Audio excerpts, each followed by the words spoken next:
Hi there, good morning guys. Excuse me. So this is my first stream back in after a bit of a chest infection. I just removed the reference image because that's not what I'm working on today. So, I'm going to be doing some Infernal creatures and gribblies today.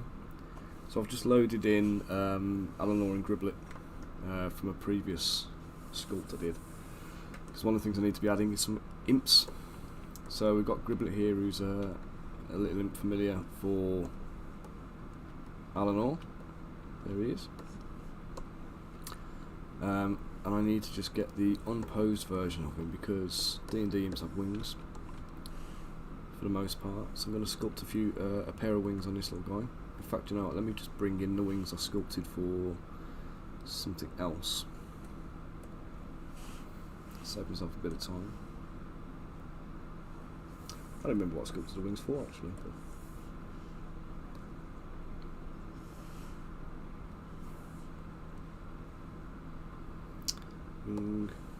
There we go.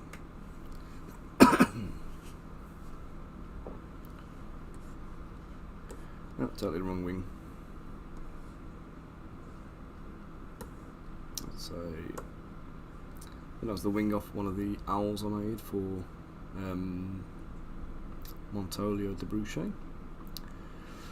Let's try a different one.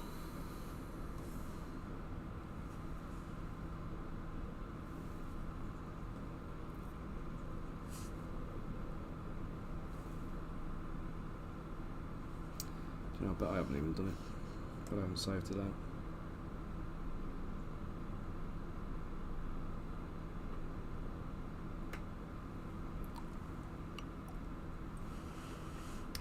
So, we'll start from scratch.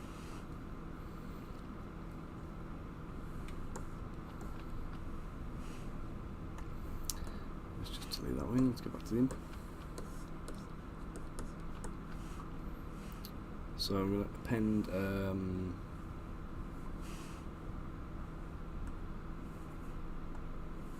sphere.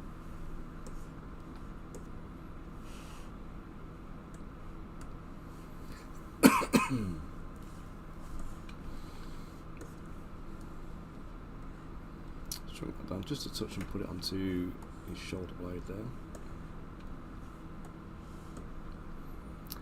I'm just going to go for a new brush which I don't normally use, which is,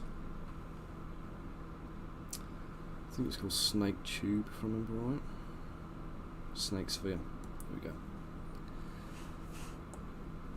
So Snake Sphere, one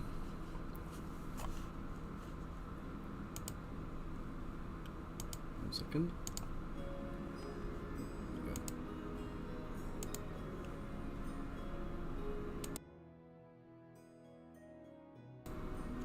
Right, so Snake Sphere will allow me to basically grab a chunk of this and move it with the same, or not. What are you doing? What is going on with this? Z add solar it, see if that helps. No. Do I need to dynamesh or something first? Oh, I need to.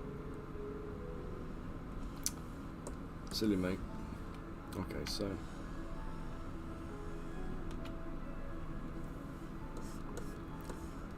So I forgot to put the dynamic tessellation on, so there was kind of nowhere for it to go.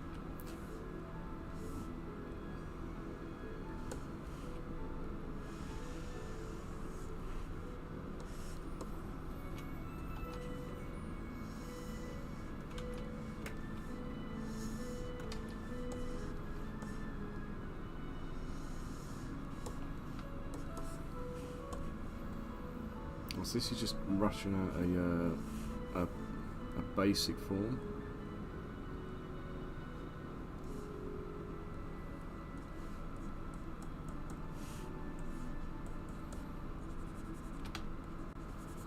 Wing as it is at the moment is a bit big for an imp really, so I kind of need to do some crows and stuff I think for this guy, because I know they tend to shapeshift.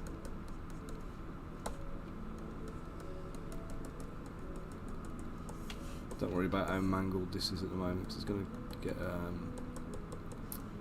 reprofiled in a minute when I get some sculpting on it. So what we're going to do is we're going to treat this like it's an arm. So here is going to be an elbow. Here's a shoulder. This will be the bicep, tricep, etc. And then this will be the forearm, and then we'll come up to the fingers here, being the whole what do you call it? End of the wing bits. And what do you call those bits in the wings? Whatever they are, that's what they are.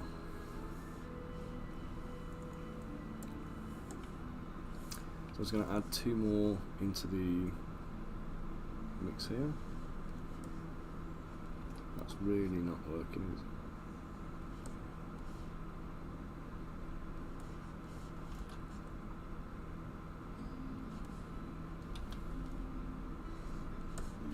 Oh, come on, just work this damn thing. Let's just do it this way. I can work with it like this. Just dynamesh that.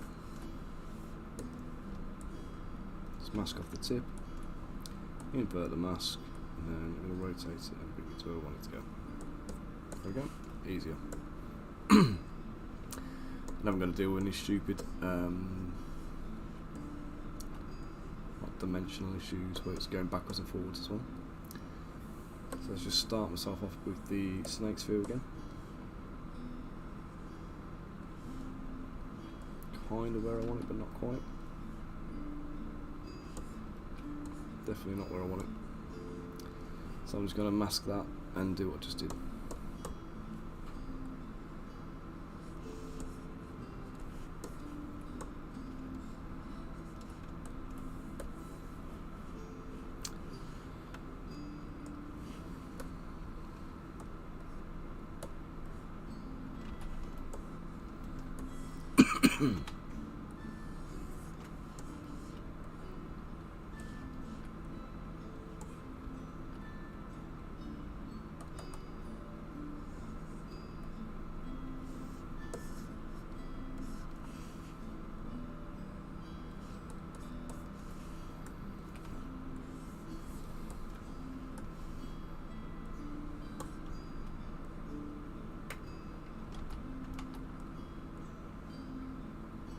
Rotate, touch and drag it down,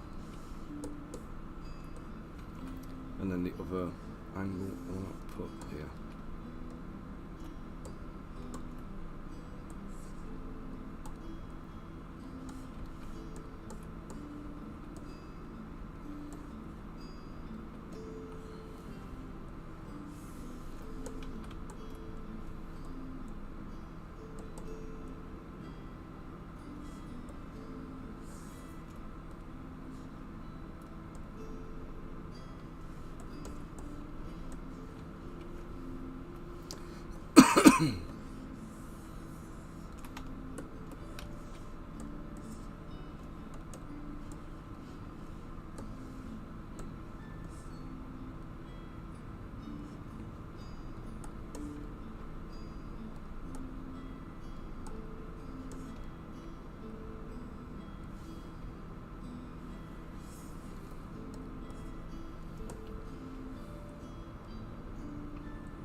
I think that should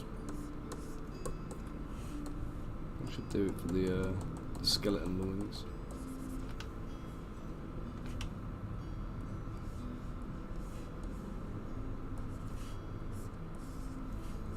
I'm just going to give it a run over with dynamic tessellation, just give it a little bit of geometry.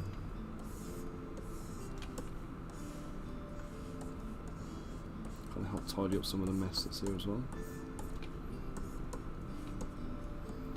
I want to sort something out at the top of the hand up here.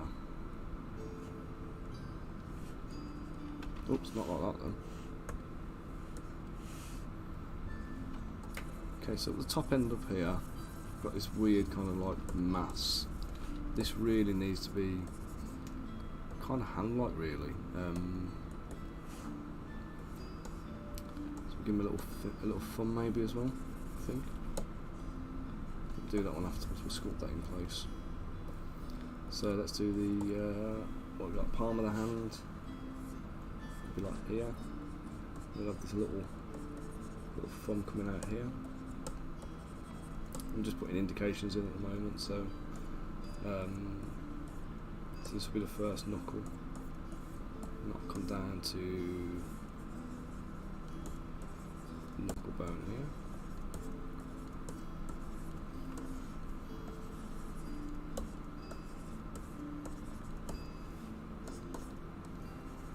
And again, I need to exaggerate all of this quite a lot because we're going to be doing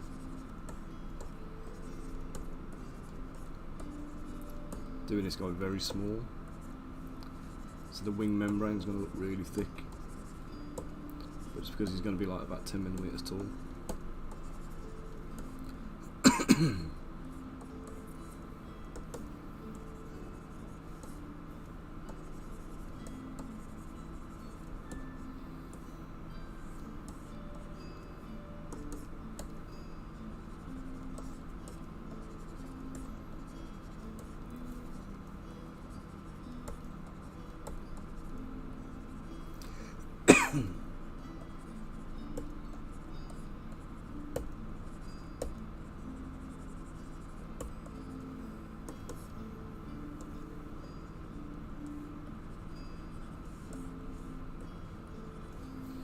I know I've started this stream like half an hour earlier than I normally do, and that's just an experiment really, just see if there's much extra traffic first thing, or if it's if I've picked the right time slot really. Doctor, how you doing? Hope you're keeping well today.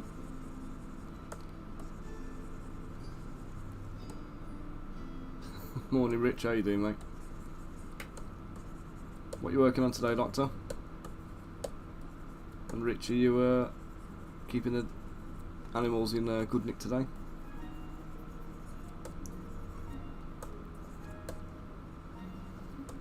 I feel like I'm starting to get over this bloody awful chest infection. Ah, wall clear, very nice. Dampy, you're gonna have to remind me on that one, mate. Is it a... Ah, good man. How's the op recovery going for him?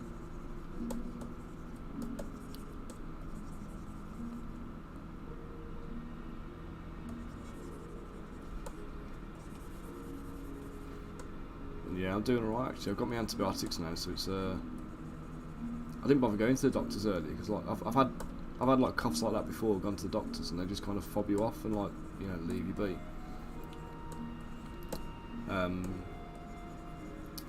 But the only reason I actually went was because my nipple was not well as well. Like well, Willow and Jacob have not been well. They kind of had it before me.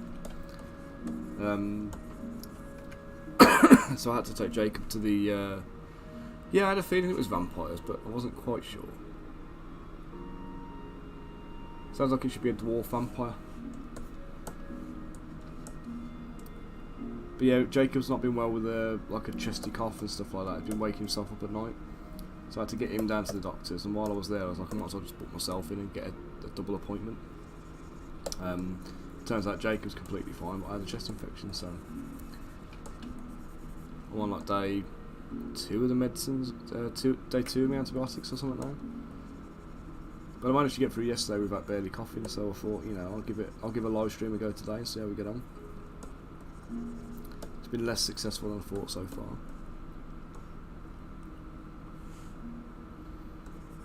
At least he's on the mend. There's a pretty big opera in it from what I remember.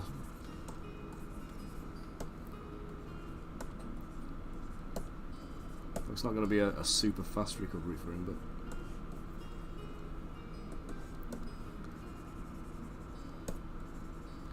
right now I'm given to understand there are a few variations of imps. So I'm just going to go middle of the road for this guy.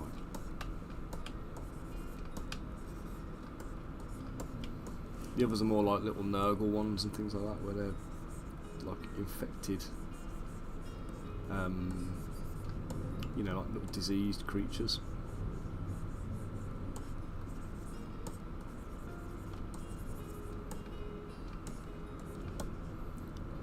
Charles, how are you doing? There is a Patreon tutorial tier that I'm going to be launching. I was going to put it on before Christmas, but because of my workloads and stuff, I've left it off for the moment. But that'll be going live in January. So I'm going to be offering one-to-one tuition with like assignments and stuff like that, around like a kind of a syllabus we've designed. And I'm also doing, if anybody's doing like figures of your own that you want to put into production, because I've got experience doing metal and resin cast production, I'll be able to advise on that, so I can look at models that you've had sculpted or you've done yourself that are going into production and give you some advice on, or advice and critical feedback. Oh, nice. 6 months of it. That's not very good, is it? I'm feeling for you though. I say I'm on chest infection at the moment, so I may mute my microphone occasionally if I'm feeling like a little episode coming on, but touch wood, so far I've managed to stave it off a bit, but oh god, so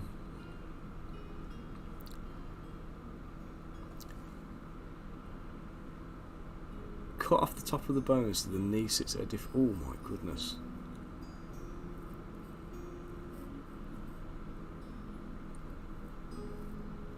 Ah, brilliant.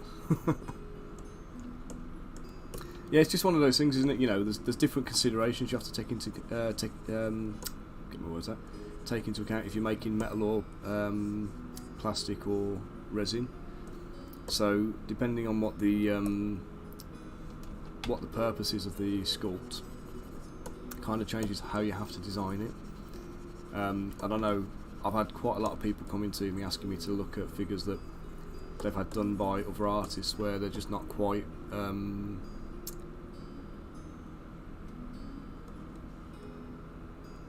yeah, I get you there, Chaz, mate. It's it's easy, you know. I mean, I'll be talking through what I'm doing here anyway, kind of explaining what's going on, but a lot of what I'm doing here is just kind of like figuring out anatomy. So if you see me doing anything and you want to know what I'm doing and I'm not talking about it, just pipe up, mate, and I'll kind of explain anyway.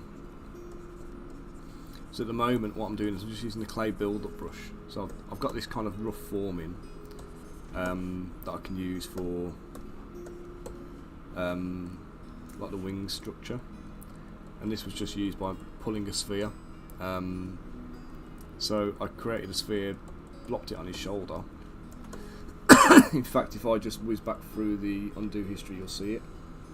So if I just scale this back, right back to the beginning. So started at a sphere, plunked it onto his shoulder blade, drew it out using snake, what's it called, snake orbs, kind of pulled it into shape, bit of mashing it around with the move brush to get a rough form, and then sculpting a rough bit of geometry, just to kind of give myself an indication of where the muscles are going. Add the extra like fingers to the wings. I changed my tactic at this point because the snake orb brush I was using wasn't working very well. And then dynamic tessellation, brush turned on, just smoothing it all out and getting some even geometry.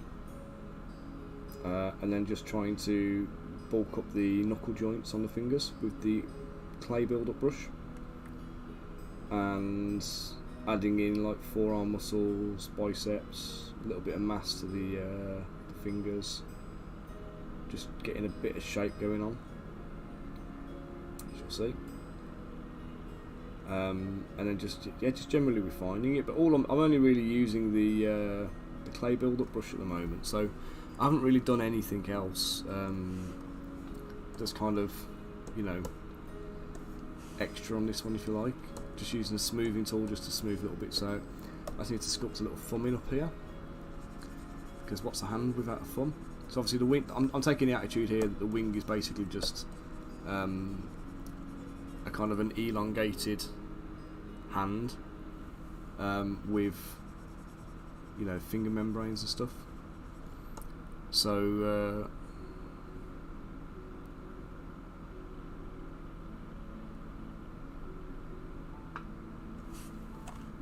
missing out the bottom of your chat here, mate, sorry. Yeah. Oh, so you understand the sculpting process anyway then, that's good.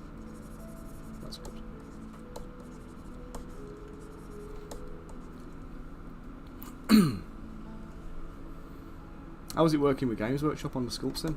They presumably they're using that I can't remember what the kit's called now, but they use that digital sculpting thing, don't they, which is like a haptic stylus, and sculpting directly in for plastics.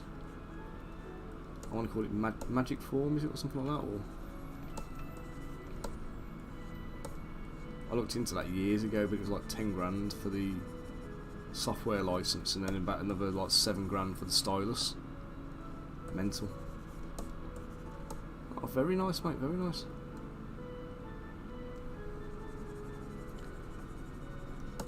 Well, Chaz, I am absolutely flattered that you're here asking me for help on Zbrush, with clearly being a master of the craft yourself.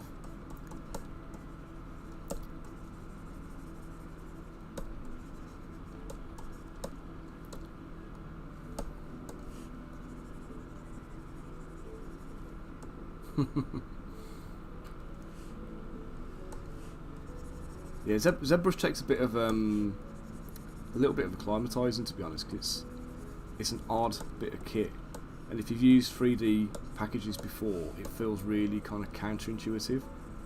And I think the key thing to remember with Zbrush is it's a 2.5D program, not a 3D program. So the whole point of Zbrush is to make 2D art using 3D assets, and if you think of it as being built like Photoshop, it makes more sense. So the way it uses like layers, brushes and things like that is all more Photoshop-like than it is something like what do we call it now? Like Maya, or like 3D Studio Max, or, you know, any of these kind of like other 3D packages. So it's just a perspective, really.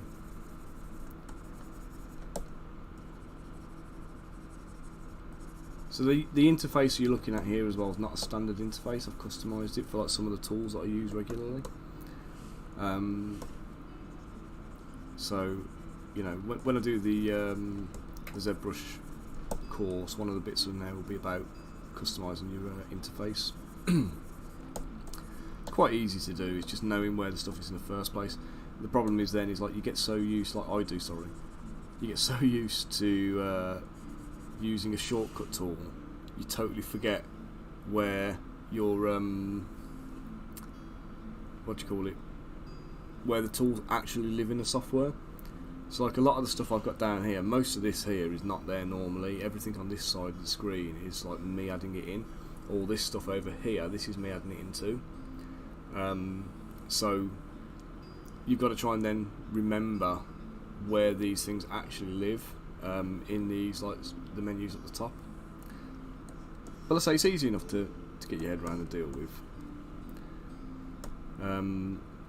Right, I'm just going to add some like little knuckles to the bottom of the fingers. We're going to put some talons coming out of there. So I need to thicken these limbs up at the bottom a touch, because yeah, that's it. I mean, the brushes here, Chaz, that I've got, the move brushes, the clay build-ups and stuff, this is pretty much all I use for 90% of my sculpts. I don't really need to use much more than this. there's a lot more there, and you can get into doing like alphas and all sorts of different things. And the only brush I really use as a custom one is this Orb Cracks. So it's not Orb Cracks isn't included in Zbrush, but it is like a free brush that you can go and purchase elsewhere. Except I'll just turn the heater off a little bit because it's getting a bit warm now. I'm in my office, it was like 2 degrees when I came in here this morning. I put the heater on, it's gone up to like 5 degrees, but it was still feeling a bit chilly. So I've got like 3 heaters on trying to like bring the temperature up, and I'm dressed like an Eskimo. So it's starting to get a little bit too warm, so I'm just going to just do a little bit of toning it down. Because aside from anything else, I ain't made of money at the moment, so. And I've just had my heating and electric bill for the for December coming in. It's like 400 quid nearly. So I ain't loving that, if I'm honest. But needs must and all, you know. Yeah. So back to Zbrush then. When you figure out what I would say is don't go customizing it straight off. Figure out what you use regularly, because I've done it a few times and I've added loads of stuff in there because I thought it was useful, but then obviously you realise it's not actually part of your workflow and it's just cluttering up the screen. So it's yeah, it's crazy, man. I'm in Solihull in the UK, mate, so about, I don't know, 45 minutes to an hour from Nottingham. So if you know where the NEC is and Birmingham Airport, the UK Games Expo is held there. I'm basically like 5 minutes from there.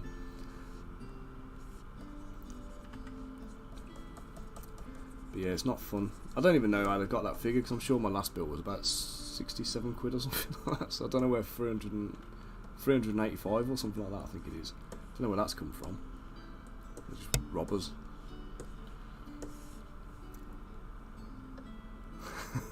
Indeed, mate, indeed. So, what am I doing? Losing the plot here. Right, let's get this little talon on the end. Let's pull that down.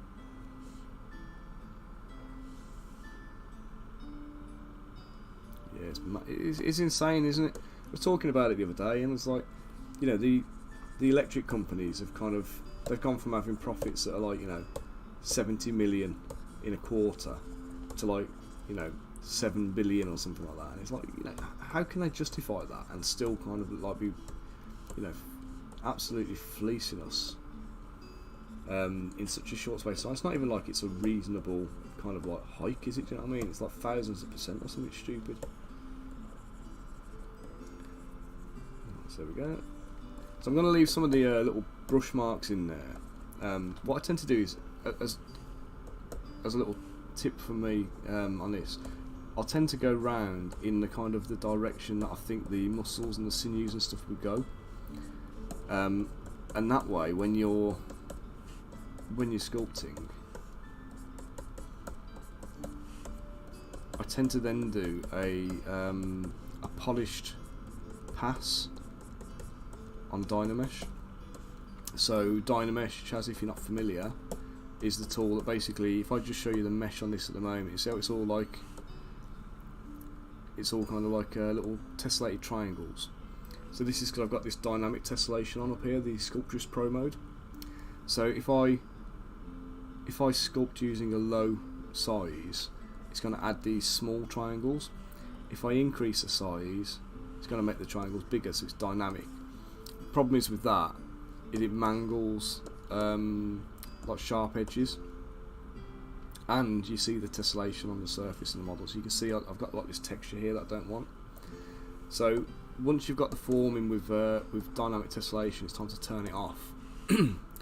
And then I will run a Dynamesh operation with polish activated. Actually, I can keep the resolution low on this because it's a massive model. Dynamesh with the factor now, I need to lower that. Dynamesh with a lowish resolution. You see how it's smoothed it out, but it's left a few of the little, don't know what you call them, like striations and the strokes that you can see. And actually, I'm quite happy with them being there because they just add a little bit to the the directional geometry of the model. So I can leave those things in place. I just realised I need to bring this elbow back. I've placed the elbow too far up the wing, so let me just grab my move tool and just position that.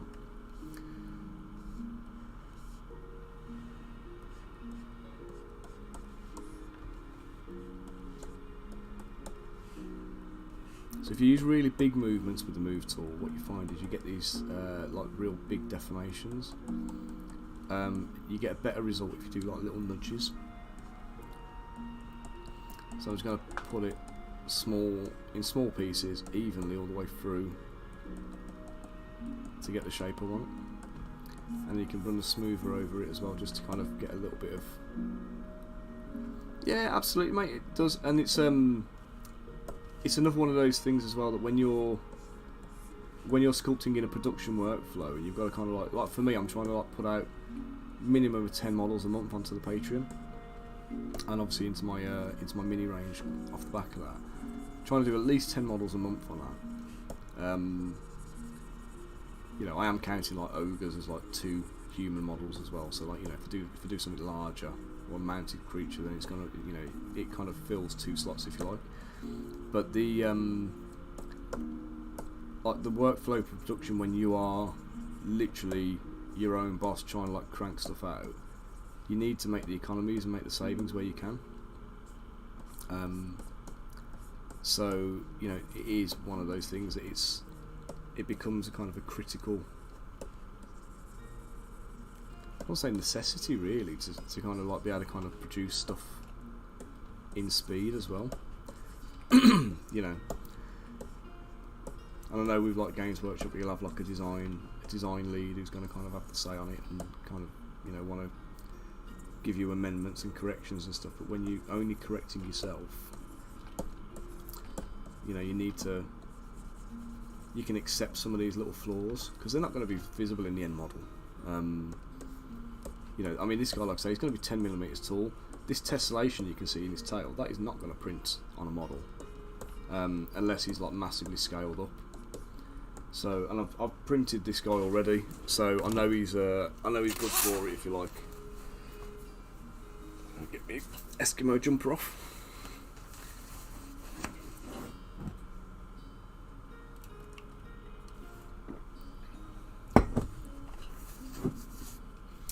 Right, so time to get a membrane in. Yeah, I mean, I say 10 minutes a month. I mean, if I was literally doing nothing but my my Patreon, then I'd be doing, you know, 20 minutes a month or something like that. But the problem is the way the Patreon is at the moment. So, oh mate, I've got snow here as well. I've waded through it. I say waded. It's about 1 inch deep. It's been fun getting down the office this morning, and I came in and it was like 2 degrees inside. So I've had to, like, say, crank all the heaters up and everything to kind of, you know, yeah, no, waded. It was a bit dramatic, wasn't it?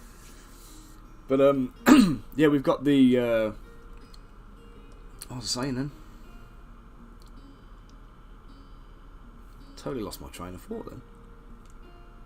Yes, yes, 10 minutes a month. So if I'm sculpting full time, I mean, I'm averaging. I don't know, man. I've sculpted entire figures on stream in about 4 hours. Like fairly recently. Like my speed has got up to that kind of point now where I can turn them around that quick if I've got a design to work from. Where I'm kind of like freewheeling it and kind of designing on, concepting in 3D on the fly, which is what I do for like most of my own stuff. It takes me a little bit longer. Morning, Daniel. How you doing, mate? Hope you're keeping well, keeping warm. So yes, I say I can do a figure in about, say, an average of about 5 or 6 hours now. Whereas previously, when I first started doing it, it would take me 15 hours, 20 hours or something like that to do one model. So the time savings are, yeah, it is absolutely mental, and it's partly down to the expectation of what people were expecting. So, I mean, a little bit of background on it. When I first started doing the Patreon, it was August 2019, and it it was pre-COVID. There was me and about 30 other people doing STL releases, and I launched very shortly after Artisan Guild, and those guys started. They had about 60 patrons or something like that when I went live. By the time I got up to 100 patrons, they were on like 600. By the time I got to like 200 patrons, they were on like 3,000. Their growth was like exponential, and I was kind of like chasing them. But I was growing every month. It was getting bigger and bigger. Then I was doing about 7 models a month or something like that when I first started, and I was releasing like back catalogue stuff that I'd sculpted like a couple of years earlier that had never been done digitally, or had never been released digitally. And then we got to the November of that year, and I was earning more through my Patreon than I was earning through my health and safety manager job, which is like my day job at the time. So the whole what do you call it now? Like I got to a point where I was running out of models to release, so I was like, I have to do this, I have to commit to it and do it full time. So I handed my notice in my day job, and then in January of 2020, I started doing sculpting full time. And obviously in the meantime, COVID had arrived, and then in March of that year, we ended up in our first lockdown. So I got up to about, I think I was just shy of about 500 patrons when, like pre-lockdown. Yeah, and what's kind of happened there is we've had all these people have jumped on the bandwagon. So like when March hit and everybody, the whole world went into lockdown, all these people who are furloughed or made redundant, with any inclination to kind of want to sculpt models, they've all jumped on the bandwagon and started like chucking stuff out. With varying levels of quality. Now the problem was that we've gone in there with all of this, a limited number of kind of like platforms to kind of advertise from and promote ourselves from, and the quality is still there from the models, but there's 500 other people, extra people now shouting the same message, so you've got to try and be heard.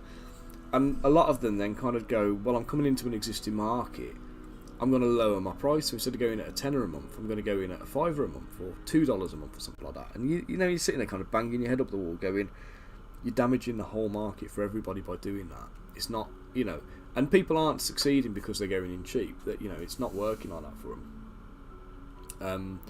And then we've got this, the content, the escalation in competitions, mental.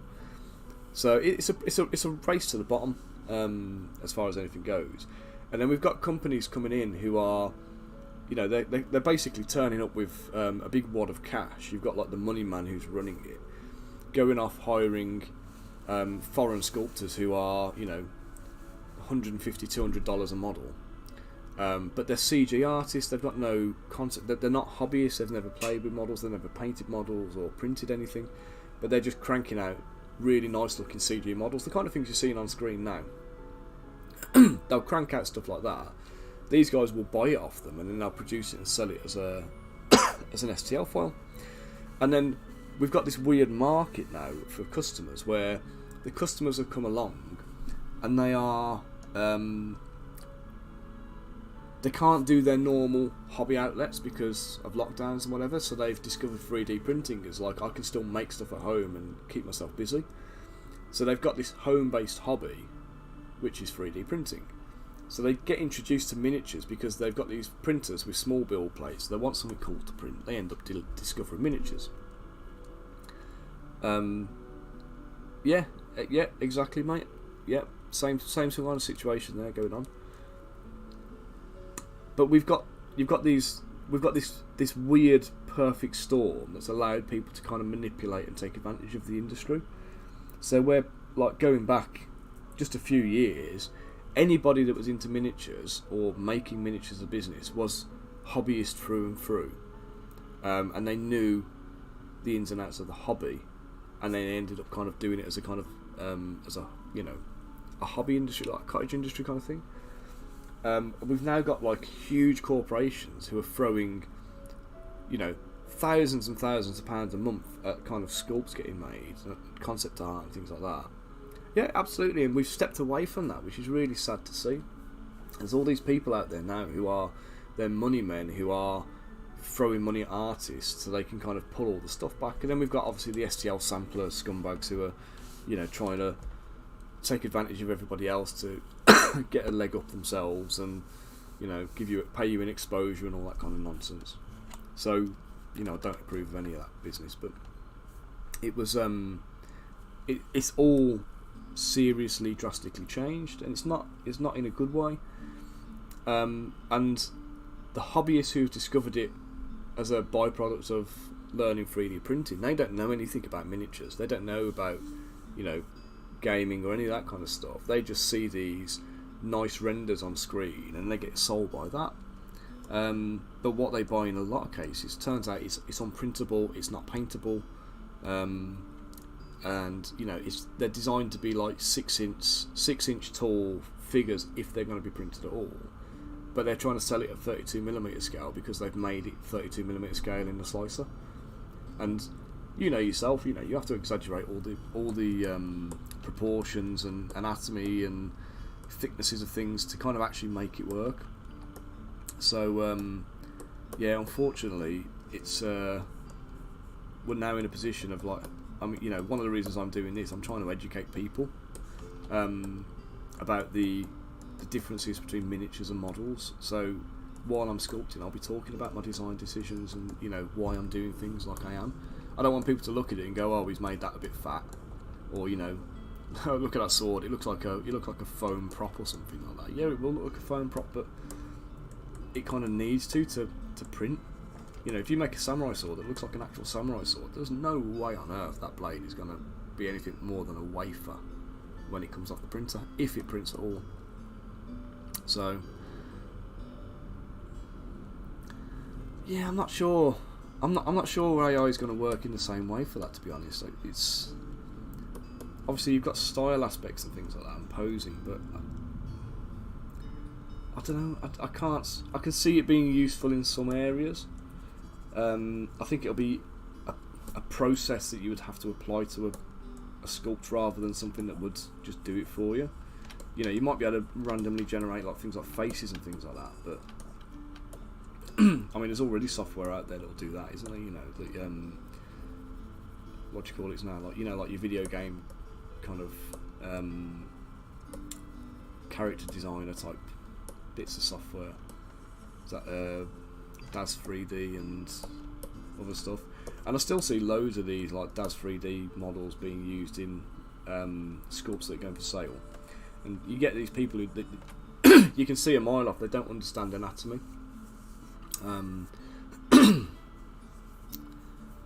Yeah, yeah, exactly, mate. Yeah, you're well versed with that. Then I'm preaching to the choir, aren't I?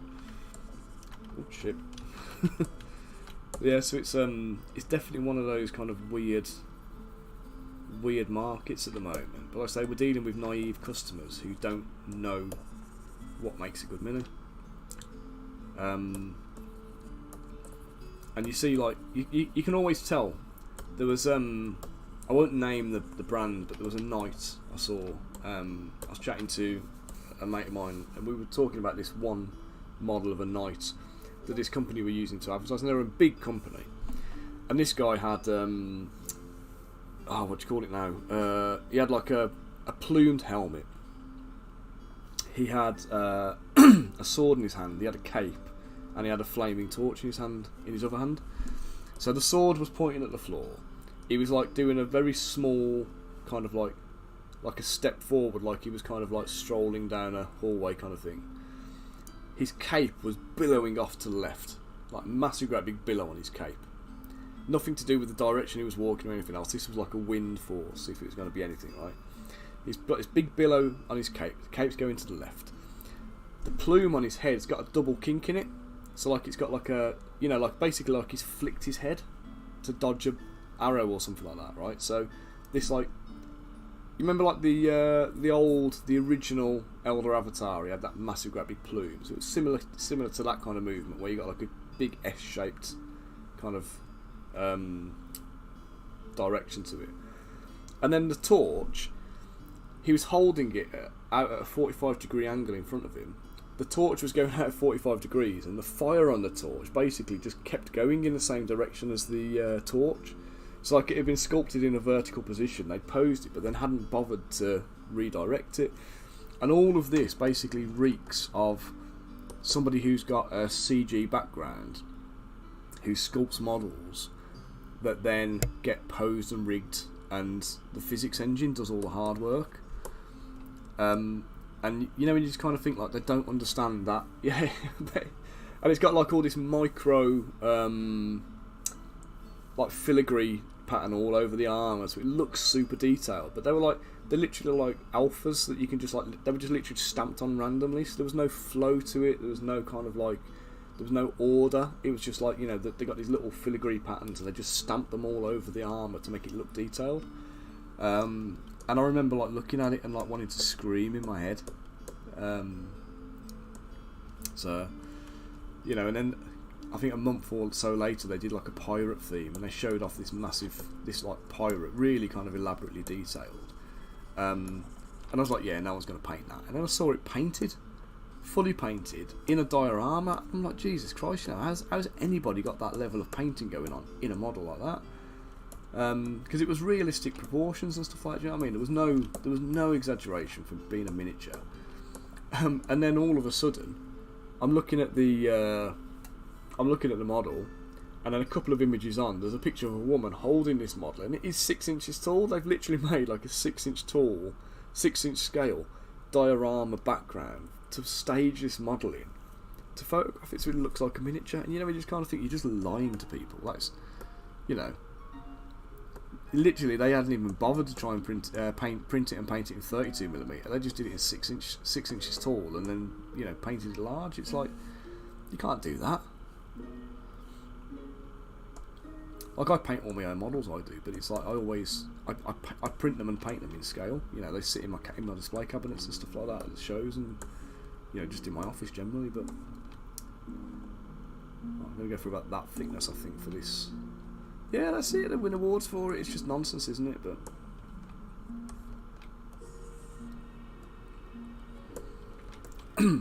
yeah, if you ever want to hear anyone moaning about the state of the industry, mate, just hit me up anytime.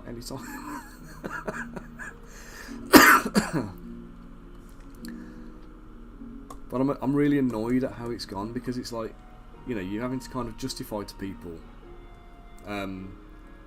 because they see these like massive releases and they think it's good value for money. But like, you know, oh, I've got a library of like 10,000 sculpts. Brilliant. You're going to print them. Do you know what I mean? It's like, we've gone from hoarding plastic and hoarding metal miniatures to hoarding STL files, and it's mental.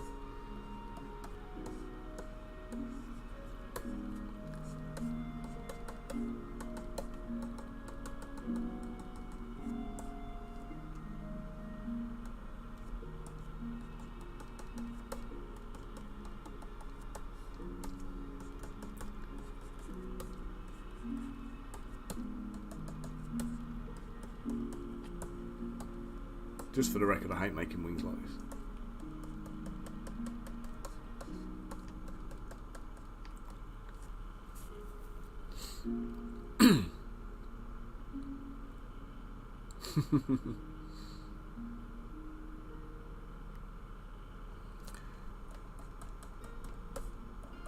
It is, and people just want, annoyingly, people seem primarily focused on how much they can get.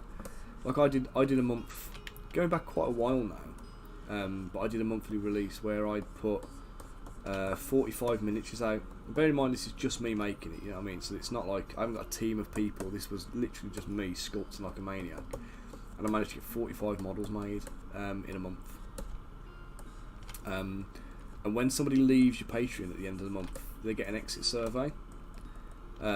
So it basically says, what, you know, what's your reason for leaving? And most of the time it's like, you know, my financial situation's changed, you know, you're going through COVID and stuff, you know, people are losing jobs and things, you accept all of that, really. And the month when I put 45 models out, somebody literally used the not enough value for money as a reason for leaving. It's like, what do you want? Do you know what I mean? How much more value can I give you for £6 a month?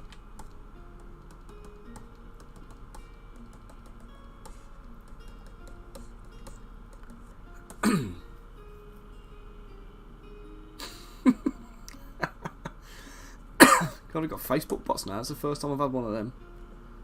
Apparently herpes can be cured permanently.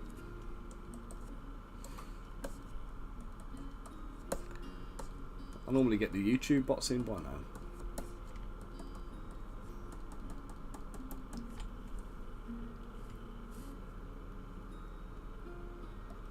Yeah, and it is like the big companies like Loot Studios and Artisan Guild are a completely different kettle of fish altogether. I can't even think what they're called now. Titan Forge. Companies like those guys, where they turn up with a massive team of sculptors and stuff, and then they set the expectation then. Because when we first started doing all of this, you get people kind of come into the hobby and they'd be like, oh, you know, can anyone recommend a good company for 3D printing? Hey younger blood, how you doing? Hope you're keeping well today.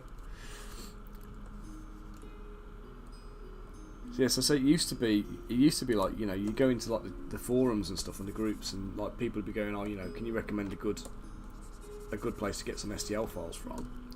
And you know, I'd be getting my name dropped in there all the time. You know, you'd see my name being in there. You'd see like, you know, various other kind of like independent artists like myself. And it was like, you know, the members of the public were the ones who were kind of like championing it. Now you're seeing it, and all they're interested in is like arch villain and 3 AM, mate. Oh god, what are you doing up? Yeah, they're just going in recommending the guys who are like knocking out massive quantity.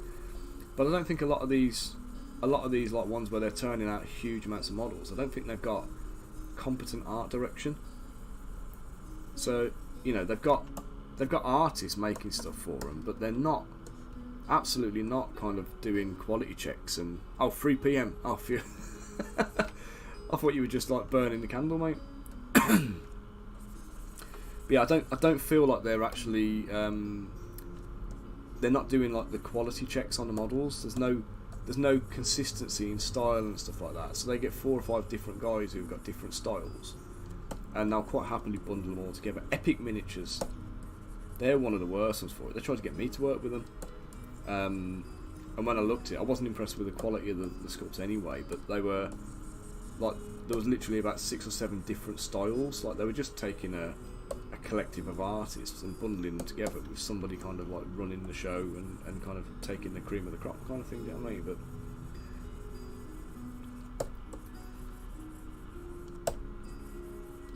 at some point I want to kind of expand, you know, organically and take on more sculptors myself, so that I can grow my business into like a studio. Yeah, mate, absolutely.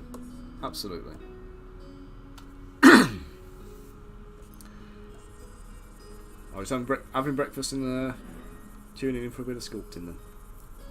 You know, I haven't had a coffee yet. I've had a lem sip.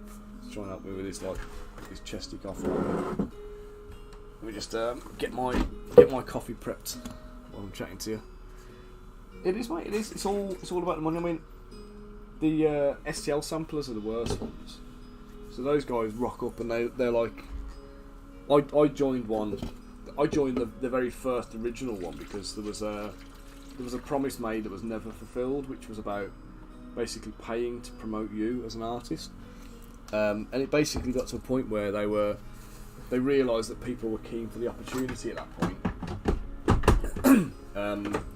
and it was supposed to be a kind of a feature thing, so they would feature you and like 2 or 3 artists in a given month. And you know, they'd do a big feature spotlight on you. So they would be giving away your models to their patrons. They had like, you know, 500 or 600 patrons at the time, whatever. They give your models away to their patrons for the month, and then they do a big promo piece on you. So they kind of, hey, yeah, no worries, mate, no worries, Chaz. There will be for the one-to-one stuff, but like I say, anytime I'm streaming, if you want to just jump on and ask questions, mate, you can absolutely feel free to do that all the time. So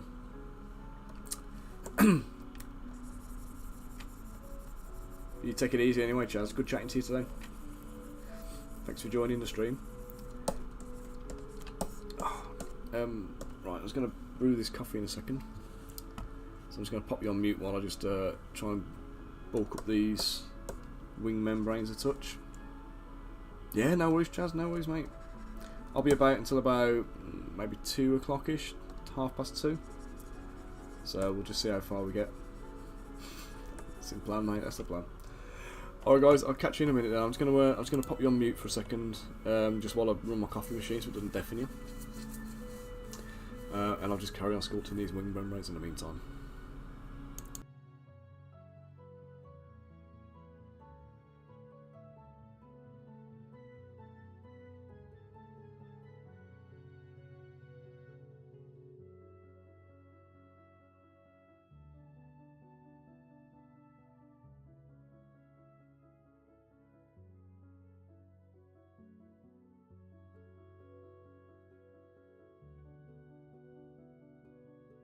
Do you know what, my coffee machine is still warming up. I think it's too cold, so I'll stick around and chat for a little bit. No worries, mate. I say if you want any more info, just drop me a line and we can chat offline, okay?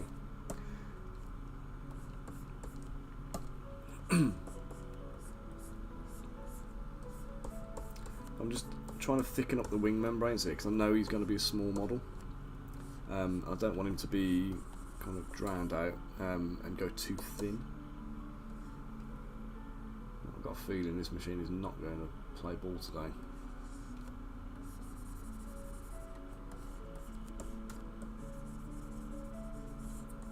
So you've got to be careful with the wing membranes because they could go too thin in certain places if you're not careful. So I'm just going to actually just thicken up the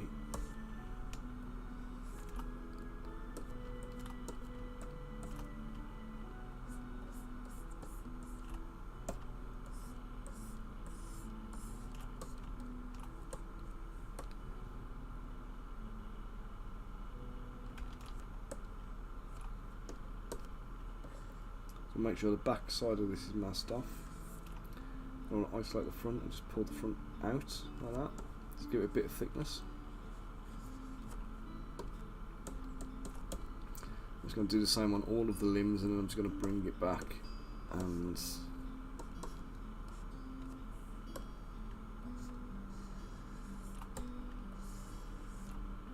be careful not to go to the back side of the model.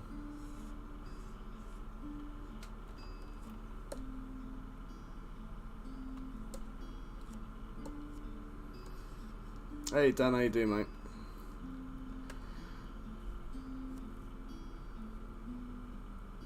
Yeah, I've tried loads of things for wings, mate, and it's, you know, when you're just kind of sitting there and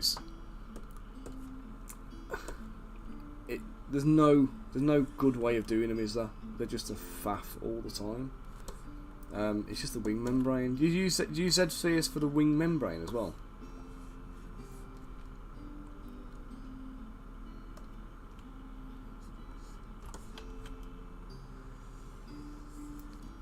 I think I've said this before on the streams, but like, there's probably, you know, anytime you want to do something, there's probably like, you know, 20 or 30 different ways you could do it. And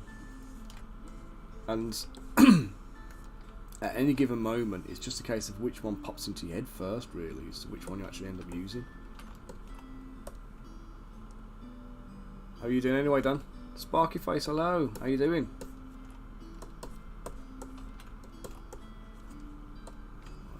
I'm going to inflate the whole wing membrane now that I've done that. It's going to boost that a touch. And I think I can start refining and polishing this a little bit. Good to hear, good to hear. What are you up to today?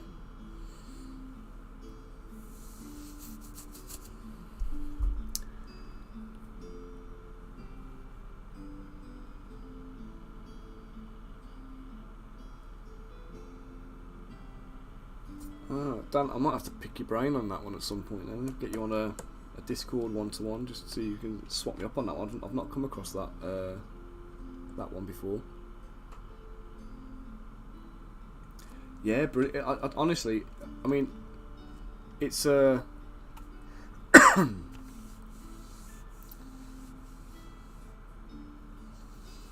literally is. There's so many different ways you can do stuff, and it's just like problem solving all the time, isn't it? You know, you're sitting there kind of going, right, I need to do this. How do I approach this problem?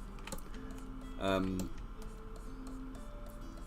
I mean, I've got a background sculpting physical miniatures, so I started sculpting in green stuff years ago, and I still try and, like, when I'm sculpting, I tend to go back into that same mindset of what would I do if I was making it in green stuff. So like with this, for example, I would make the skeleton of the wings. I'd make the skeleton of the wings. I'd make the bone structure of them out of wire. I'd sculpt all of these bits, and then I would make a little membrane using green stuff and brown stuff mixed together, probably. Oops, I've gnarlied up my wing here. Let's just fill that back in.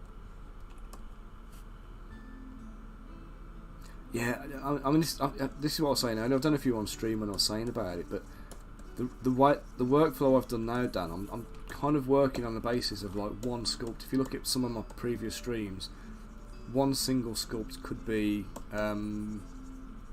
anything as little as 3 or 4 hours. Hey, Elston, how you doing, mate? So like I'm sculpting now like a single figure. I did a couple of streams for Cursed Empire recently. They're on my YouTube library and Twitch library and stuff like that if you want to go and watch them. But the sculpts for Cursed Empire, I've typically done, I think 2 of the models I did recently, I did them in a single stream, which was about 4 hours long, and then I went on to do supports for them before I had to like go and like stop because the kids were coming home. So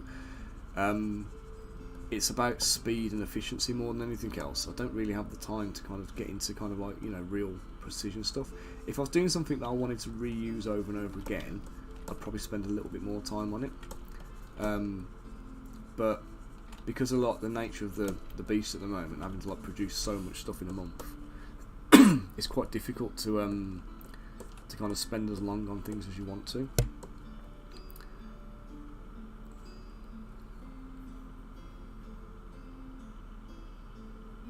Yeah, I always, mate, it's a speed you kind of get to in time. So like when, just to put it in context for you guys, when I first started doing this back in 2010, I started sculpting on Zbrush. It took me weeks to make a single model. I didn't have things like Dynamesh then; they didn't have it included in the software. That didn't come till a bit later. But the kind of the time it took me to make a model was quite long, and then obviously as I've got more experience at doing it, I've kind of found my jam. I've got a good workflow going. The tools that you can see on screen here, pretty much all I use for the most part. I don't really use an awful lot of anything else. I can do most of the stuff I want to do using just those bits. So kind of working in a particular style, you can get quite good and quite fast at it. Obviously it's easier to then do something where you've got concept art provided than it is to try and like to try and concept in 3D. But I've gone from spending, I think even just a couple of years ago, before I started doing this full time, so back in 2018, it would still take me about 10 to 15 hours to do a single model. But now, if there's not too many complicated things on the guy, I can do it in like 4 hours maybe. Yeah, do you know, you're probably better off sticking with the custom one for a little bit until you know your workflow and what tools you use regular. Because I made the mistake of customising my UI as soon as I found out I could do it, and I put loads of crap in there that I'd never used. You know, that's the crux of it. I never used any of it. So it was one of those kind of things where, like, yes, you can do the UI customizations, but it's a bit of a red herring unless you know exactly what you want to put there, because you end up just cluttering your workspace and making it more difficult to find the things you need. So I mean, even now, there's probably a few things on my, like that knife curve, that needs to go, because knife curve is bloody awful, and every time I use it, it just kills Zbrush, which, you know, is not a good look for any kind of tool. And I end up using the slice curve more than I use the knife brush. It's an extra little process, but it's actually efficient and it works. So yeah, like I say, it's all about finding out what your what works for you, isn't it, and making sure you've got it available to you. So you just don't want to make your life hard. Really, is the main thing.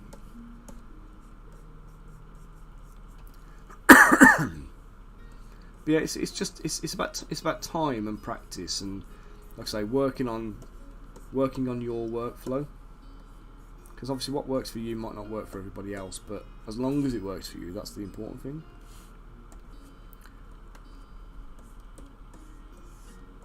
So I'm just putting a back face mask on here because I can see this here, these little lines I've got through.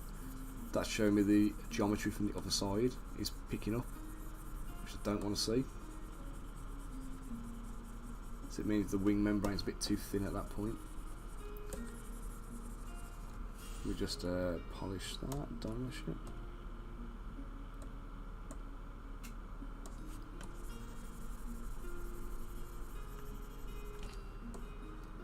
Oh, you turd. Shouldn't have done that, should I? I need to make sure some of these are nice deeper cuts because, again, the size of the guy, I've kind of forgotten my own advice here. Scale's important. These little superficial scratches I'm putting on a wing, there might be a bit of texture digitally, but they're not really going to show through. Certainly not going to pick up any ink or anything.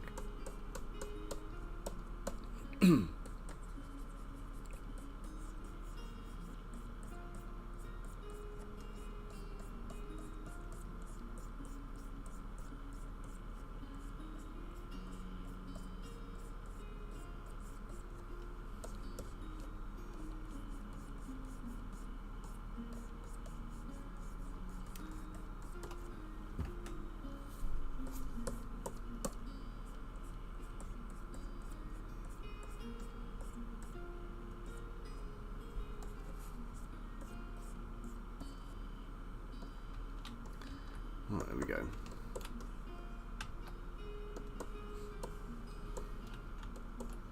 That's one bat wing done. Let's merge that down. Let's save that bad boy so I don't have to do that again.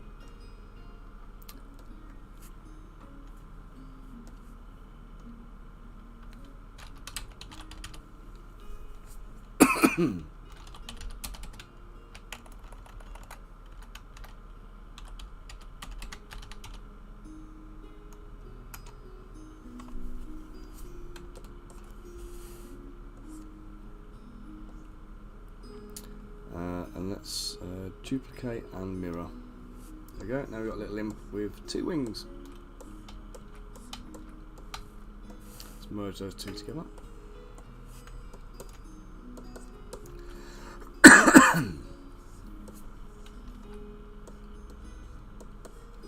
Right, now for the Infernal Legion, these guys have got a little bit of armour. Well, they will have. So the other guys I've done,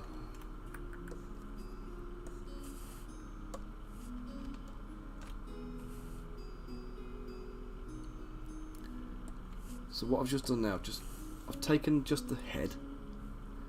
I'm just going to inflate the whole head a touch.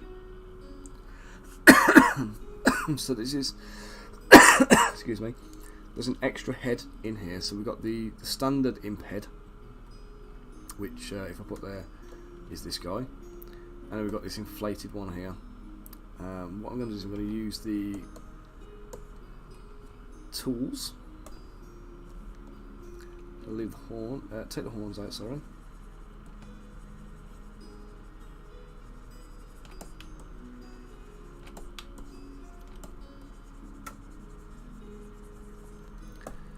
I'm going to polish out the front face.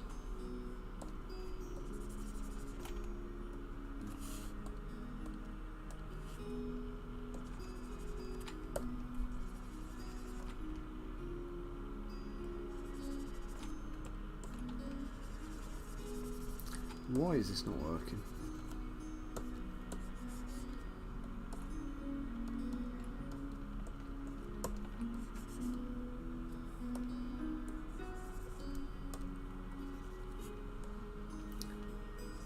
Don't know what's going on there. My polish brush has just stopped working altogether.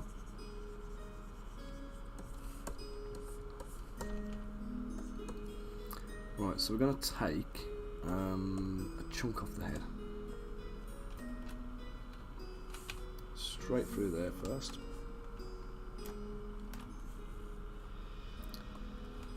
Turn groups on, Dynamesh.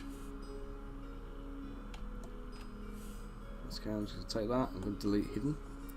So now I've got this kind of Daredevil-esque mask going on. Let's just take it to there.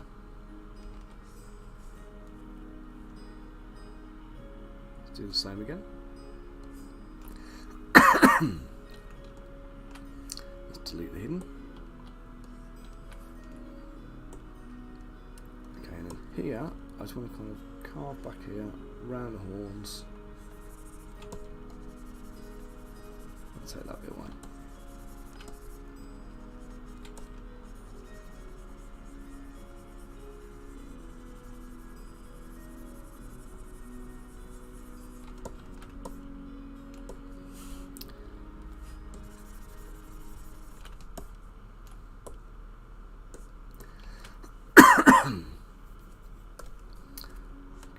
Just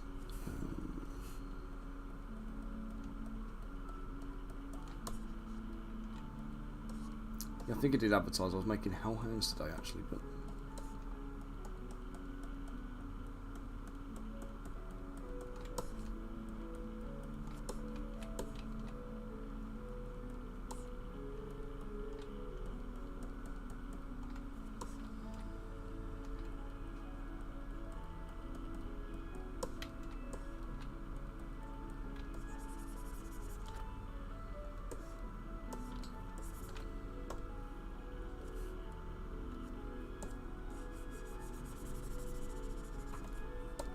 that is still not doing anything.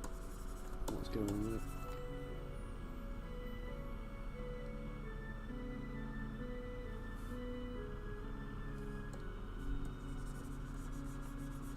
Z-Ad was turned off for some reason. Don't know how I managed that. So I've got the symmetry on, so I'm going to crease a line down the middle of this.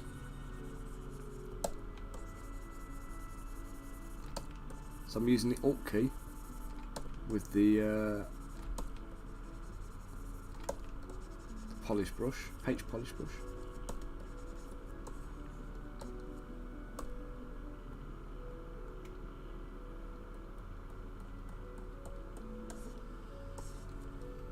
I'm just going to inflate the edges of this a touch because I need a bit more geometry than I've got. Don't want a bit of thickness there because again the size of the thing.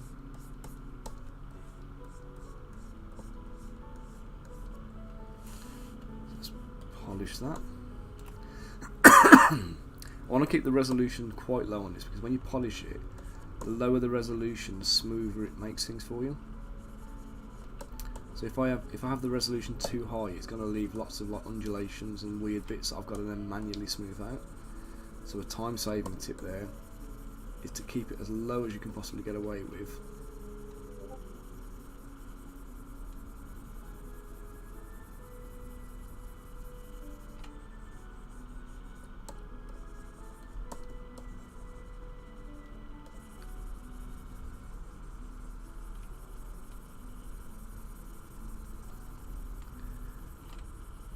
So we'll put that.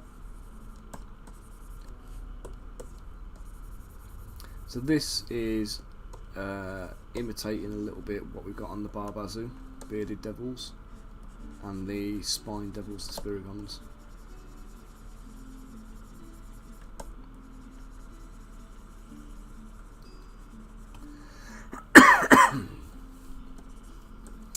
Yeah, I don't think I'm getting a coffee today, unfortunately, guys.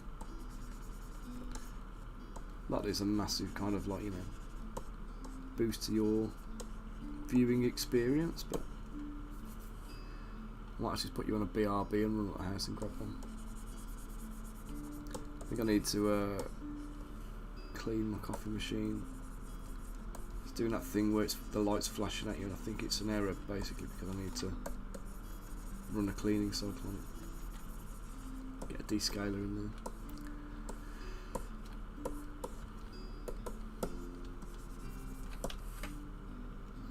there. Okay, so we've got that. I'm going to put a few holes in one side now.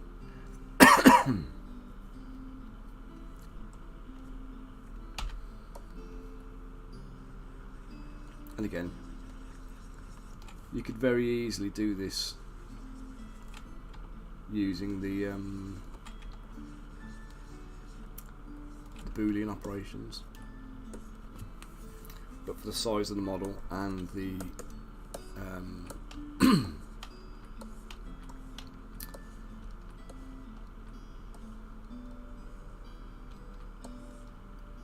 think I'll leave that there.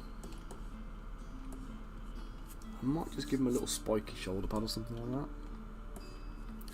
I kind of don't want to bog the imps down with too much stuff. Unless anybody's got any ideas you want to chip in, what you think could look cool on him.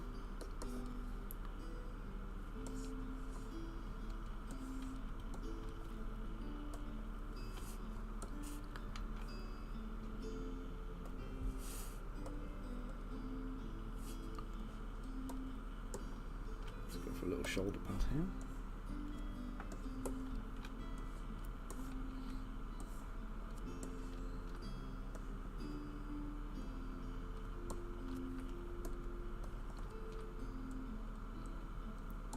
Oh, the reason I'm doing imps, by the way, is because I did quasits. Let me just pull the render up for these guys so I can show you.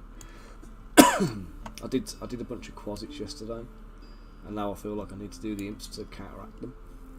I say counteract them, balance them out a bit. Ooh, there it is.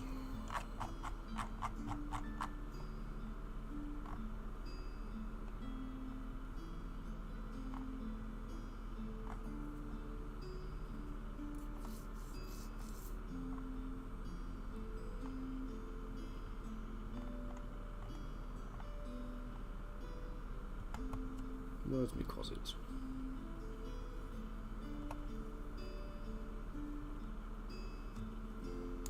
Ah, here they are. There you go. So I made these little turds yesterday. So these guys are the yeah, no, he's done. These guys are the they're like about the same size as the imps. So my understanding is they are like the imps of the devils version of a quasit. So they're like counterpart kind of creatures.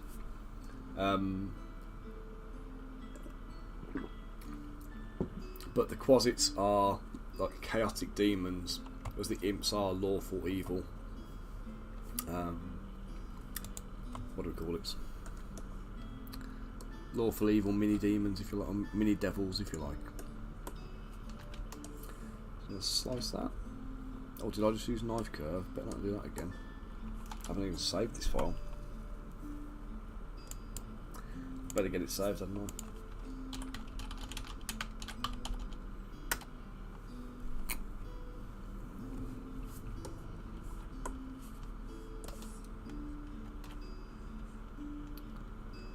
Let's take it to there. Let's group and polish and dynamesh. Let's hide the bit I don't want and delete it.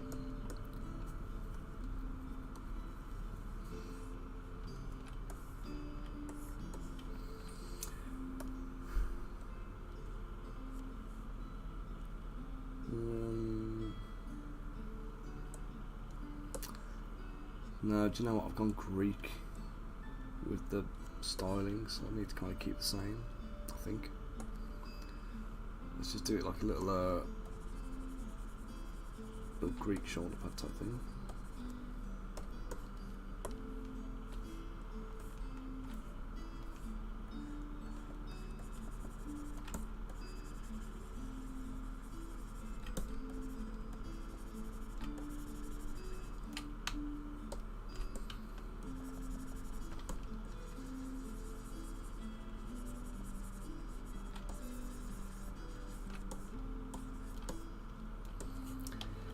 Right, do you know what? Guys, I'm going to put you on a BRB. I'm going to run up the house and go grab a coffee. I don't know how long I'll last without a decent mug in me. So let me just pop you on my BRB and I'll be back to you in a minute, guys.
Right guys, that's me back with my coffee now, so I can carry on and try and function normally. Okay, so we're doing a shoulder pad then. I started to do like a little spiky ball type shoulder pad, but I don't think that was thematically the right thing to do. So the Infernal Legion that I've got so far, the mirror guns and everything else, the Spirigon and the Barbazu, all of these guys have got this kind of like, I took inspiration from like Greek armour for them. I kind of feel I need to do the same on him.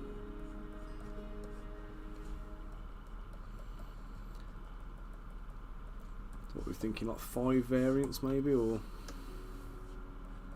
do I need to do 10?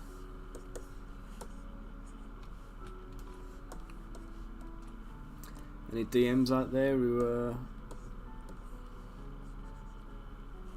have any thoughts on that?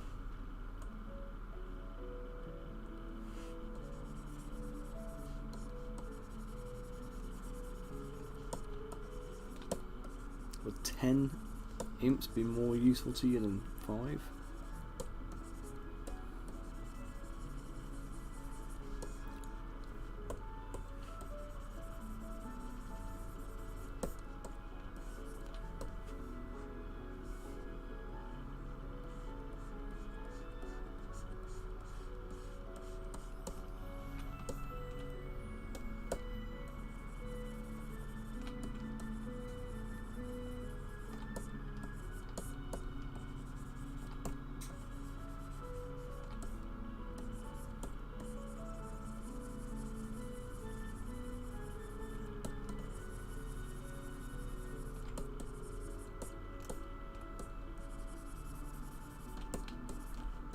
Well, I don't know if you saw what happened then, but I kind of went straight into cleanup. I polished it too thin on the edge, and it kind of did all this. Turd! Look at that. It kind of did all this like weird. Basically, made it so thin there was no thickness to it. So when I dynameshed it, it kind of then made the whole thing like hollow.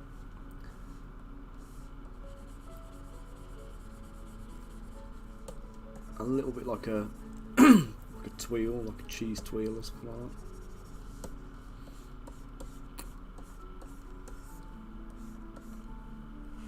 that. Yeah, no, younger blood. I had to run off and get my coffee. You were entitled to a break as well. I'll sign your permission slip, you cool.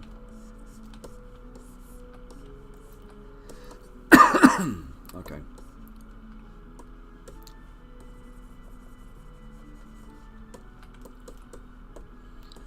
So we'll put that there like that. And he needs a little strap across his body to hold that in place. So let's just do that. And again, the reason I use a sphere, I always say sphere. The reason I use the cylinder to do this with, it's not going to work, is it? Knackers. I might have to put a belt on and strap it to the belt.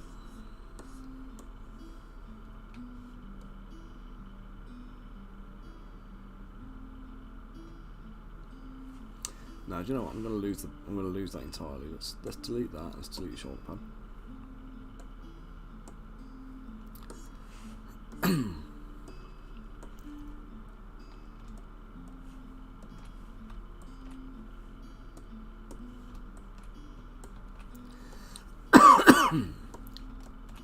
Actually, do you know what? I know what you can have. Thematically, he's still there.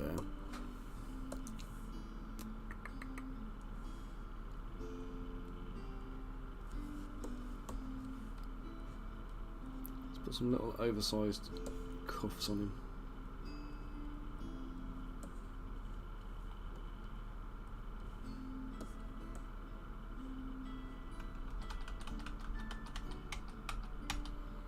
don't know if you saw how bent that was out of shape.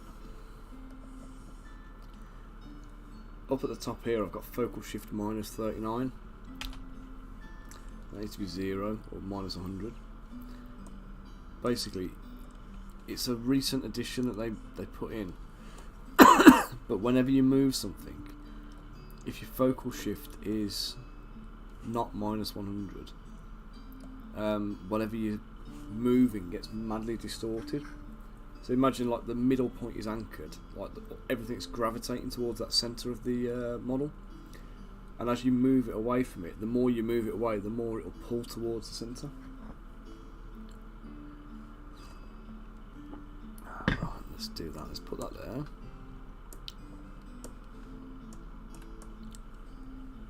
Let's give that some divisions, just a couple. Delete the lower. Spikes or no spikes?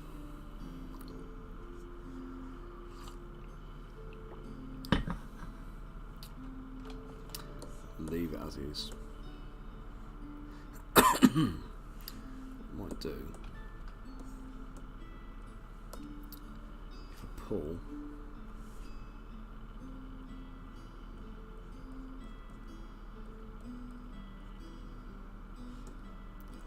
Pull that bit back. We'll try and bring that into a kind of a point.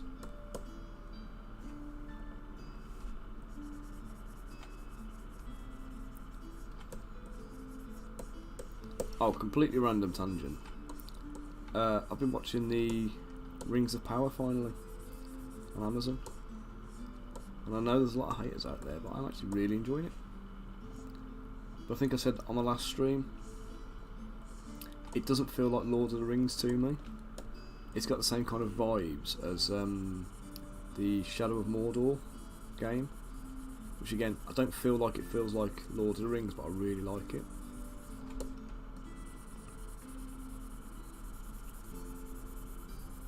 So I think if you can separate it from the books and the books and the films, it's very enjoyable.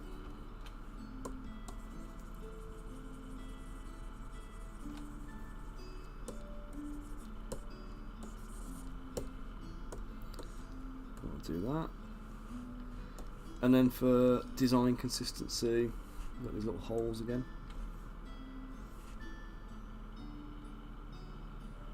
Maybe just do one hole.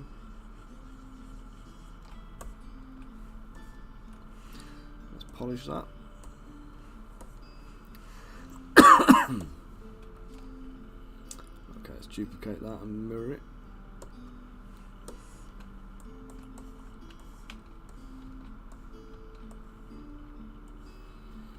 And I don't think I need to do an awful lot else with these.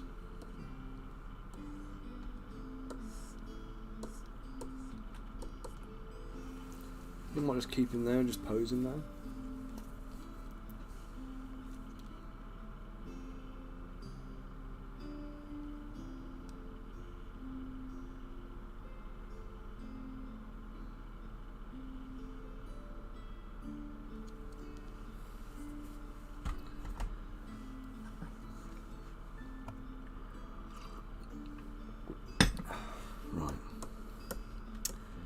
Poses. What are we going to do?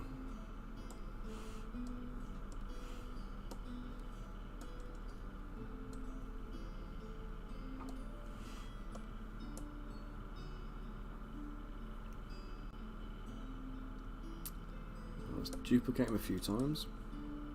Let's do 5. Better duplicate an extra one, haven't I? So I've got a base model.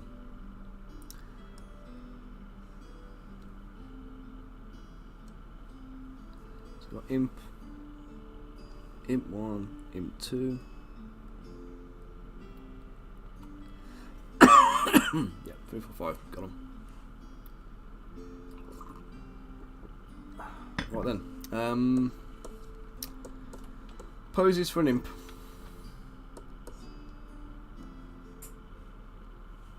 Right, I can see loads of, I don't know if you can see all this, but see all these little spots of purple on the tail?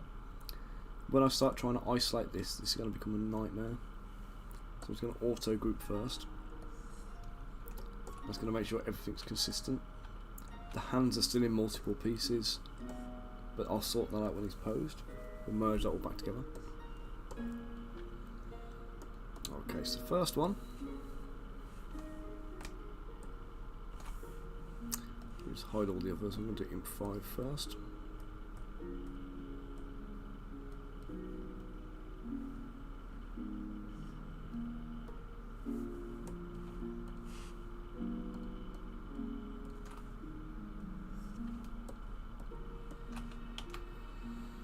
Do a quick save.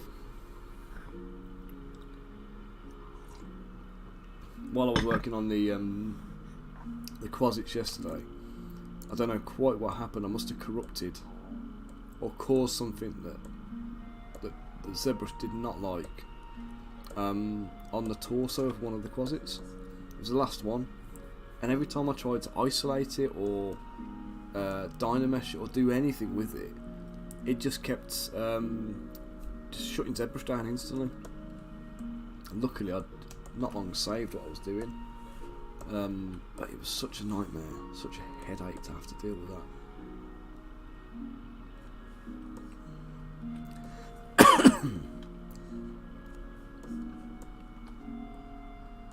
Now I've seen a nice little bit of concept art by Max Dunbar where he's got imps running around with bombs on the backs.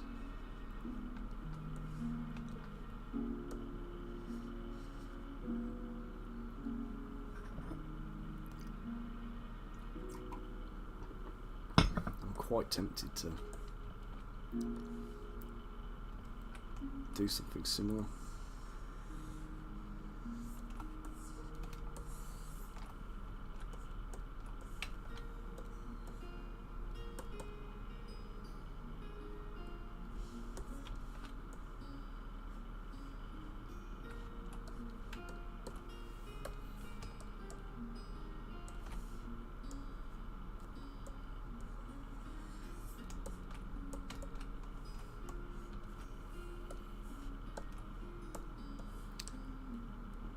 No, imps don't typically have weapons, do they? If I remember right. Let me just double check.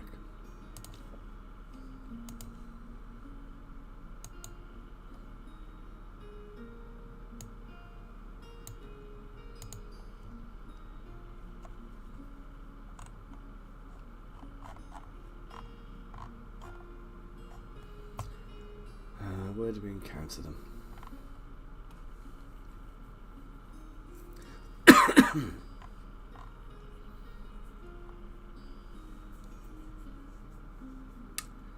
So, I remember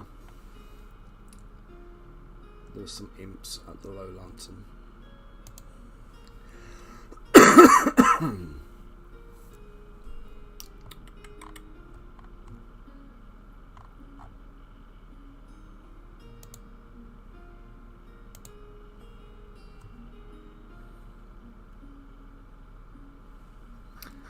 Well, let's see.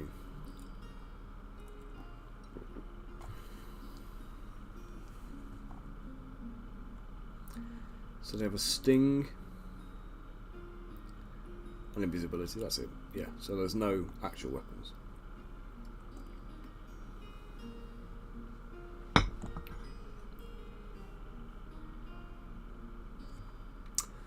Interestingly, it doesn't specifically say that they fly either.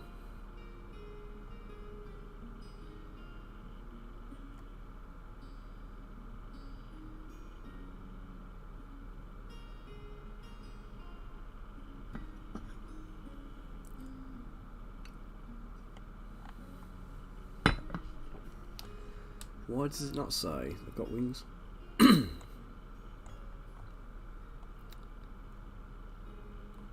Well, it clearly shows it in the picture, but it's not actually saying it in the rules.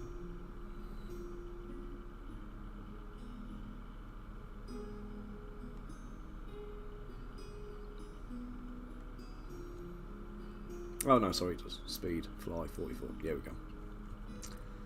Okay. So they do have wings, but they don't have any other weapons, so...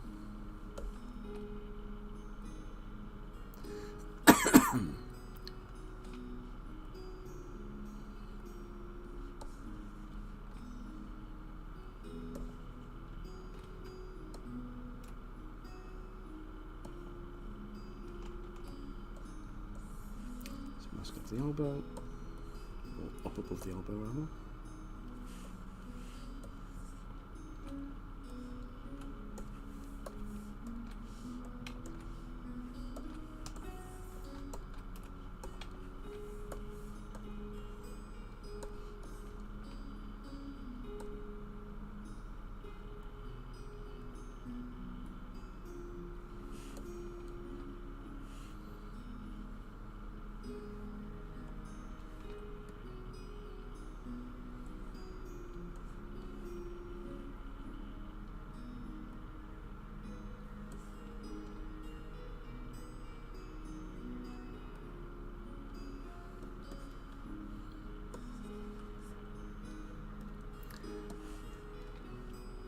Here's the awkward bit now, because I'm trying to visualize this as a pose with only a few bits done.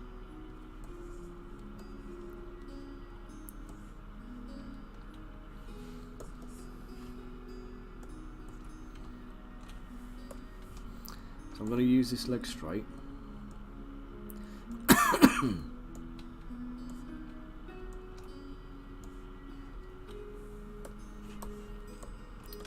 Straighten this leg out, so I'm going to put this leg going down. Let's mask up the upper leg. Take the knee joint, straighten that right down.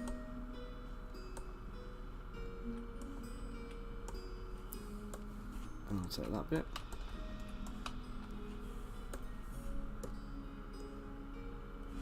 I can't see a thing because I'm in my own way.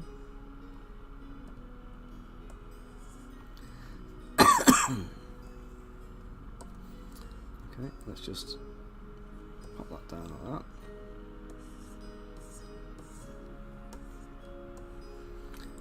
I'm going to use the tail as well.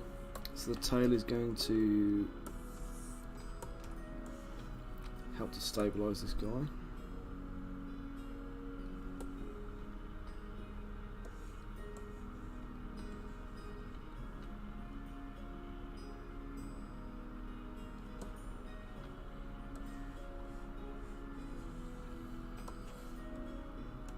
Nice big broad brush. I'm just going to bring it up to that.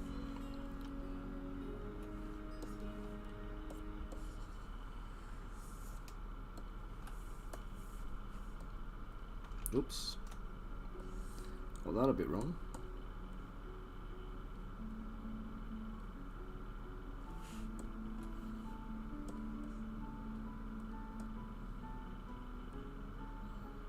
Hey Dan, how you doing, mate? So Discord is mostly just posting work in progress shots and just chatting with people, really, just keeping on top of stuff. But one of the things we're going to be using it for the new year more. Let me just show you. So I've launched my website now. So I've put a load of, well, I've put a load. There's one challenge on there at the moment, but I've got a load that I've been working on. So I've got these level up challenges. So at the moment there's only the one on there, which is just about batch painting. So we've got batch painting to tabletop standard, which I've done these 5 models, photographed it step by step, and it's like a tutorial you can follow. But basically the challenge is there and it exists as a thing. So I need to put the link to the models. So the 5 models that are on this challenge, I'm going to put in this as a freebie. So you'll be able to download them and use them as to carry out this challenge with me. And the idea being, if you are comfortable doing it, then you just follow the instructions and just get on with it. If you're not comfortable with the techniques and things like that, it's all explained in there. There's like a tutorial to follow and a guide. So colour choices and everything else are all kind of laid out for you to do what I've done there and get them to that level. So beyond that, we'll be doing kind of pushing that into a kind of a more like a higher level. So this is just a base level, a base coat and a highlight. There's no shading or anything on here. So the next stage we'll add shading and we'll give it some more depth, and then finish the bases and stuff like that, and we'll push them to a much higher level. but I'm also going to be adding like sculpting challenges as well. So the plan is I've got challenges planned for painting, for digital sculpting, and for general modelling. So if you're doing like the sculpting ones will all be digital sculpting ones, but the modelling ones would include like physical sculpting. So like adding fur to a model using green stuff, or adding chainmail to a model using green stuff, or milliput or whatever. So I'll kind of cover off those kinds of things in there, and the idea being that kind of everyone can kind of engage a little bit with that, and then the Discord is going to be where we'll be posting all of your updates. So when you want to participate in the Discord, in the challenges, you'll go into the Discord, you post your challenge results, and then on a monthly basis I'm going to do like a prize draw for people who have entered the excuse me, people who have entered the challenges. And you can enter any challenges, but basically every challenge entry will get you a draw, an entry into the monthly prize, and it'll be for something like resin prints. So you know, occasionally I might even add in a little bit of, you know, custom models or things like that. So there'll be an option to kind of get some cool prizes out of it too. And in the process, like I say, level up your hobby. There we go. But I say there's only one challenge live at the moment. The second one on there is about painting feathers, but I've not finalised that one yet, because I just need to actually take the photographs of the. I've written it, I've documented it. I just need to actually add the photos and stuff. So I'll probably do that maybe over the Christmas period.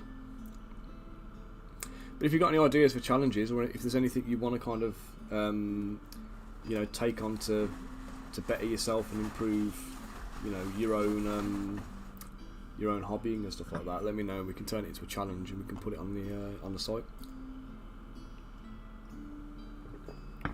Okay, so let's just move that out of the way.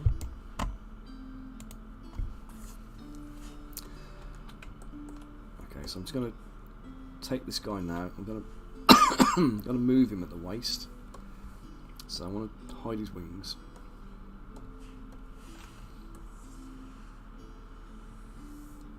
I'm going to try and capture the rib cage as a solid piece.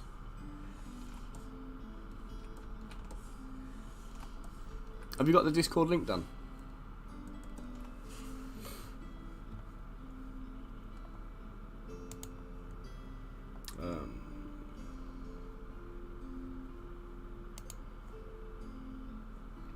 Here we go.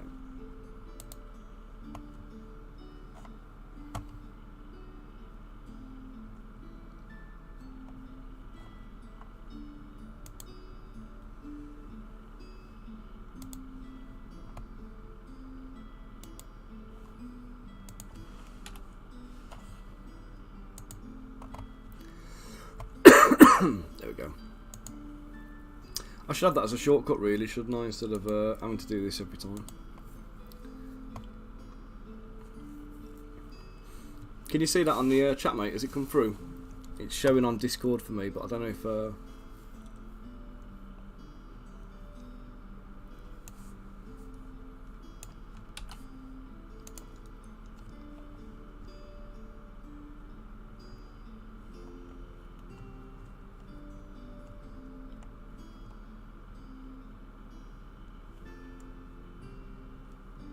Okay, let me just try and get up on Facebook and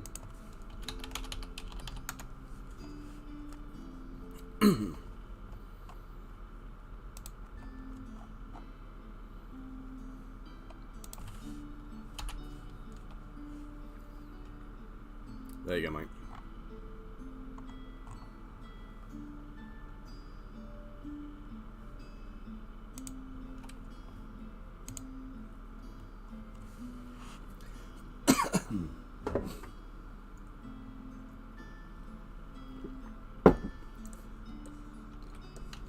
Right, so now that I've isolated the waist, it's going to come up to the centre of his rib cage, front and side, and I'm going to twist him that way, I think. Let's give him a little kink back as well.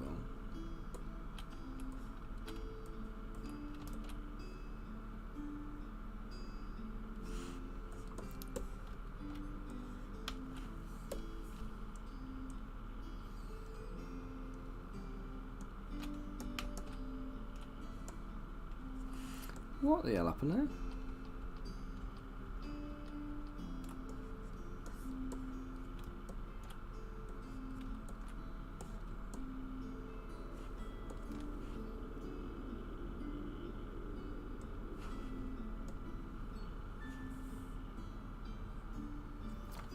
Reward.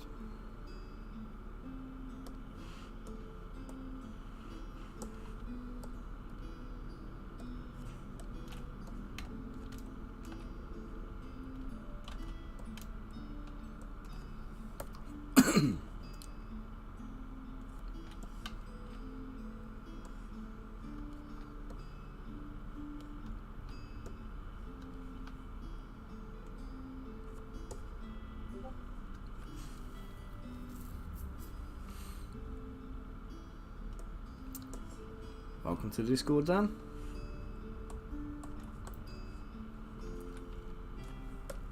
I'll take his little head.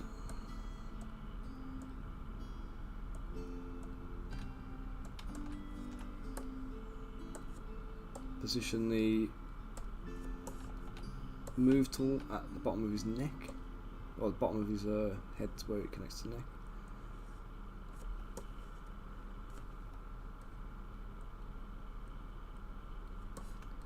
Position him a touch, and then I'm just going to use the move tool to very crassly mash his neck back into position. So I'm not too worried about it, because I've come to realise that my method of sculpting is quite destructive. So I'm not really looking for what's the word?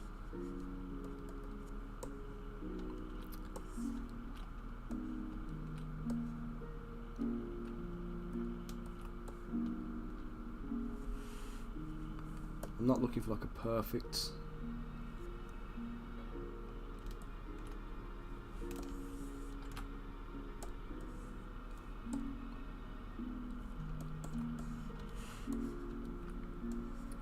I don't want perfect geometry when I'm moving stuff, because I can deal with that later.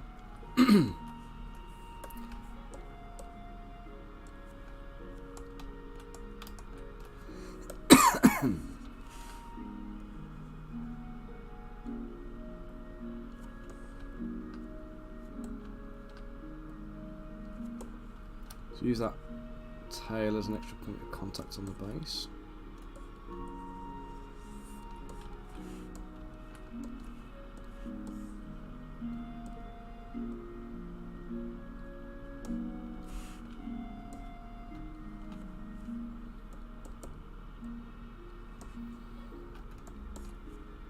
Yeah, we're not doing too bad on the Discord server actually. I think we've got a couple of 100 people on there now. Is that right?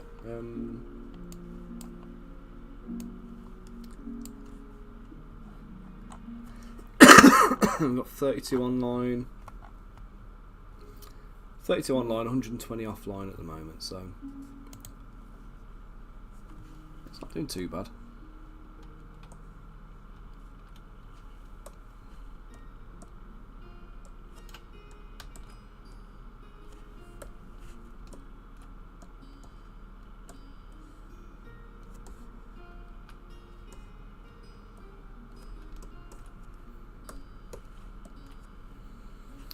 Let's use the tools now to get this rebuilt a little bit.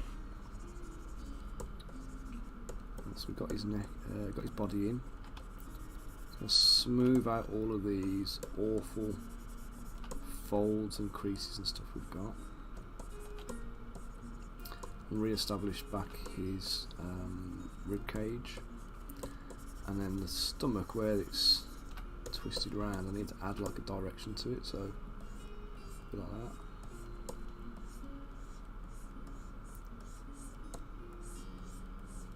So see what I'm saying about directional sculpting?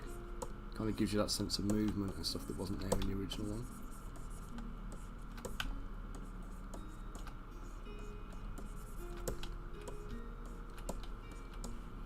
And I've got this misalignment in the back here now, so I just need to correct that. So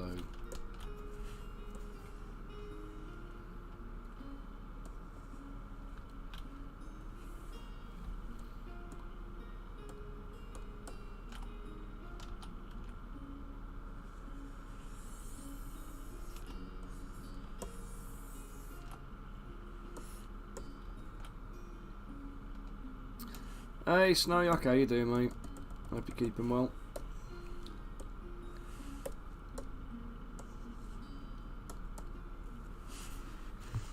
How are you doing today? Right,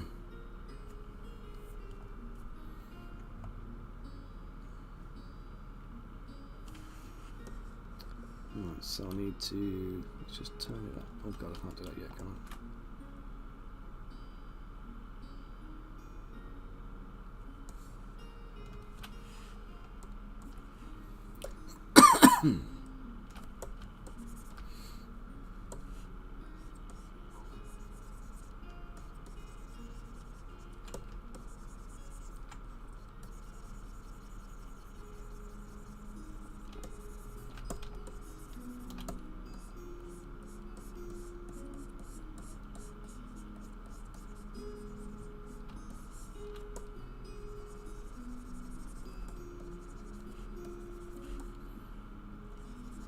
Oh mate, it's cold here. I've had the I've got snow outside at the moment. I was joking earlier. I accidentally used the phrase wade through snow to get to my office. It's about an inch thick. So it's not. There's no wading going on at all. It's certainly not wading. Do you know what I've got a photograph I took earlier. Just got to pop it in the Discord or so.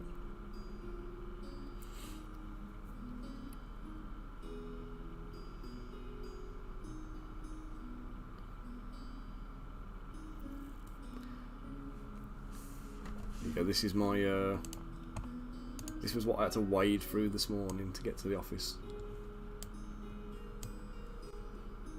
There you go. It's hardly wading, is it? You know what I mean?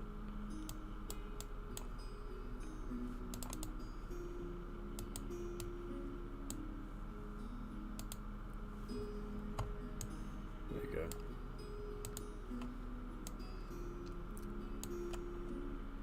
There you go. Trampoline in the middle of the garden. I ain't going near that at the moment. That's like a death trap in this kind of weather. So that's my morning commute, just straight down there.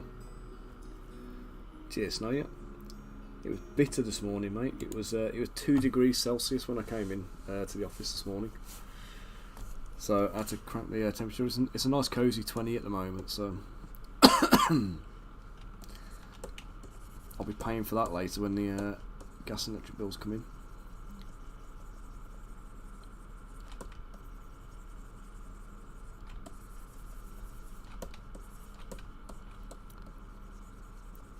I should be encouraging you all to go and buy something from my shop so you can help me pay for it.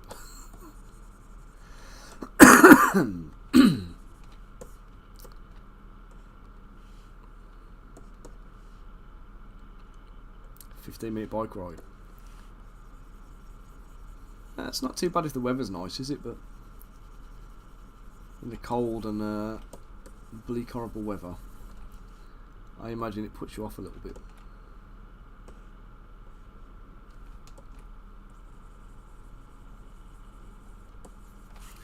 I've lost music. Where's the music gone? Oh, I've closed it. Give me a sec. Let me get the music back for you.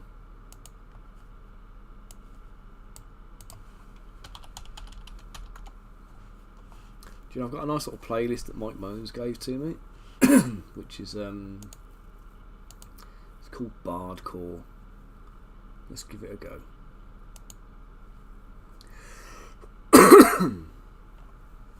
Oh, it's going to be ads all the way through this, isn't it?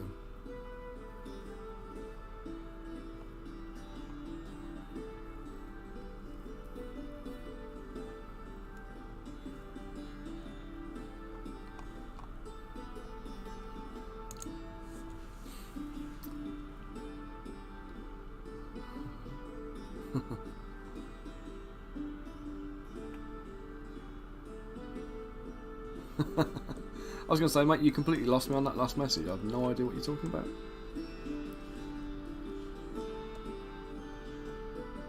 Cornflake girl? What's that? It's an imp.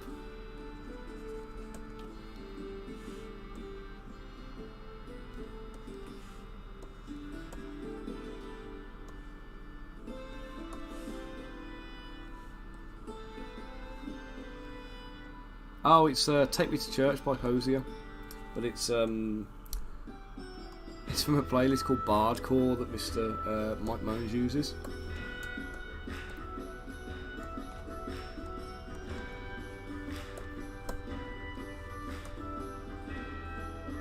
It's a kind of an instrumental kind of what do you call it?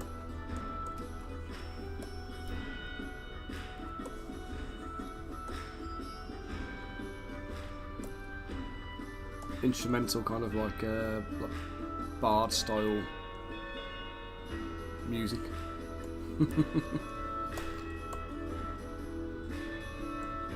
I'm not familiar with Cornflake Girl.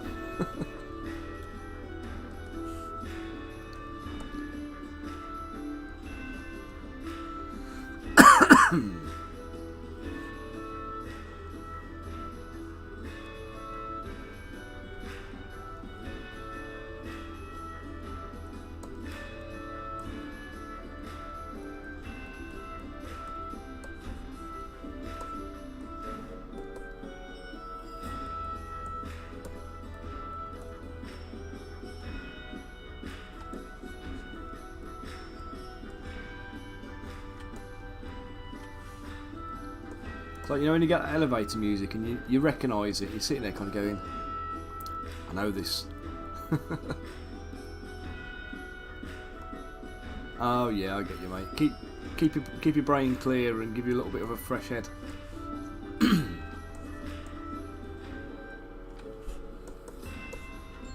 I normally end up having the kids come down to my office, and they come down here with like shoes on. But then they refuse to put the shoes back on to go back up the house. So if it's like wet or whatever it is, I end up rugby balling them both up the garden. So I'll have like Jacob under one arm, Willow under the other, trying to juggle all like the cups and plates and bowls and bottles and whatever else they've brought down. So that's my exercise for the day. Yeah, man. Oh, we had a little letter from the school. I say letter. We had an email from the school today, praising Willow for being absolutely wonderful with the behaviour and stuff at school, saying that she's a model student, which is always nice. Do you know what? That music's gone loud, hasn't it?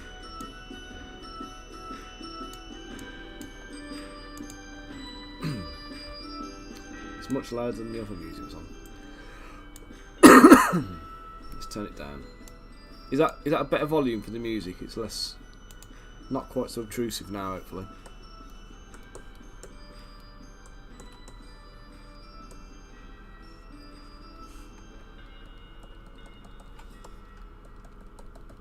What's on your hobby list this week, Snowyak, anyway? What are you working on?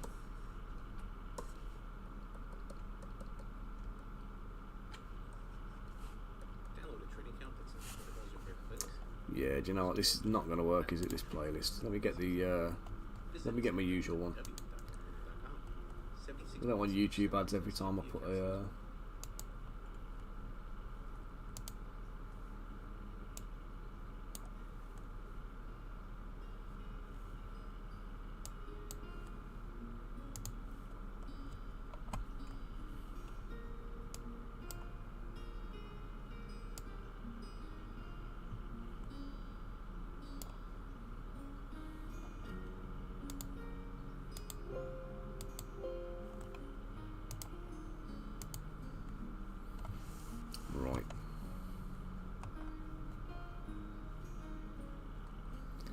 Planet Zoo on a PC.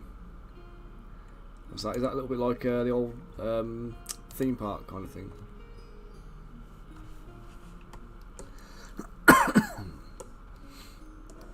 I've been playing a little bit of Zelda Breath of the Wild with Jacob this week. But then randomly he's decided to start playing Mario Odyssey, so... Oh, nice.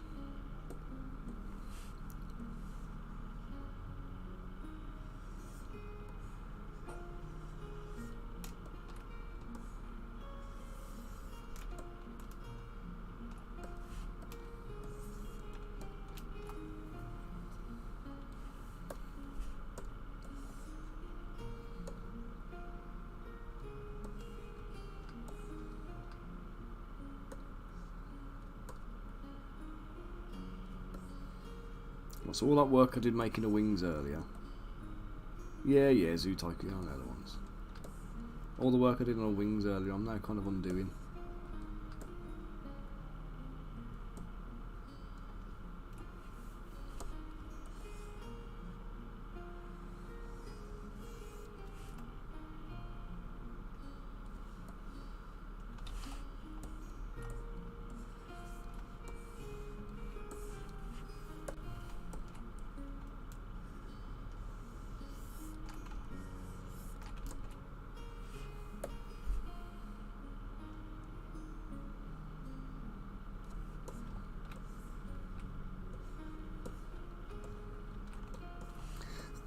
Now one of the good things is where I've done all these, where I do these like variations of the wings, what I can do is I can just save those little ones out as well, and I can reuse them, which means I haven't got to faff around trying to like do this every time.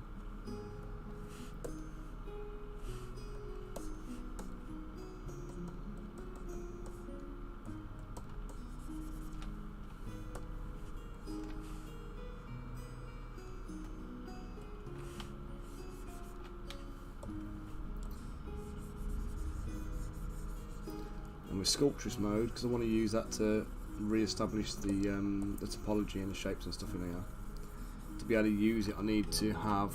Hey, no worries, Dan. You take it easy, mate. Thank you very much, sir. I say I might have to hit you up soon to kind of get your advice on these wings and stuff, because I've got Tiamat on the horizon, so it might pay to get them done properly. But take it easy, mate. Anyway, hope you're keeping well.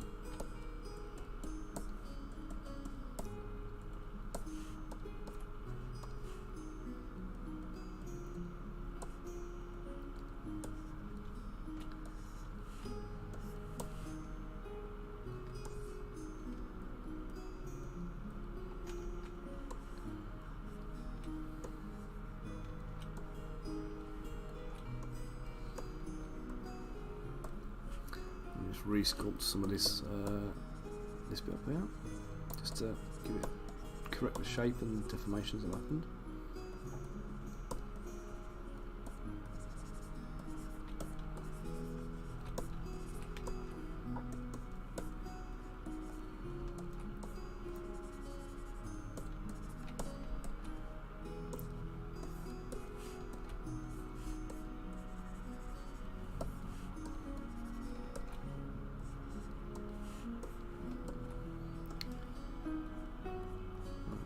Get some more of these little bits of texture in the wing.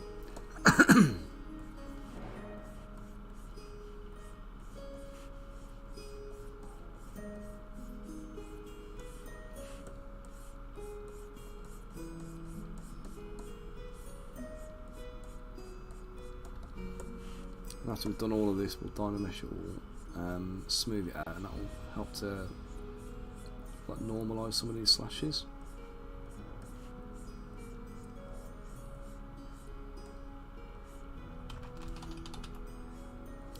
Make sure the last few follow that curve at the bottom of the wing.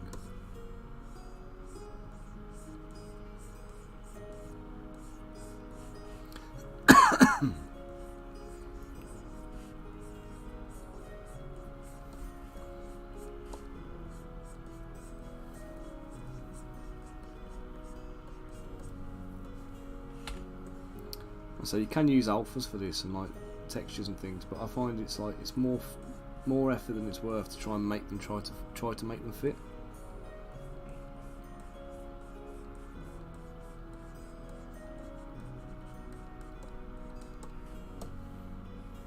I'd rather just hand sculpt my textures like I would if I was doing it on green stuff.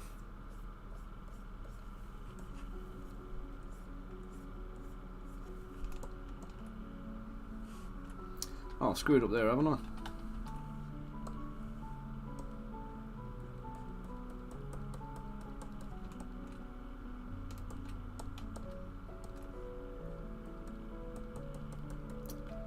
That's my fault for not having the whole thing visible.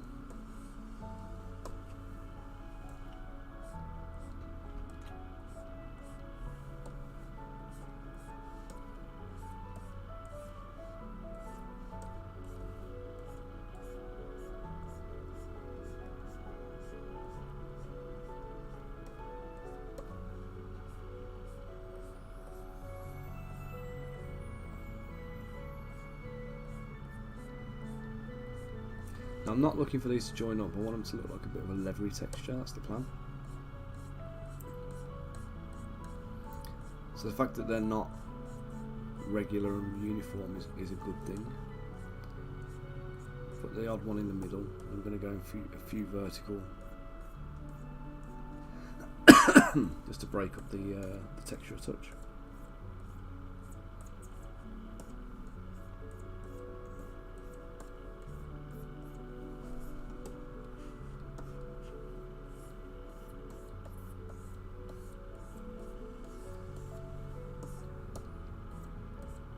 Obviously, when you get right up close, you can see the. Are you off too, Snowyak? Take it easy, mate.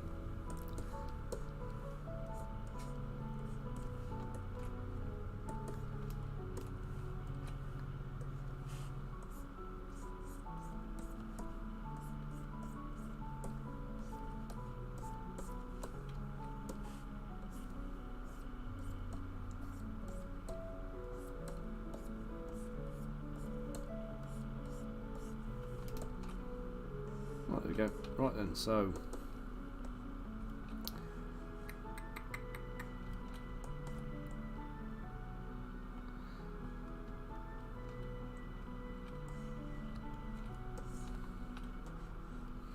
right, first of my imps is nearly done. Let me just sort out the hands and the arms here.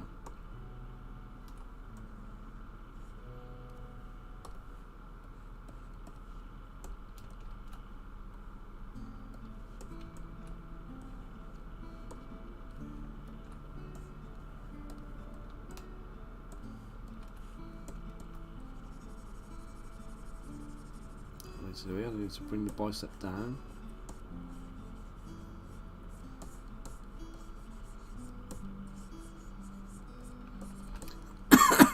Now they are skinny little imp arms, so I don't want to make them look too hench or anything.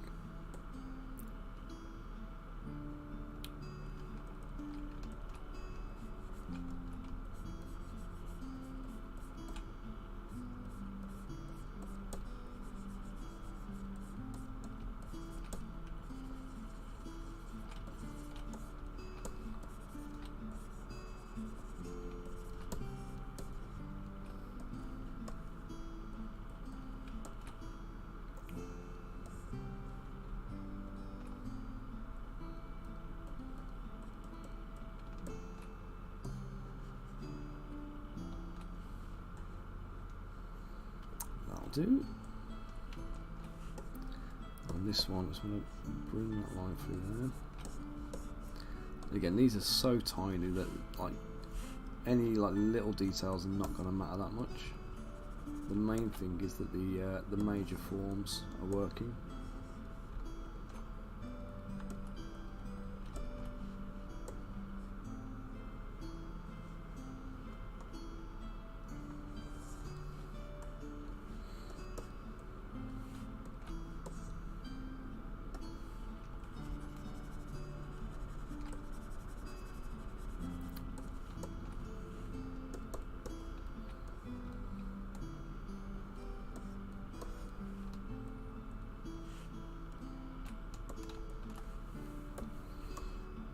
Do some positioning on the fingers.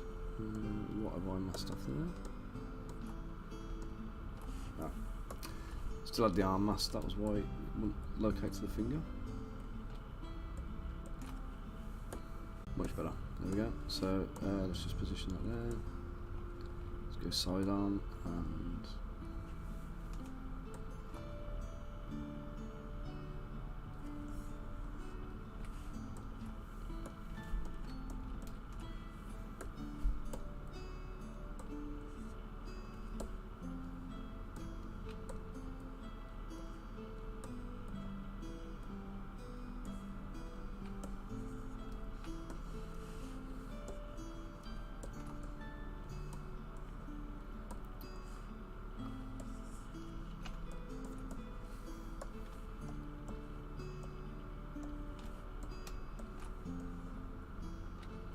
so again, there's no there's no special formula here. I'm just trying to find a pose that looks quite cool.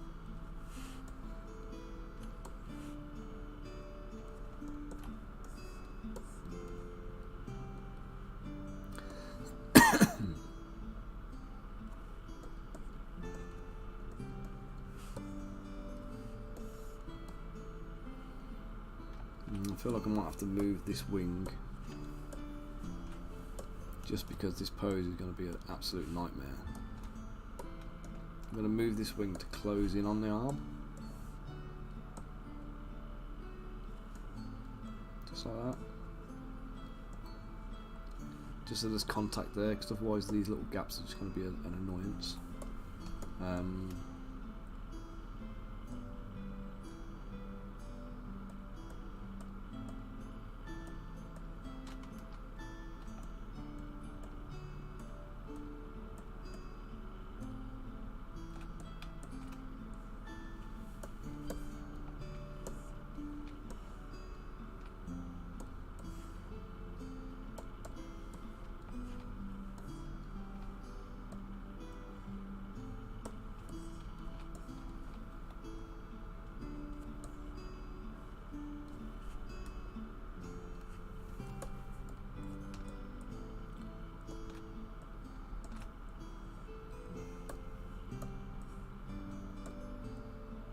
Any pose requests for the rest of the imps?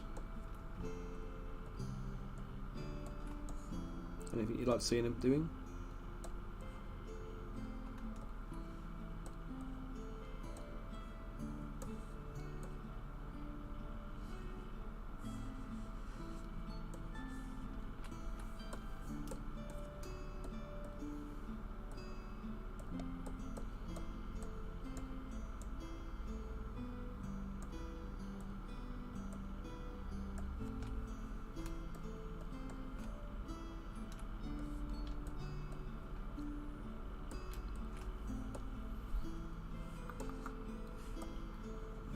So, where are us?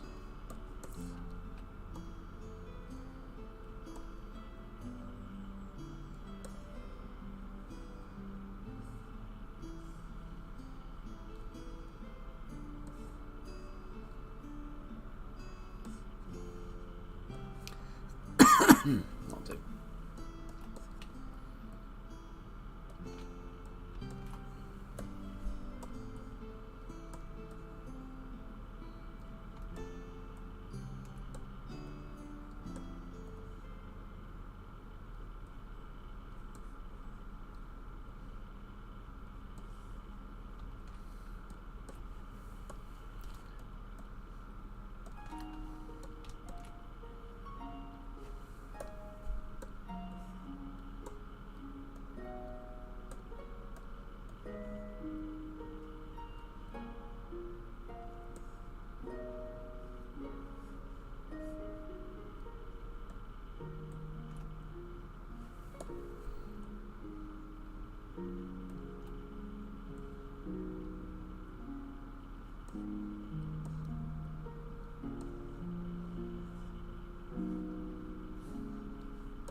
hidden.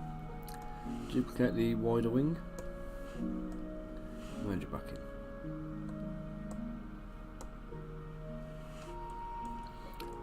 Right, one imp done. Let's dynamesh him. Remove the groups. Put some polish on and see what it looks like.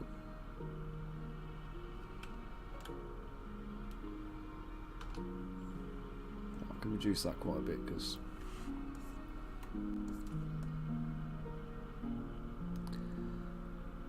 I'm dealing with an imp that's like 4.5 million polys, but it's half the size of a model that would normally be far less than that, so I don't know why it's so big. Okay, so let's just auto group it now, so it should all be one. Oh, balls. Dynamesh again.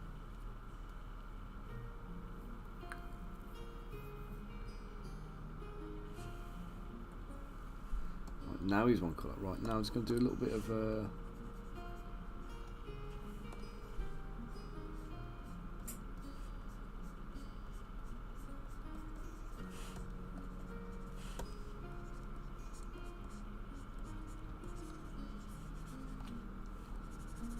I'm just doing a little bit of a sculpt overpass just to bring everything together.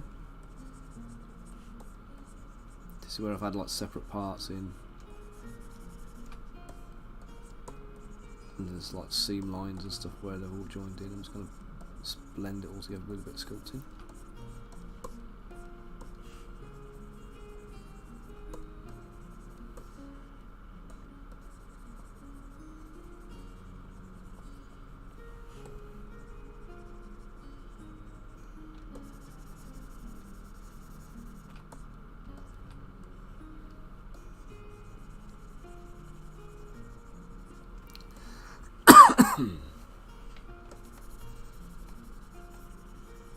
I never really think of imps as being stingy, to be honest. I know they do have a stinger, that's like their primary weapon, but I don't know, I always think of them being more like claws and biting.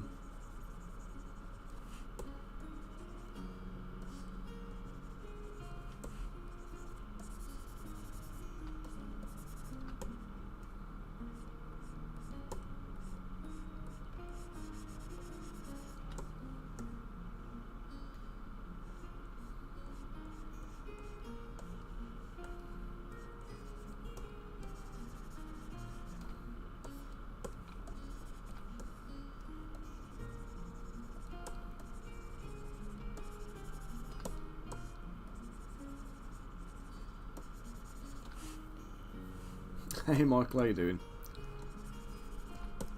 Well, thanks for tuning in and enjoy the rest of your day at work, mate. But next time you're on, if you want to chip in and talk poses and all that kind of stuff, you absolutely feel free, okay? Have a good one anyway.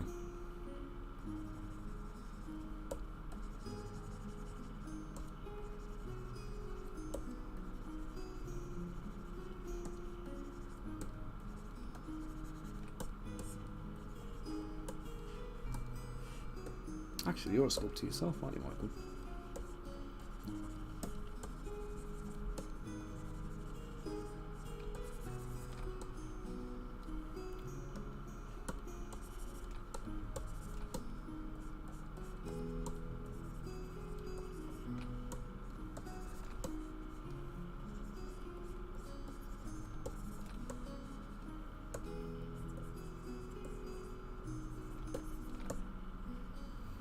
I'm just going to use a little bit of an inflate brush just in here, just to close that gap up and remove a kind of an island that I'm going to have created.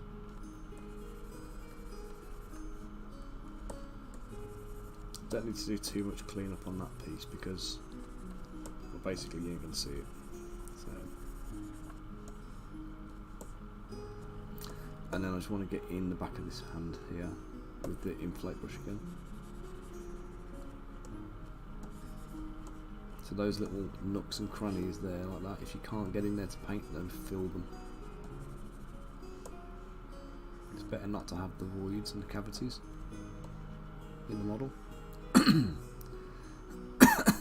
So let me just mask that out so I can make sure I've got it. Just round the back here. It doesn't matter what it looks like at this point because, like I say, you can't even see it. So.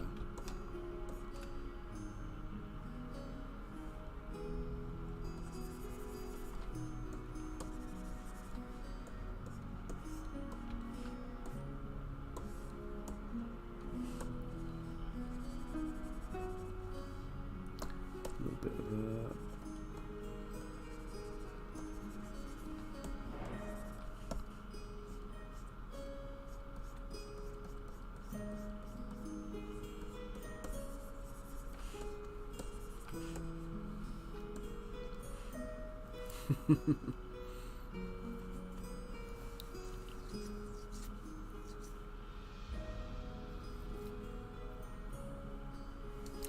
yeah, I mean, I might drop the occasional kind of like a little bit of bad language, but if she's on stream and you want to give me a shout and let me know she's here, I'll say hello to her and I'll make sure I curb it. I do try and avoid it altogether entirely, but it's because I know my mum watches as well. Excuse me. It's mostly when Zbrush crashes, if I'm honest.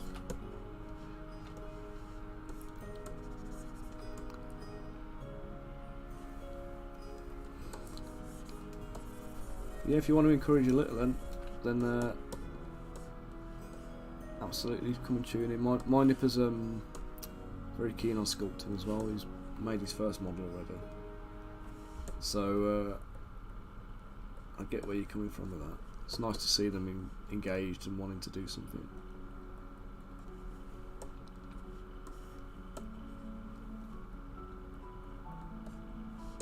Yeah, bring her along anytime, mate.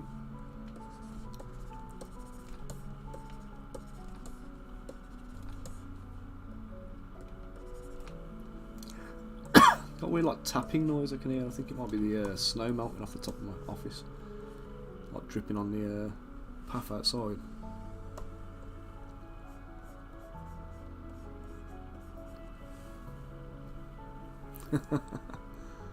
Oh bless. How old is she? Oh, 8 years old. Bless her. You can get a fairly reasonably priced XP pen type thing, but it's they're the black ones that you have to what do you call it? You know, when you draw on a tablet, you have to look at the screen. They're quite tricky to kind of get your head round to start with. But the Huion ones, if you can get a Huion tablet at a reasonable price, I don't know what the cheapest ones are. They do like a 13-inch and a 10-inch, I think. You're a bit limited with the interface, but it should be ideal. Obviously, you shouldn't want to spend like, you know, hundreds of quid. Oh, you go for, yeah, 300. There you go.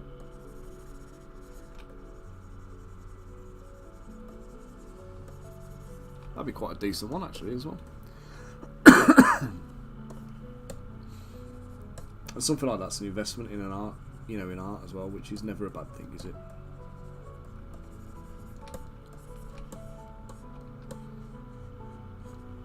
I've got my I've got a Wacom Cintiq companion, which it's a Wacom, but it's an isolated computer on its own. You don't need to plug it into anything. And whenever I'm sculpting, if my little one wants to come and join me, I'll plonk him on that next to me, and he'll come and have a little go with me too. Because with Zbrush, you get like 2 user licenses for each of your subscriptions. So I've got it on 2 machines.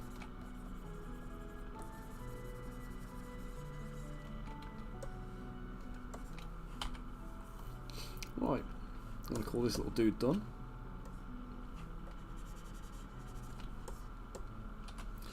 Let's do a quick save so I don't lose anything.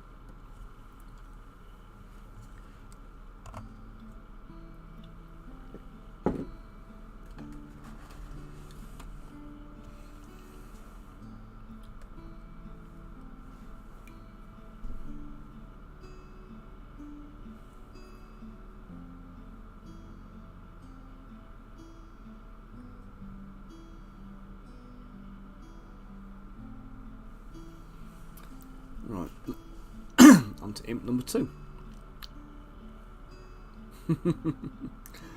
Very nice.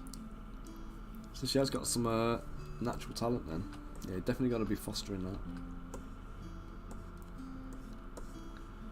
I just realised I've got a little nodule out of place here on the back of his foot. Let me just get that in. To be honest, copying is really good. And like anybody who's starting sculpting, the first thing I'd always say to them is go and buy something from Games Workshop. Or you know, Corvus Belli, Infinity Reaper, or some, you know, a company that makes actual proper miniatures, but importantly one that's got art direction. So there's somebody who's kind of signing off the models rather than just like, you know, someone like myself where, you know, you've got to trust that they know what they're doing. You know, you want a model that's not had shortcuts taken on it. Basically, get one, a physical miniature, get it in your hand, and copy it. As, you know, something that appeals to your style wise. Pick one and just copy it as closely as you can.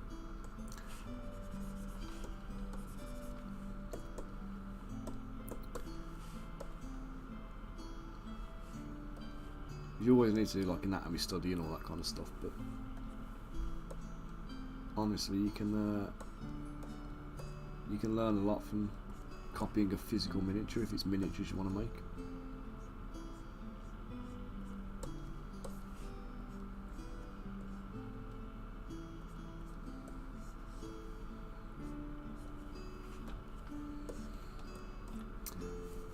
Right then. Oh man. My shoulders are killing me now.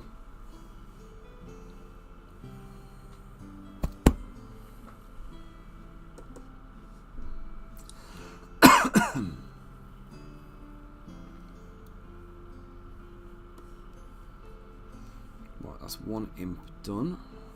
That's imp 5. So let's go to imp 2. No, 4, sorry. Let's do 4.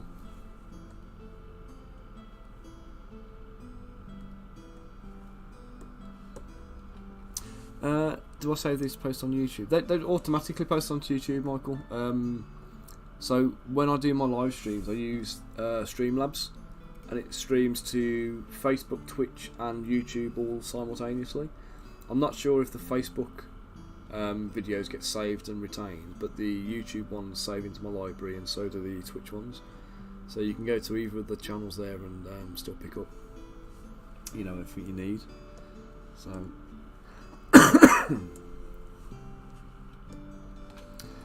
right, pose for imp number 2. What do we reckon?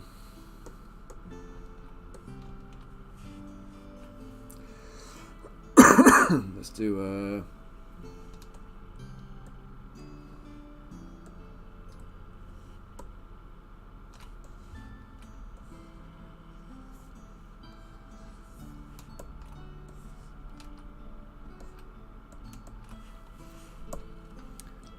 wide arm stance.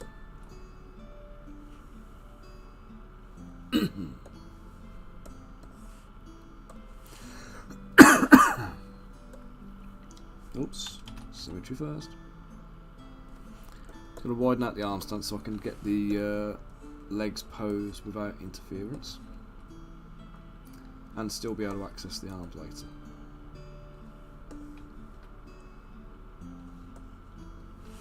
In fact, I'm gonna split the arms off.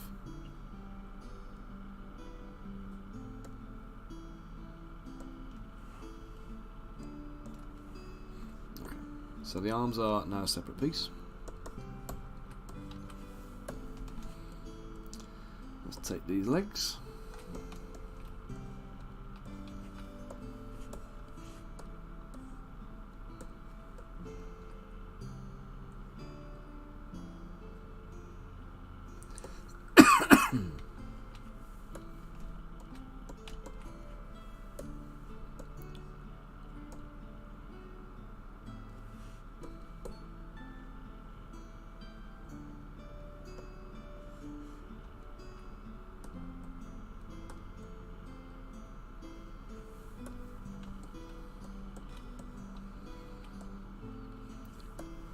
Just get that now, pop that on the bone here.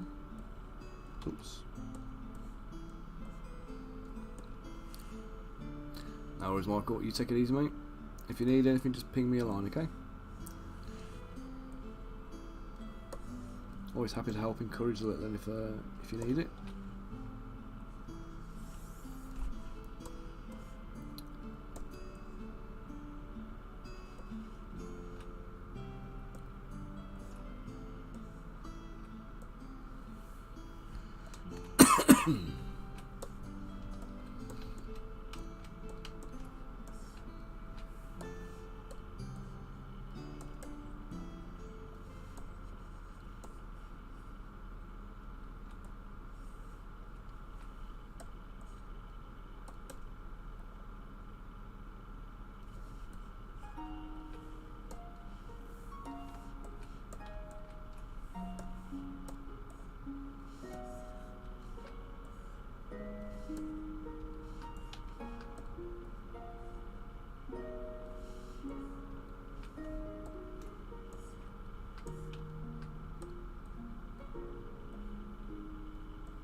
Just gonna lean the whole thing forwards.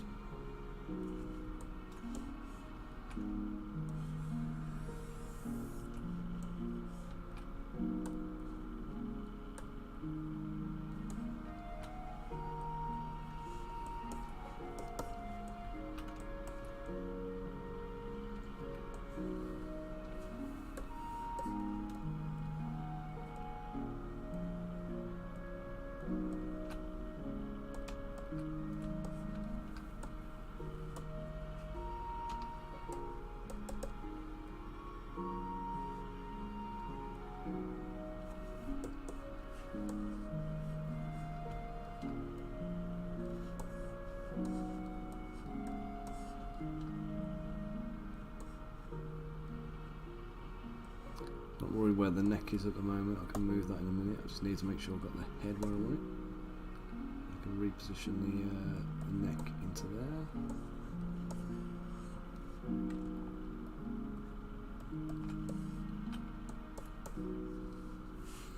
Might open the mouth on this little sucker in a minute as well.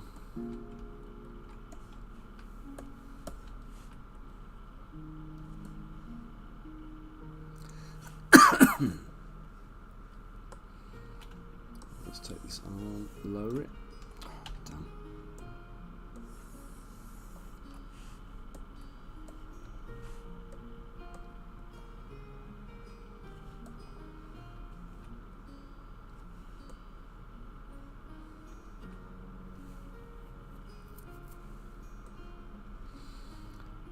Let's bring it back there.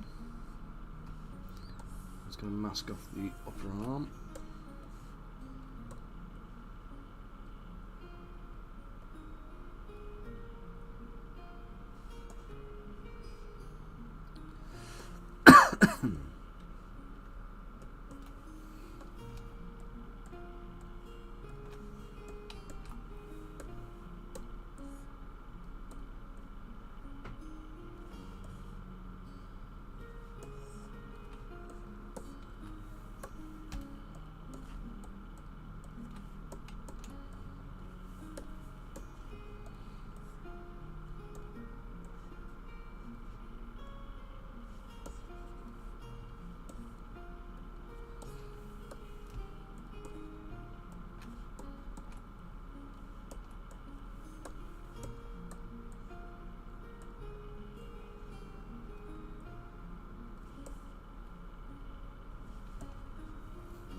So it's going to rotate this arm around this way, I think.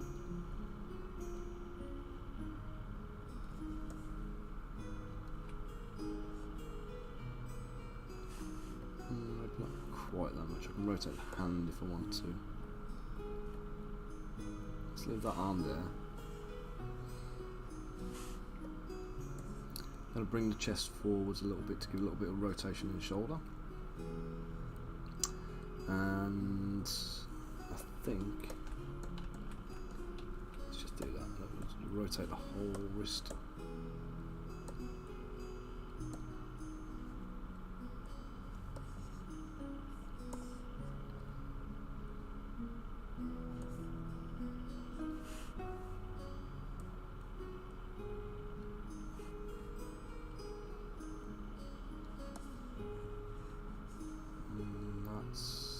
Oh right, yep, I'll call that a win.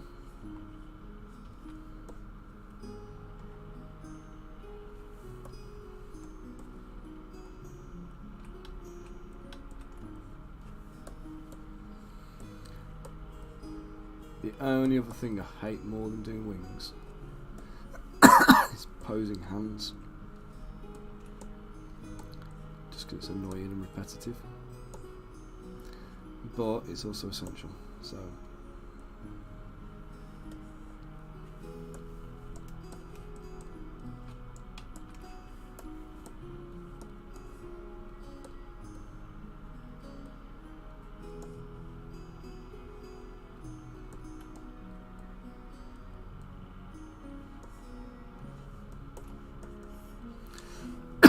well,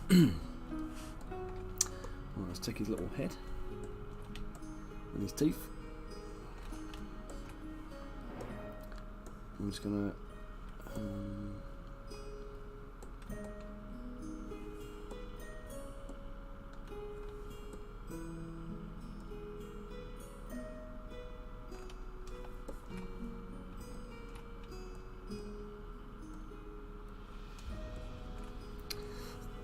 I'm gonna try and get the head as side on as I can. Get my mask lasso, go up here, let's get into that mouth.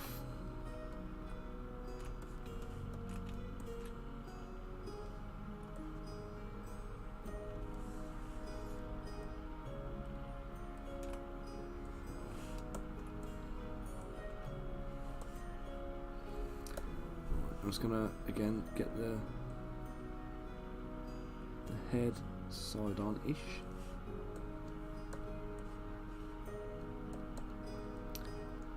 Open the mouth now.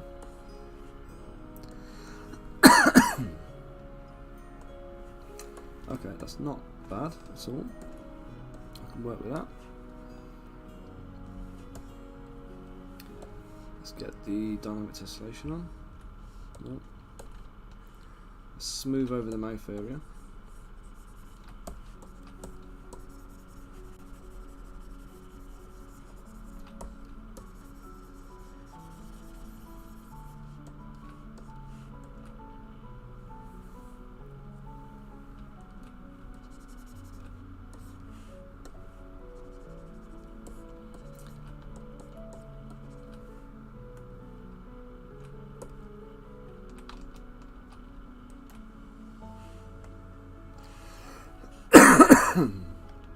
Save. Auto group.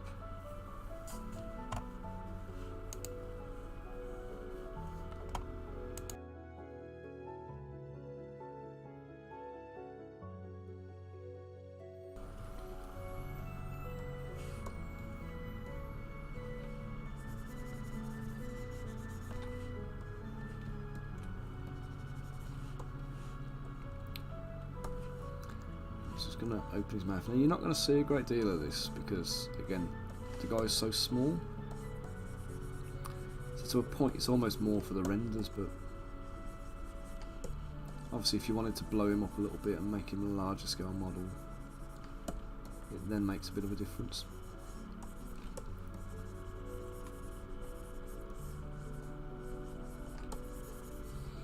So if anybody's looking at these and thinking like they'd like them for for themselves but you don't have a 3D printer, they'll be in my web store by the end of the week.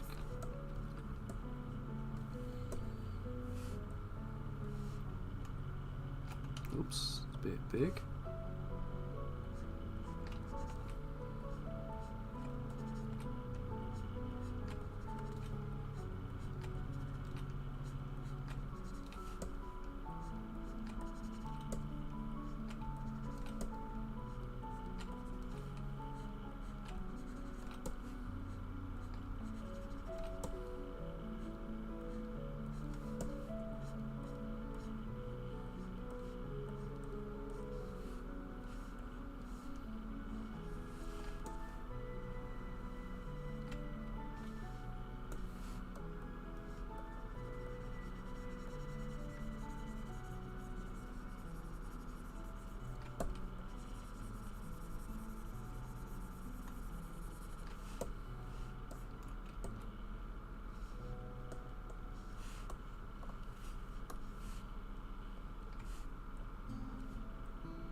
That'll do. I've ended up with a few like scratches and nicks on his chin, which I'll just clean up.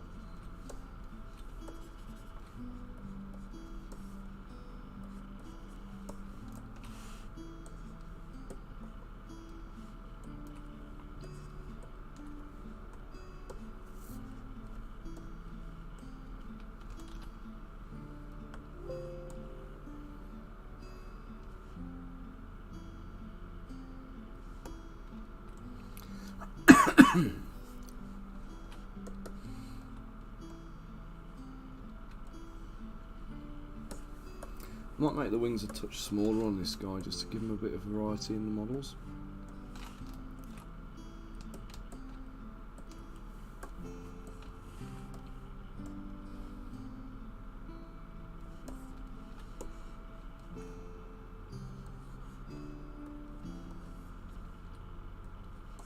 They don't all need massive wings, do they?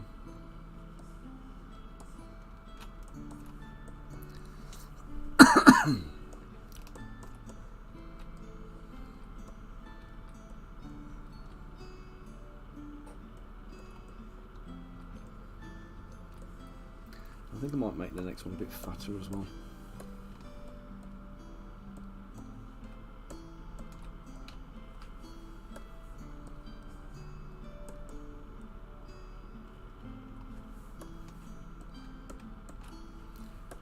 I feel like his leg is out of balance a little bit, off-centered. He just needs realigning a touch. His pose.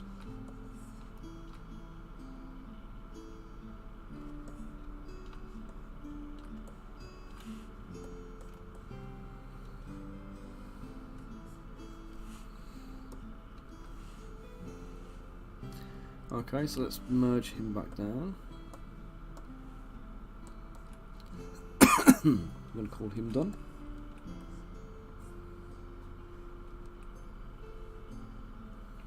Let's dynamesh them all together.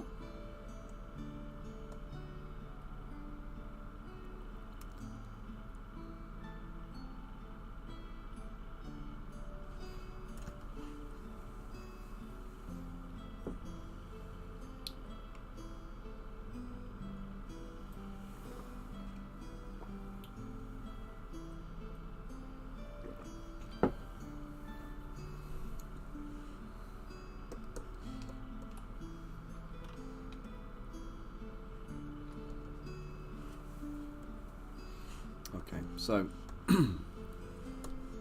same process as before. I'm just going to go through and just do a little pass over, just checking all the places where the model has seams, where one part joins into another.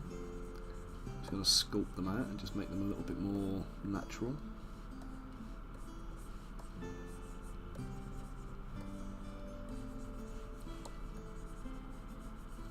Add a few like little tendon type bits and a few extra bits to just help with the movement and direction of the model.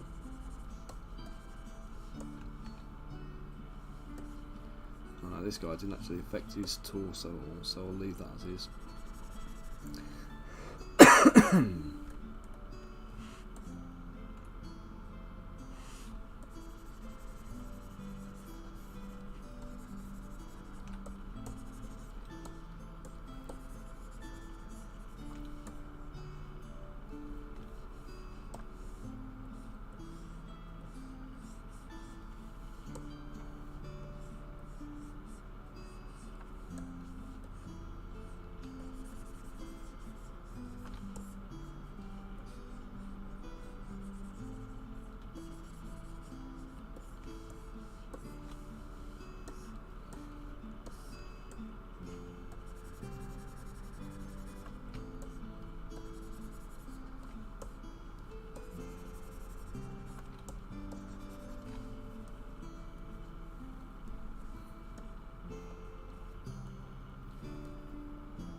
So this is literally just a little sculpting pass I do after every pose.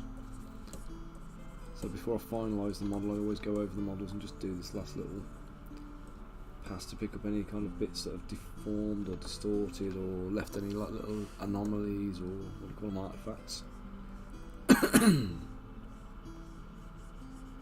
Pick all of those things up and just make the whole thing look right. Literally just finishing the model, really. You know what I mean? But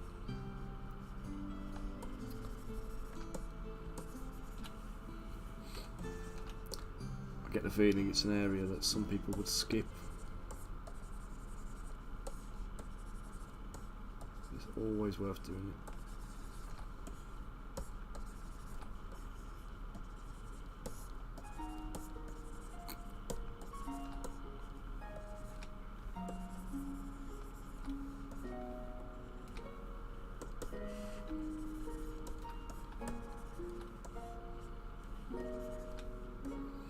Right, I was going to fill the inside of the hand. Oh, what am I doing there?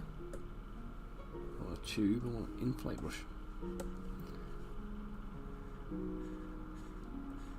And close that gap up between the thigh and the inside of the hand. A little bit there that's going to get closed too.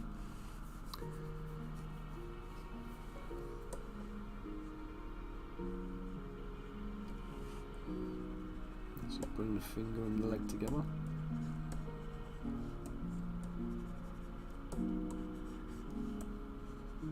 There you go, that's enough. I'll smooth out this tail. Rich, how you doing, mate? Thank you very much, sir. This is number 2 now. This is the second of the imps. Pretty much completed. I'm just going to get the next one. I'm going to do like a little fat imp, a little fat gribbly imp. Got any pose requests or anything?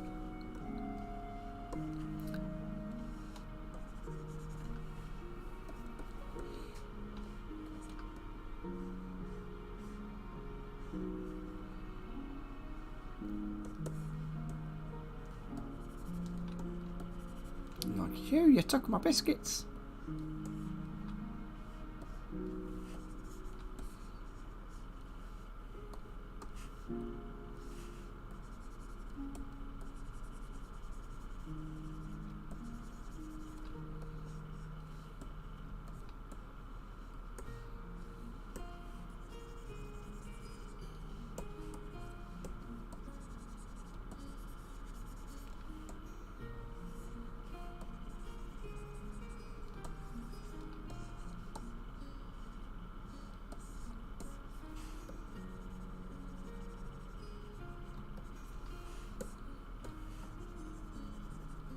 we having for lunch today, Rich?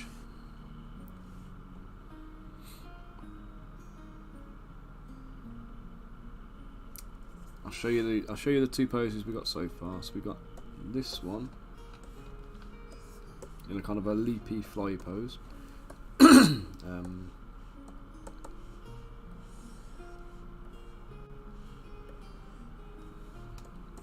got this guy in his leapy fly pose, and then we got this guy in a very accusational "you nick my biscuits" pose.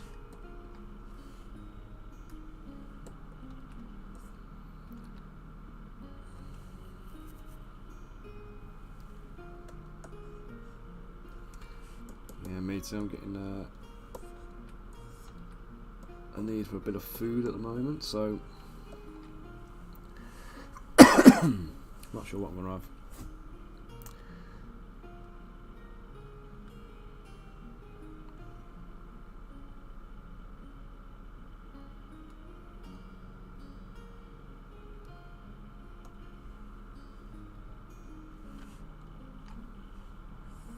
Let's just whiz him off to the side.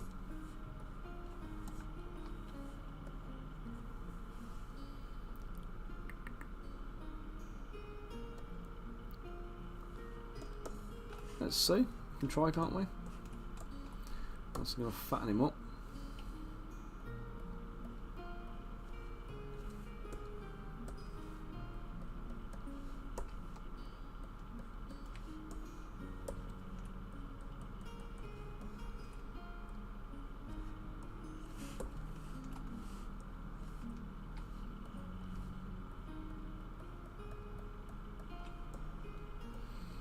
I should give him tiny wings this one, shouldn't I? Don't you think?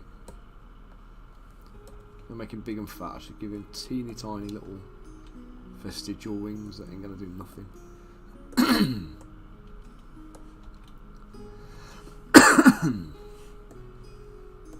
Just feels right, you know what I mean?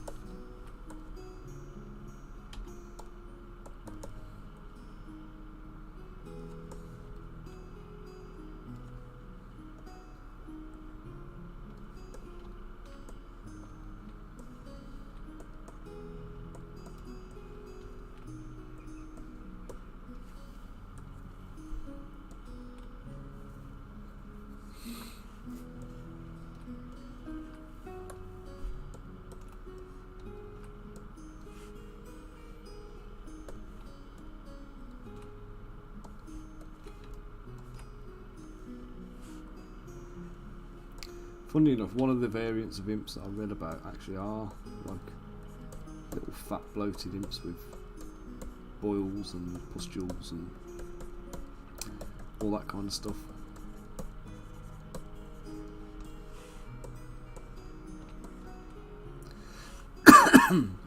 almost little mini nurglings, you know what I mean? That's the vibe I got from them.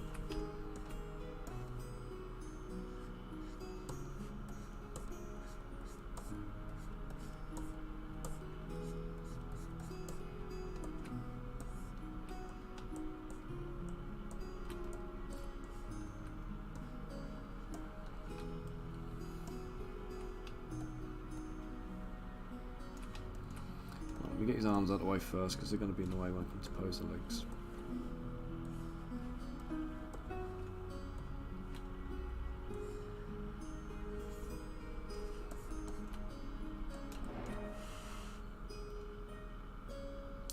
Let's do split mask.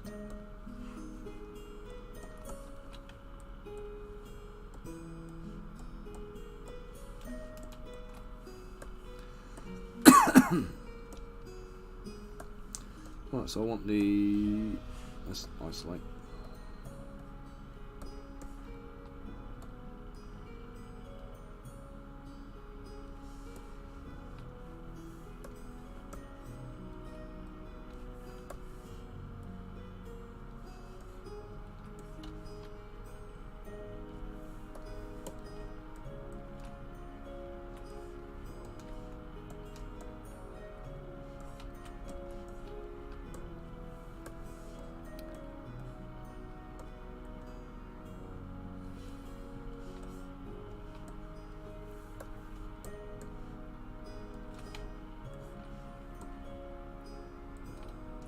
Sounds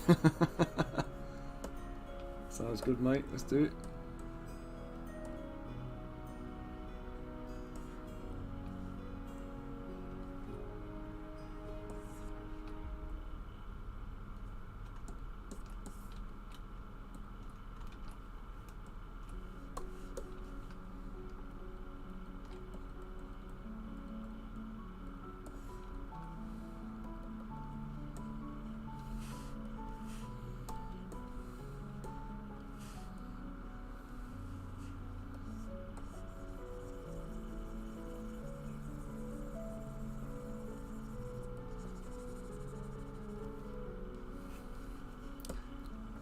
So I was going to re-sculpt this bit of the chest now, just to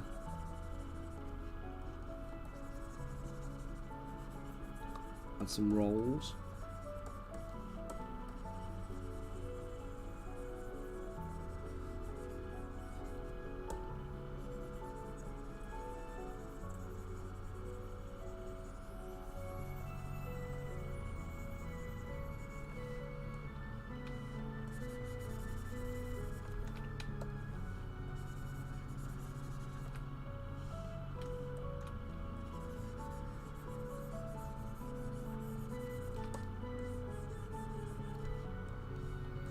It's a bit like, you know, the fat chocobo in Final Fantasy.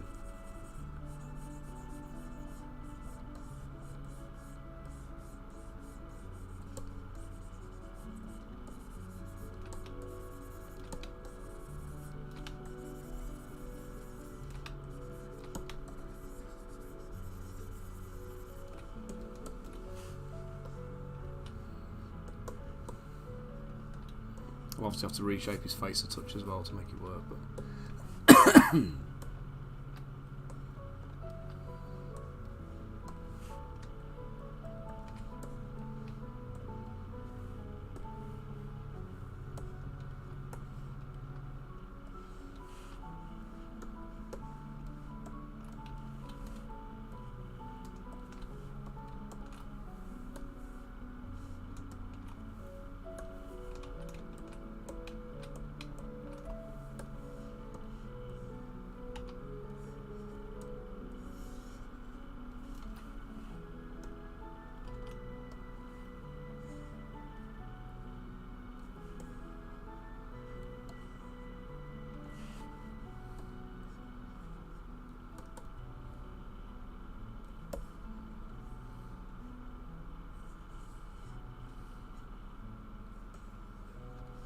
do. The tail contacting the wing.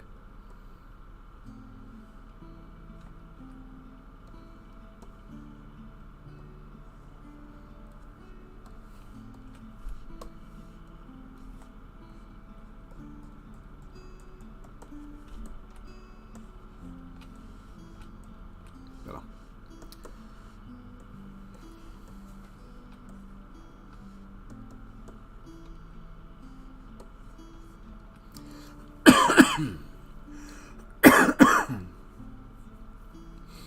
Thinking about maybe I should fold the wings up on this guy as well. Like they should be. Let's try it.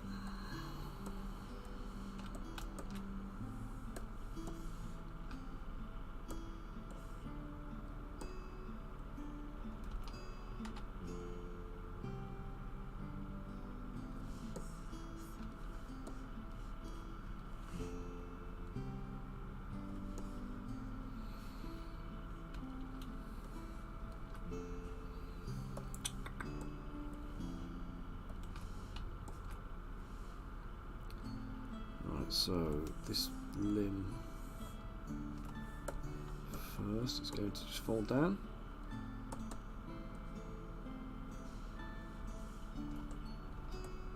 You get the second finger digit.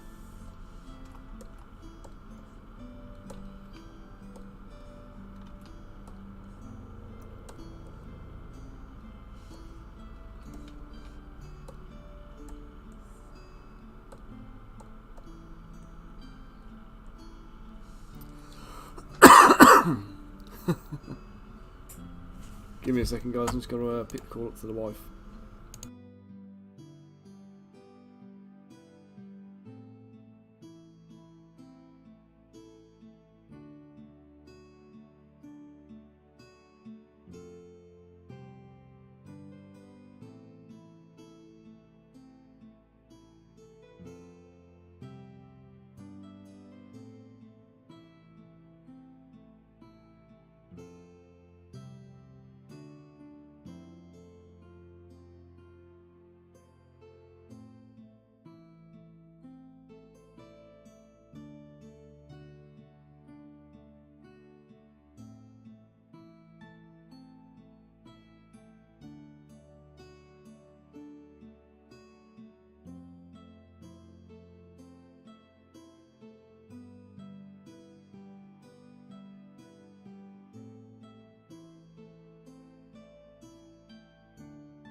Alright, back guys.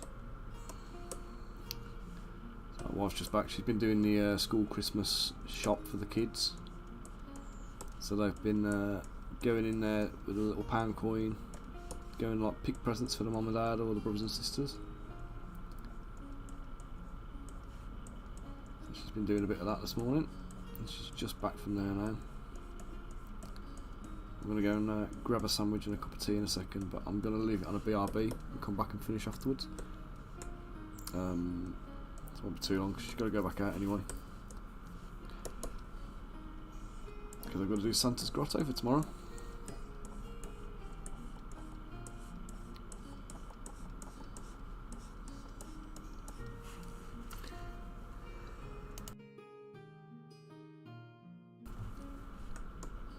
Oops.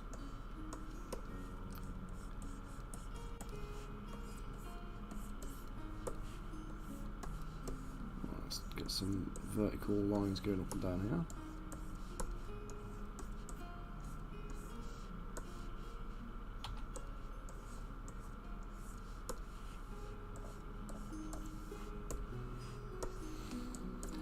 There we go, we got a little fat imp with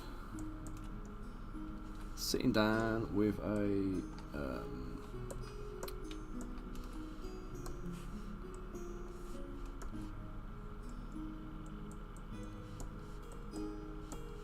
big gut on him.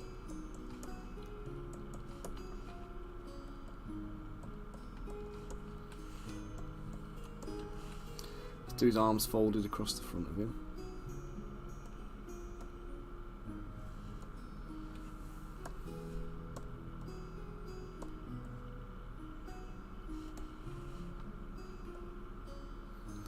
Let's have his arms. Oh god! Let's have his arms kind of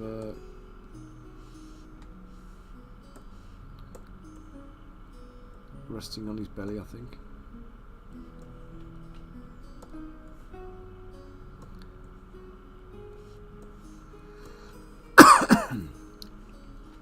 Maybe widen out his midriff a little bit. He uses back rolls as well, doesn't he?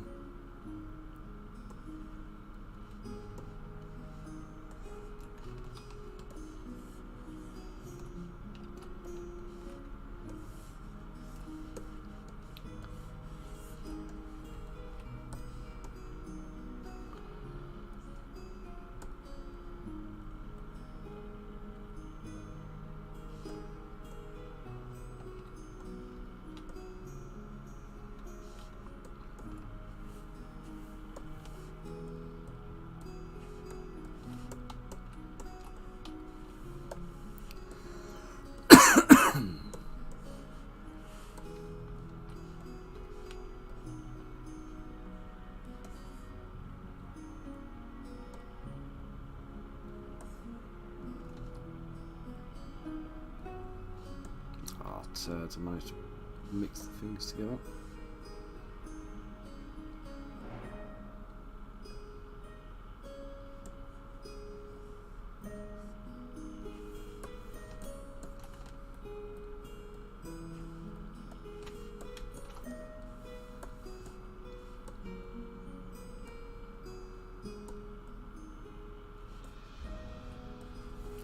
I'll try and get this guy finished off, and then we'll go and grab me a brew and sandwich.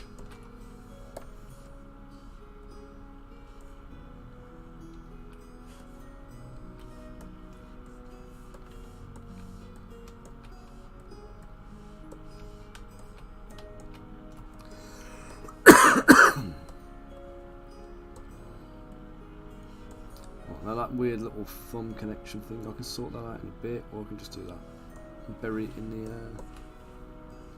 the belly, and then we'll reconnect it afterwards. Right, so I'm just gonna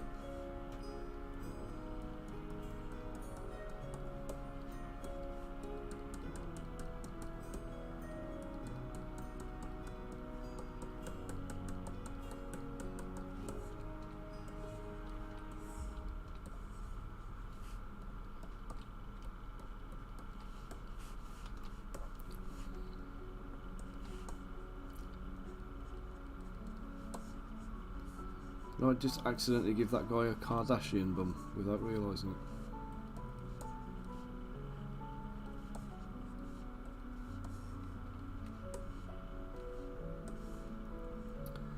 Right, we've got some weird anomaly going here with the stretching on the arms by the look of it. I think that's because I used the inflate tool. These Patreon, these are, mate. Yeah, there'll be a Patreon released with the Quasits. Do you see the Quasits that went up yesterday?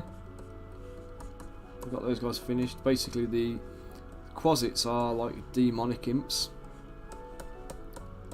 So there's three Quasits going in. I've got a little group of 5 imps. So yeah, there will be. I mean, hopefully they'll be on there today, but they'll be in my web store today as resin cast as well, resin prints.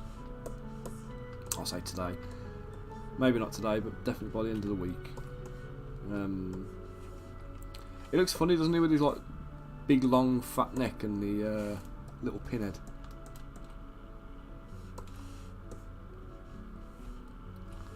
Let's just put some meat on his bones, give him some jowls.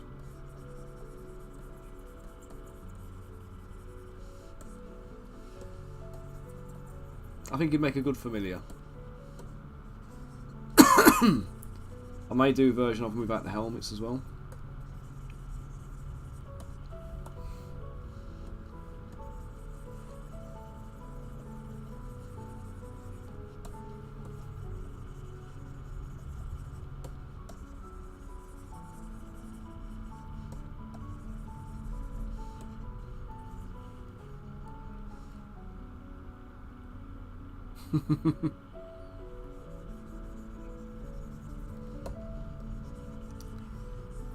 Let's do them, Rich.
He looks far too adorable to be an infernal demon, doesn't he?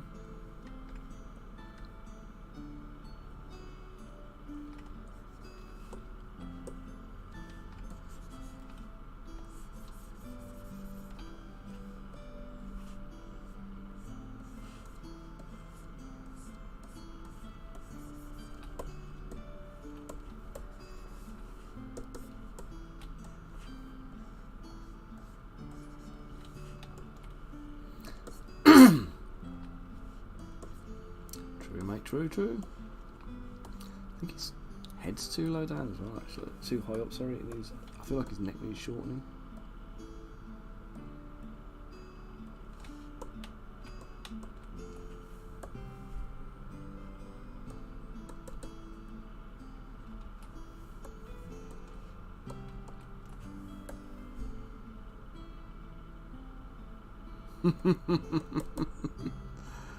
God. cafes. Who come up with that idea, right?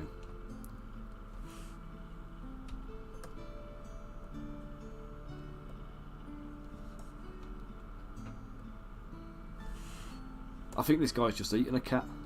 I think he's gone to the cat cafe and consumed the cat. He got the wrong message. Some family somewhere's missing a Tresson.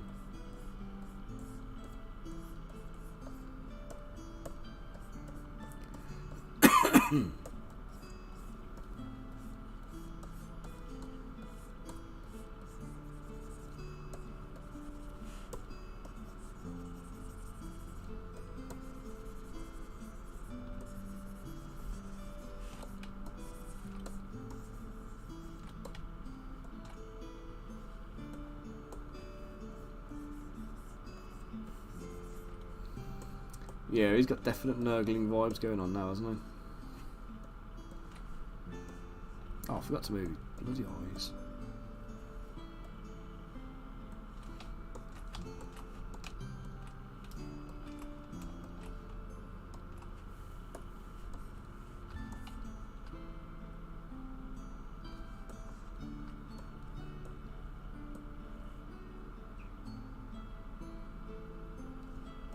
That looks a bit creepy, that, doesn't it?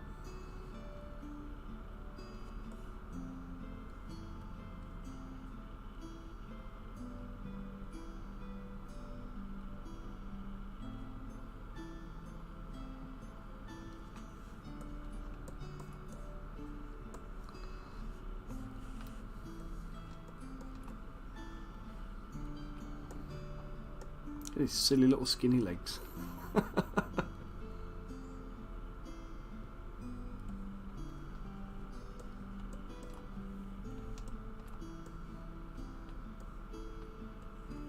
Let's merge the arms in.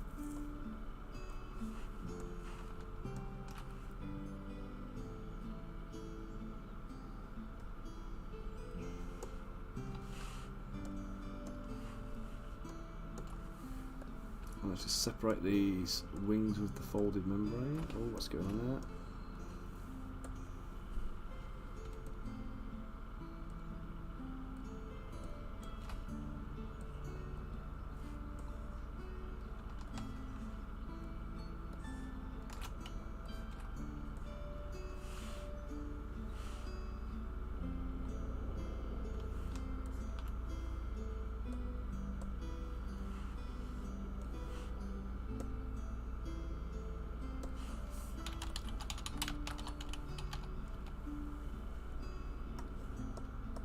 Not how you spell wings.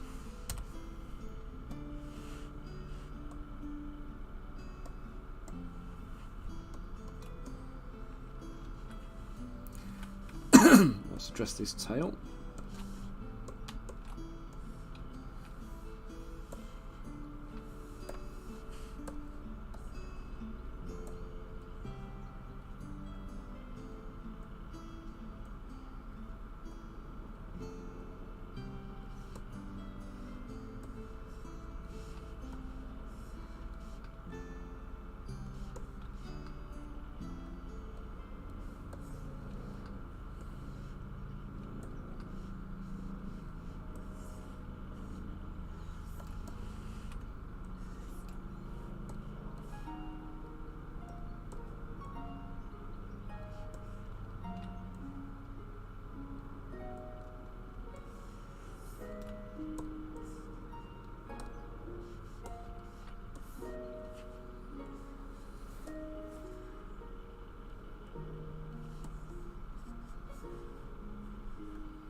Nudge in here just to get this tail straight.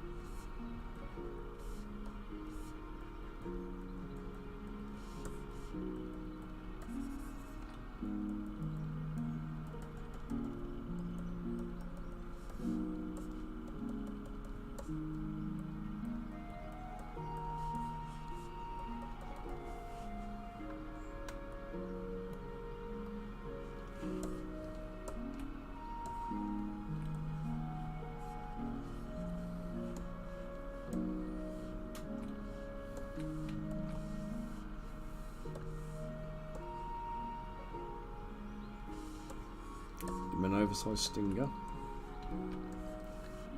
And a little chubby tail.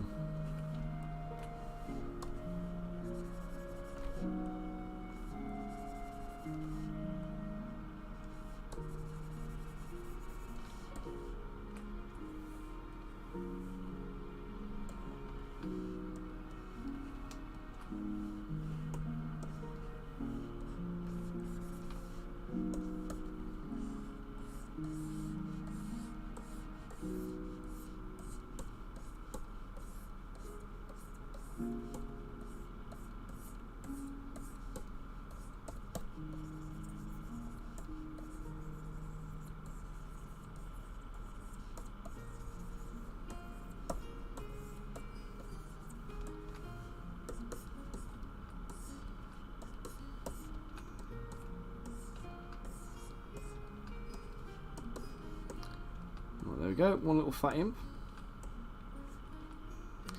with teeny tiny little legs.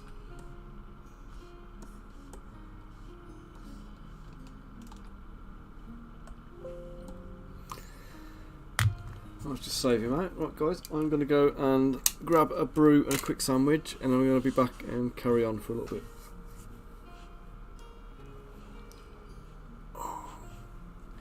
Right you guys, let's pop him to the front. There we go. One little fatty imp.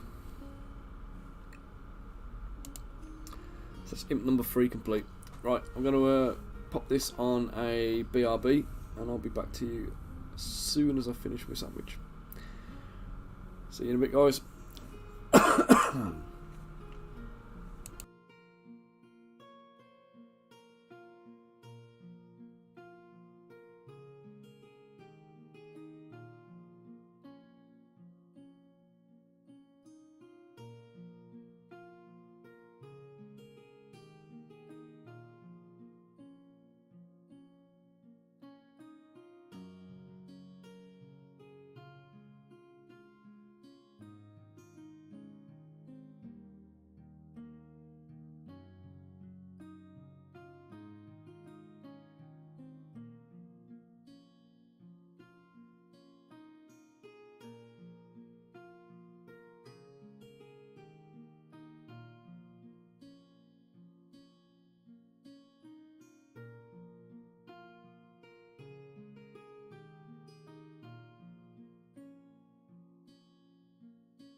Right guys, I'm back now. Let me sandwich and a cuppa. Ready to get stuck in with some more imps. Right, what are we doing for this the next two then? So we've got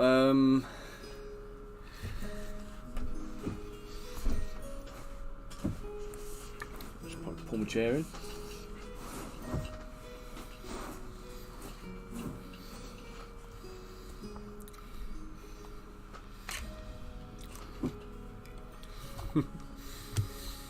Okay.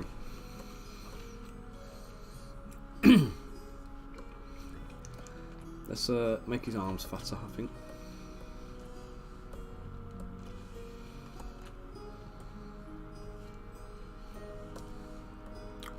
Let's fill some of that space.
Let's just save him. Close holes and auto group. Because basically these little dimples I'm getting up on his shoulder, you get them when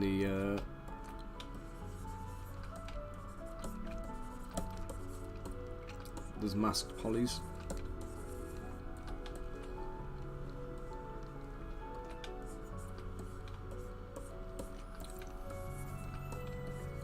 Straighten out any of these nasty looking bits.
Let's get some rolls of neck fat on the back of his head.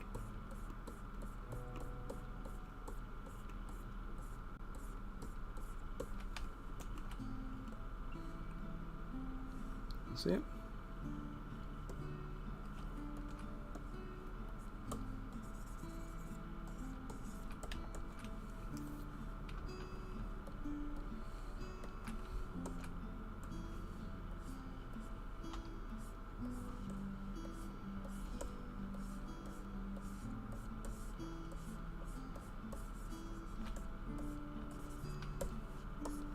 Do a little roll over there.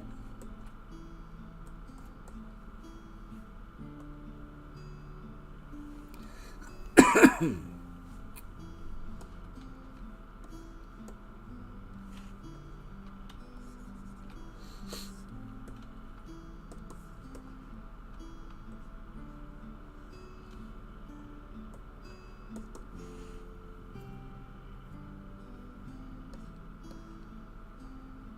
do you know, I just realised.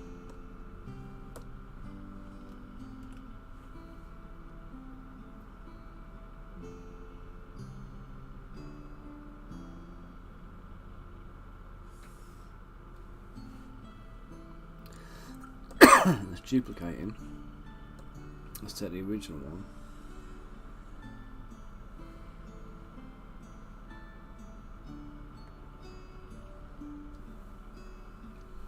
So I'm going to take it far enough back that I haven't put a helmet on him, or I haven't merged all together.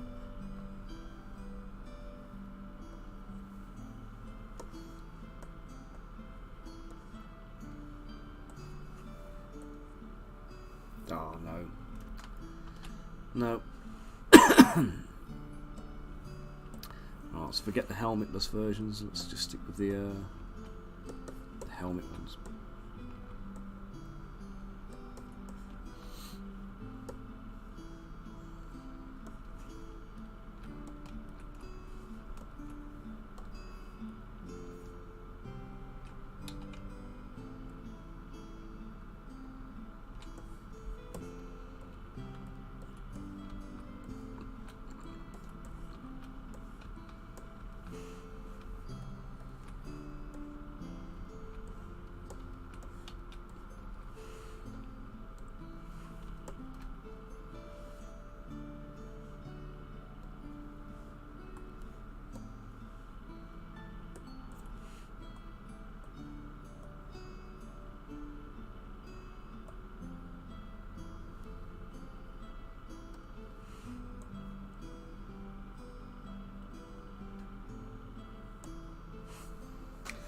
Right, let's just merge them together.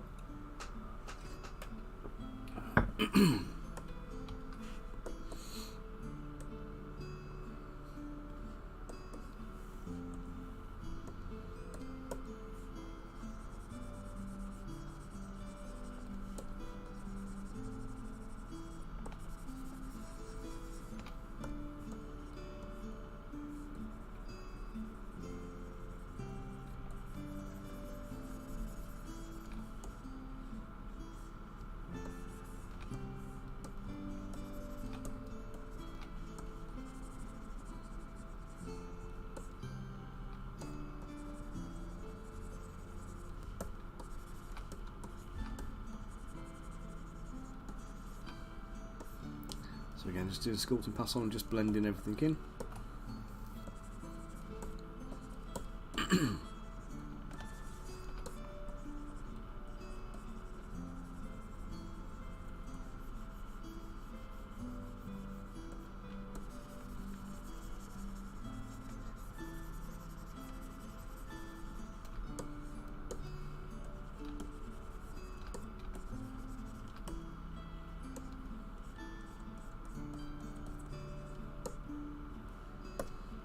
So little gap there that needs filling, let's just close that.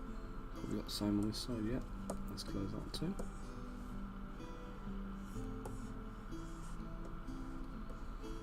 Around the back we're good. And here I think we're good.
Yes, we've got Griblet's little fat cousin.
Right.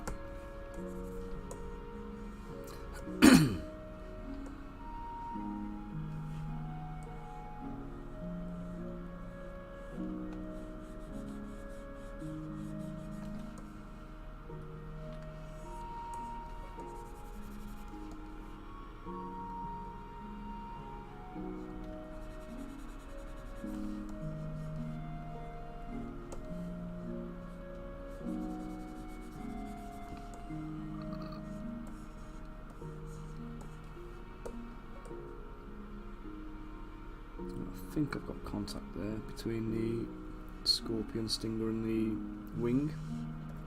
So just smooth that little bit of joint out of the top of the fingers, the wing fingers.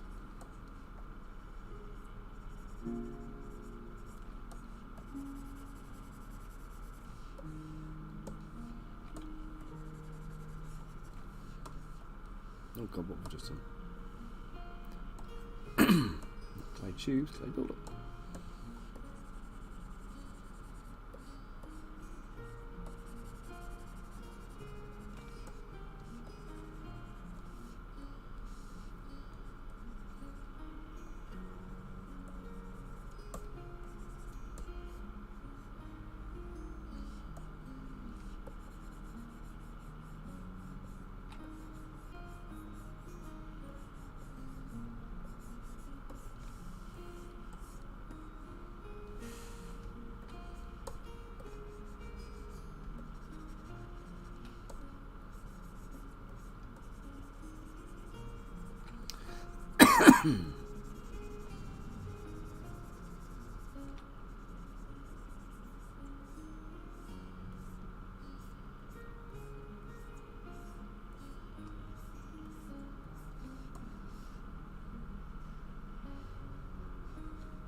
Let's get on to this other version of him with the mask on.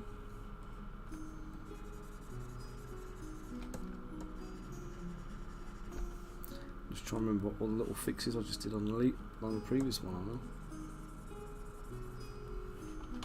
Well, do you know what? If I'm a bit clever about it,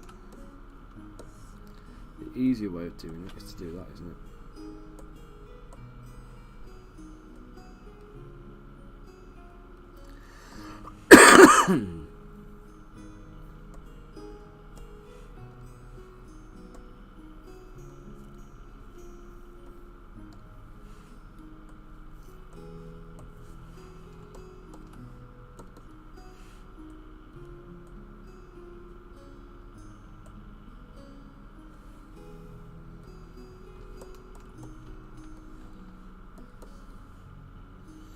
There we go, and nice and quick and simple. We've got we're having to go back and fix it all again.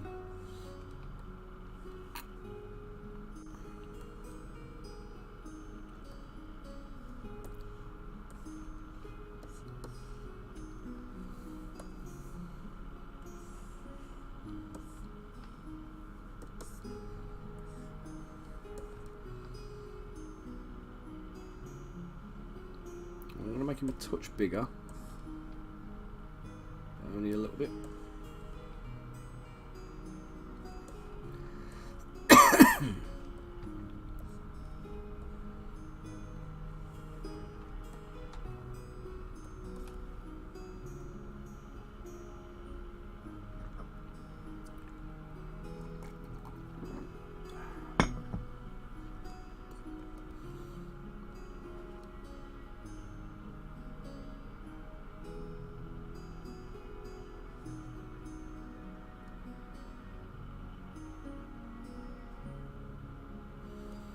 We might just take Griblet, you know, and give him wings.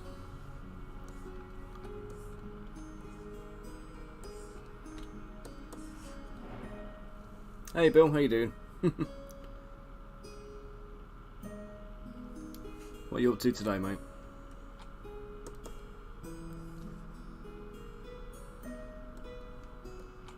Thank you very much, Bill. Thank you very much. Let's give this guy a little foldy wings again while he's sneaking around.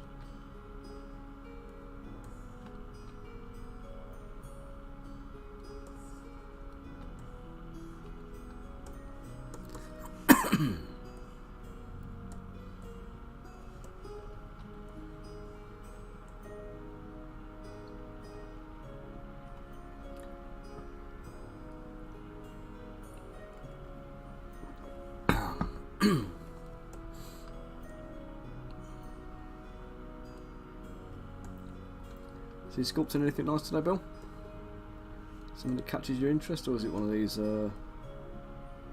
ones you've got to do to get the money in? Let me just copy my Griblet that I've got.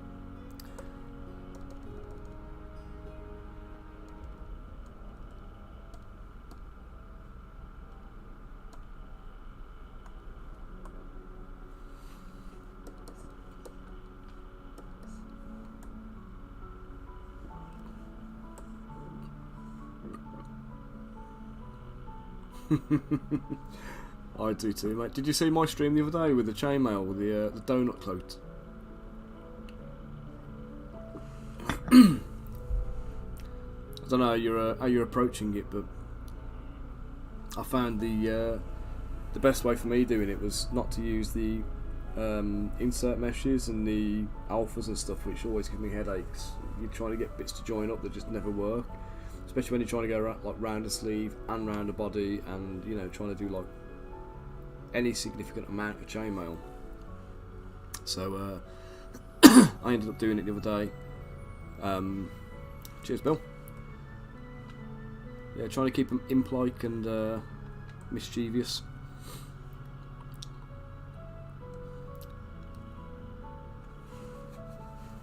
But yeah, if you've not tried my donut mail technique, I'd suggest giving it a go.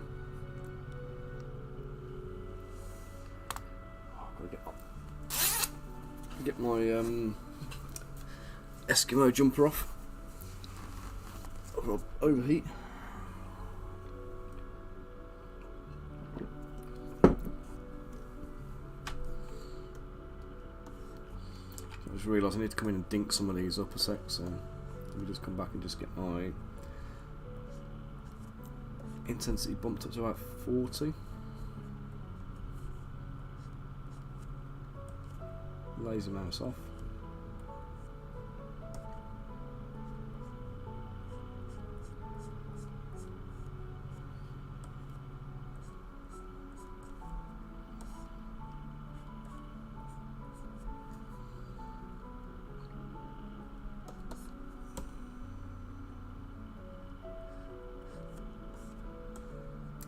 Something I forgot to give was the cloven hoof.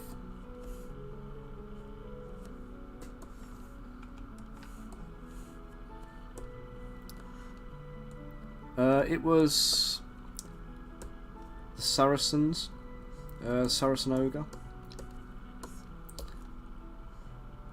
I'll show you now quickly actually, because it won't take too long. But basically, start with the shape you want to work on. Basically, I took a technique I used to use when I was doing when I was sculpting in green stuff, and I tried to apply it to the 3D stuff. So basically, sculpt the holes.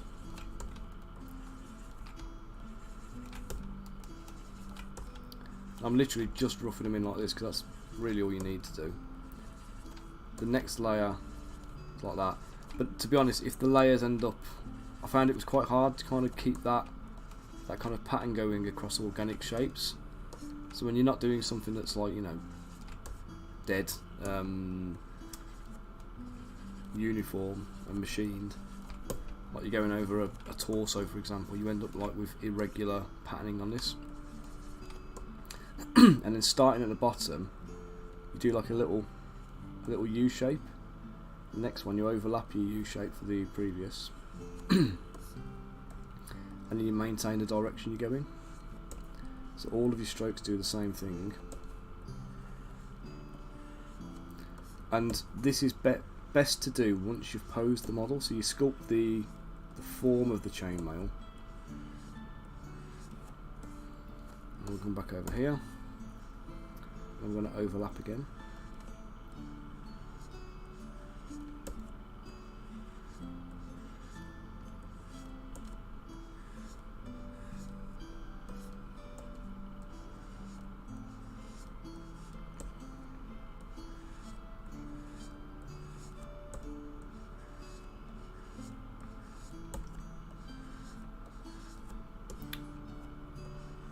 And I found for me this was far quicker and easier.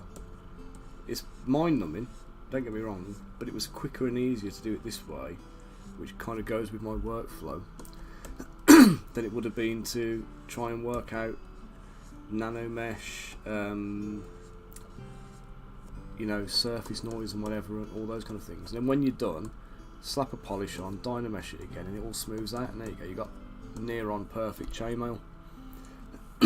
And if you're only doing a small area, it takes no time whatsoever. I did it on an ogre who had tons of chainmail, but I kept it scaled to what the normal guys had.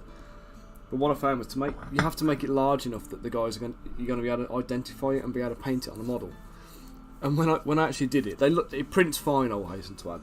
But when I did it, it did look like the guy was wearing a coat made of donuts. But if you kind of think coat of donuts rather than coat of chainmail, then it's a better. You actually get a nicer kind of end product to actually physically paint at the end. So you can have that one, Bill.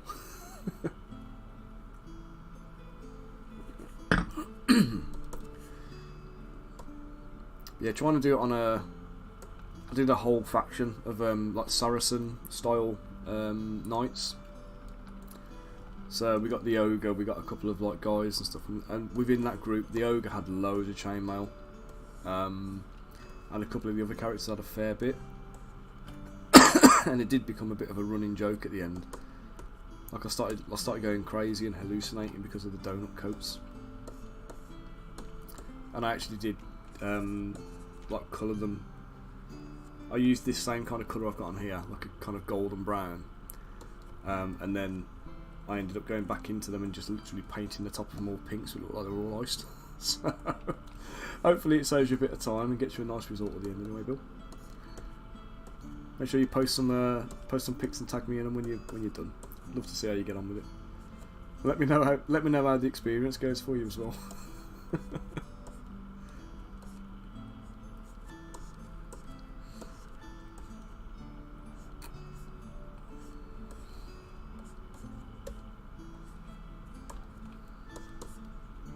we go. So I need to take my base imp now. Yeah, no worries, Bill. Always happy to share, mate. I'll take the cuffs and take the helmet. Oh god, I'll take the whole. Oh, right, let me just do that. Helmet, cuffs, split, duplicate, merge back down. And I can take my new ones. Let's pop them on Griblet. Yeah, I thought it was easy. It's probably easier for me to show you that quickly than it is for you to try and go and find the video and find all the bits where I've. Because I kind of refined the technique as I was going, so I wasn't quite comfortable with what I was doing. It took a little bit of trial and error. But I say the end product of it, I'm really happy with. You know, it looks really nice. It paints nice. They're the main things, aren't they?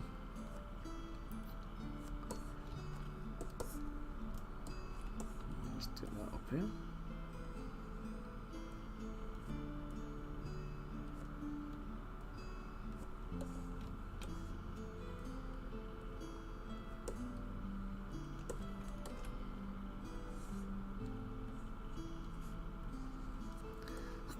Look forward to it, Bill.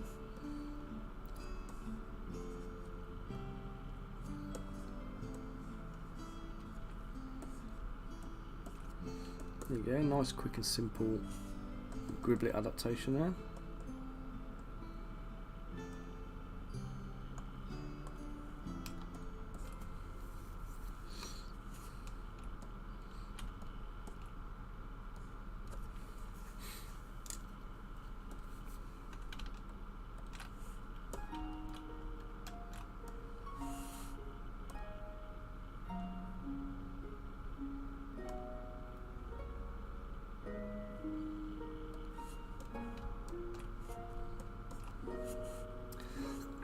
Right, let's just dynamesh this guy with no groups, and we'll do the same on this guy with no groups.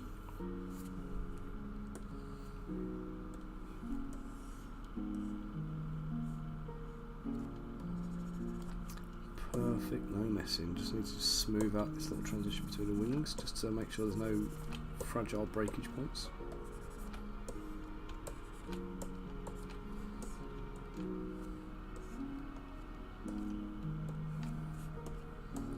Same again. Let's just do the wing transition.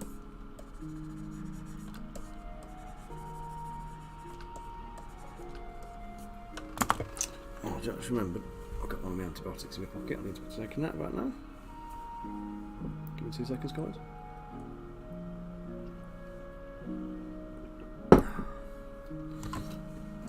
Yeah, you'll be fine with that then. It works great when you're doing like big coats of chainmail. Or if you want, like, you know, if you're doing like proper medieval type guys where they've got the chainmail trousers or the chainmail sleeves or the chainmail like coifs around their head and things, all of those kind of extended bits of chainmail that are just a nuisance to try and do with the let me show you the guys I did it on actually.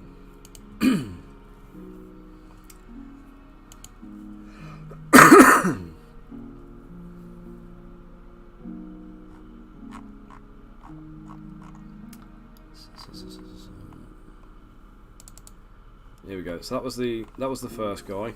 Well, that was the big guy. Sorry, the ogre. You can see how much of it is that there is on him, and it is a big unit as well. So I kept the chainmail for him relative size to what the guys were. So a couple of little holes in the chainmail just to make it look a bit battered and worn. But yeah, being able to shape it and do that gave me much better control over the chainmail than I would have had otherwise.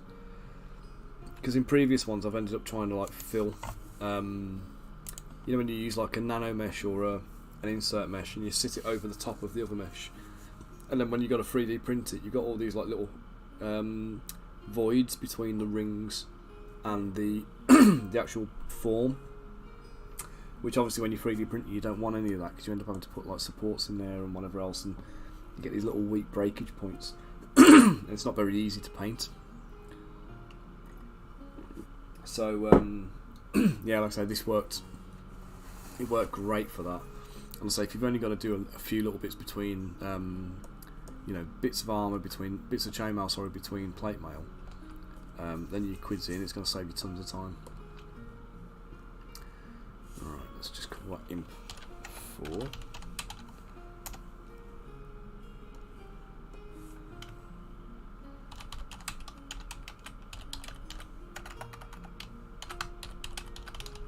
Yeah, cheers, Bill. And that's the Imp 1. And then we've got Imp 2.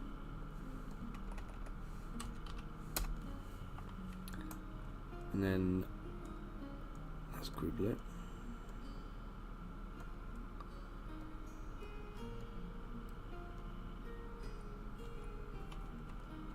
Imp 3 is a little fat one. So Imp 1, Imp 2, Imp 3, Imp 4. So we just need to get Imp 5 done. Anybody got any ideas for a pose for Imp 5? Oh, we said little hand on hip, little coy camp look, weren't it? We're going to go for.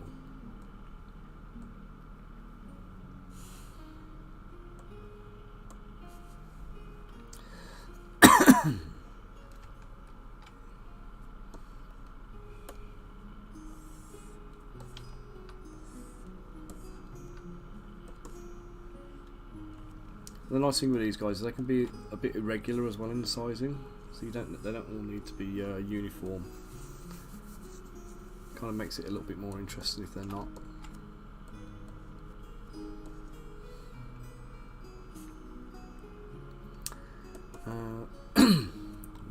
Make his wings smaller because he's not flying.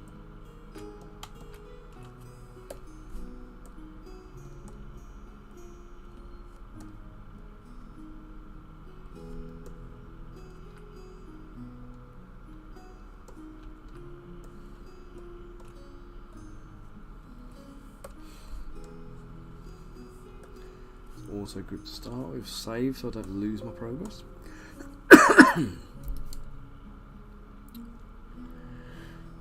I'm only going to be able to go for about another half an hour because I've got to go and pick the kids up from school today.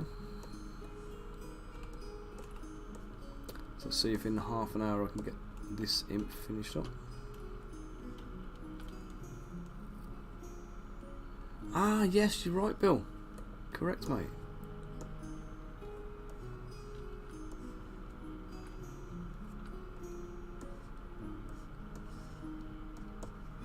I never recognised your name. I thought it was just from being on the. Do you do sculpting for Andy? Do you?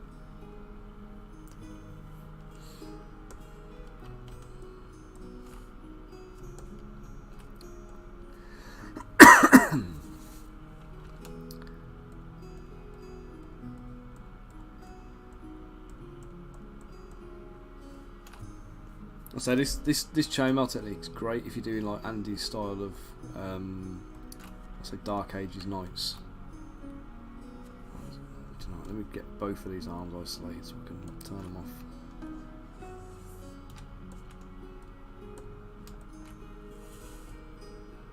Split on mast.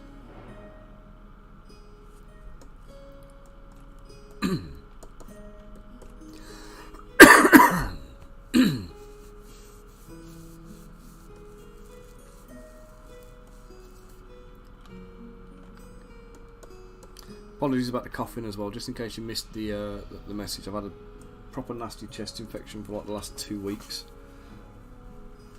Ah, brilliant. Good old sculpty legend then.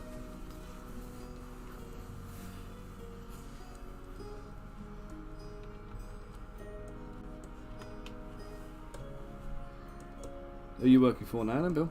You just doing freelance stuff or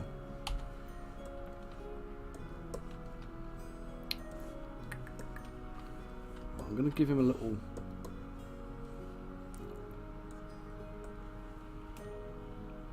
Give him a little sexy kink to his hip. Oh, no, not like that.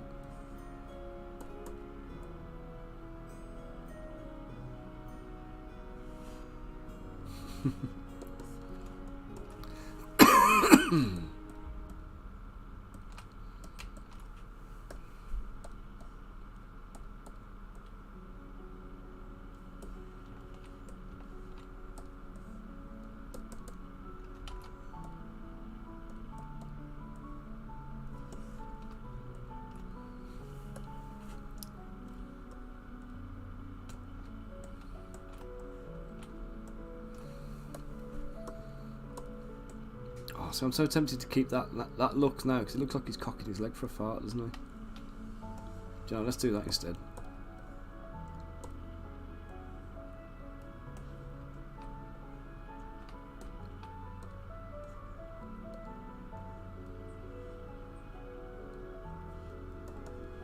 That'll be far more amusing for an imp.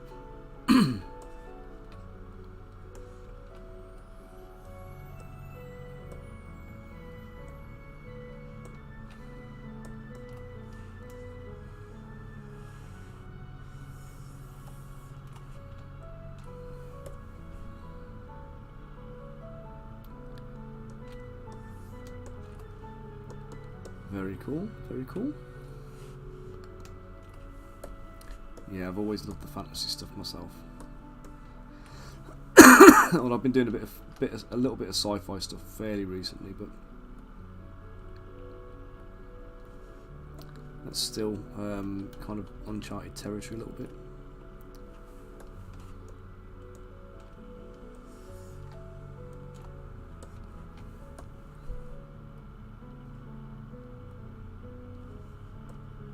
What's going on with that thing?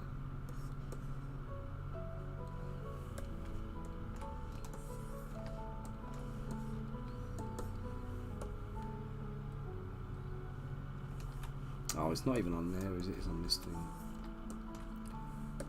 It's one of the problems I have. Being colourblind, I struggle sometimes to tell what's what. When I'm working with polygroups, I should turn polygroups off. It just make it actually easy for me to see what I'm doing.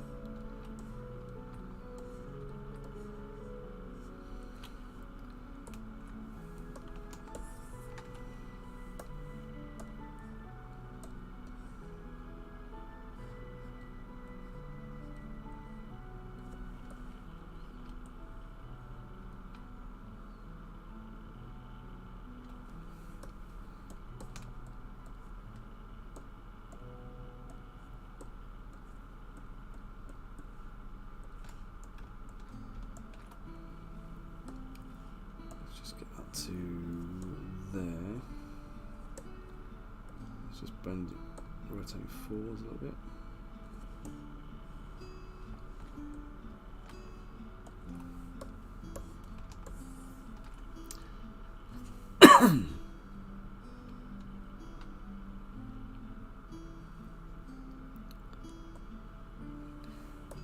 You don't see many Star Trek type minis around, do you?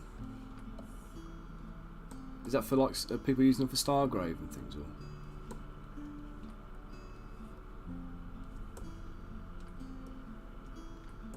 Make sure his butt cheeks are showing. Let's give him a bit of.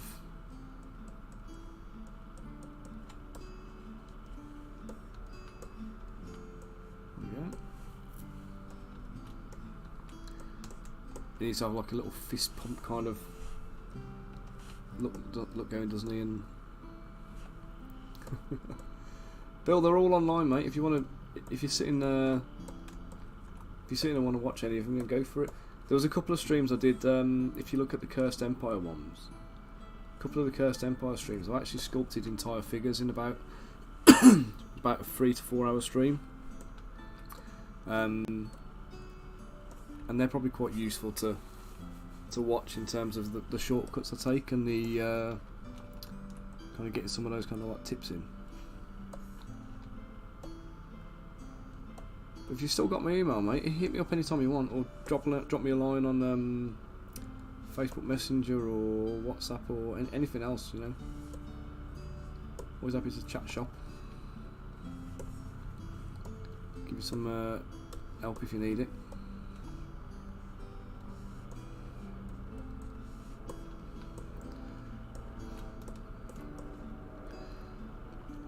now do I make this completely completely obvious and do like the little fart cloud coming out his arse?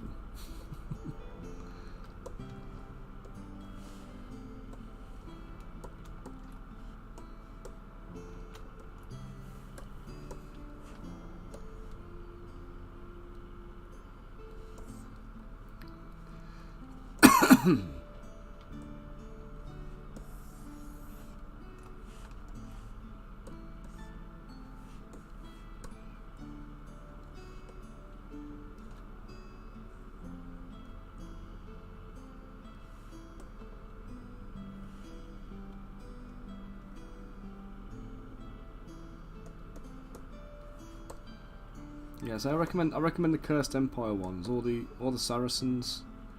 They were quite productive as well. I managed to get quite a few models done in a short space of time on those too.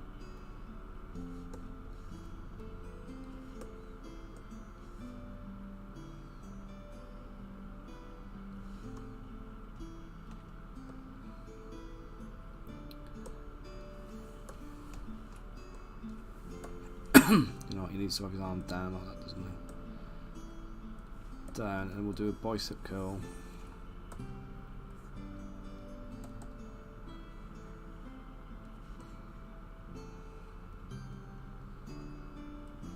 And I'll form his hand into a little fist. This one I think needs a similar kind of pose, but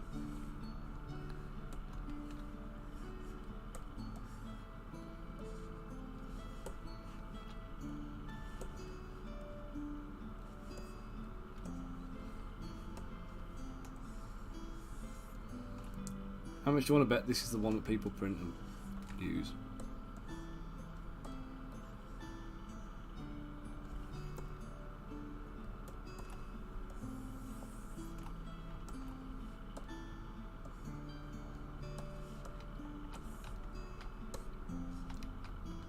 It's that whole toilet humour thing will take over, won't it? Nobody will be interested in the ones that are sculpted properly, they just want their fight in him.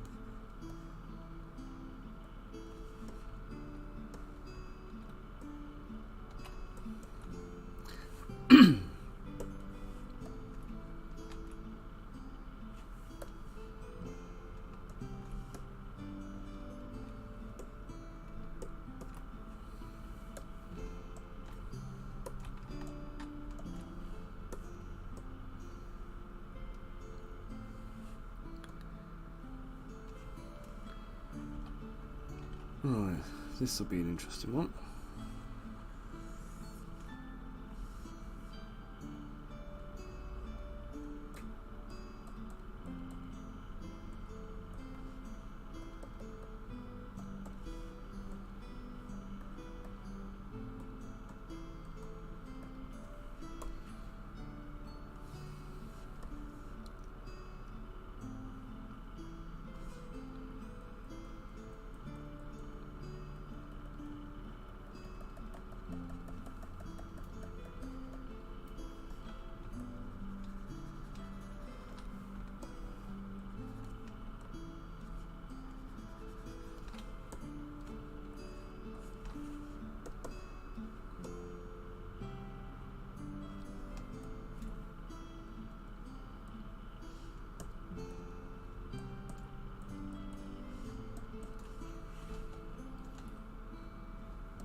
Quick save again.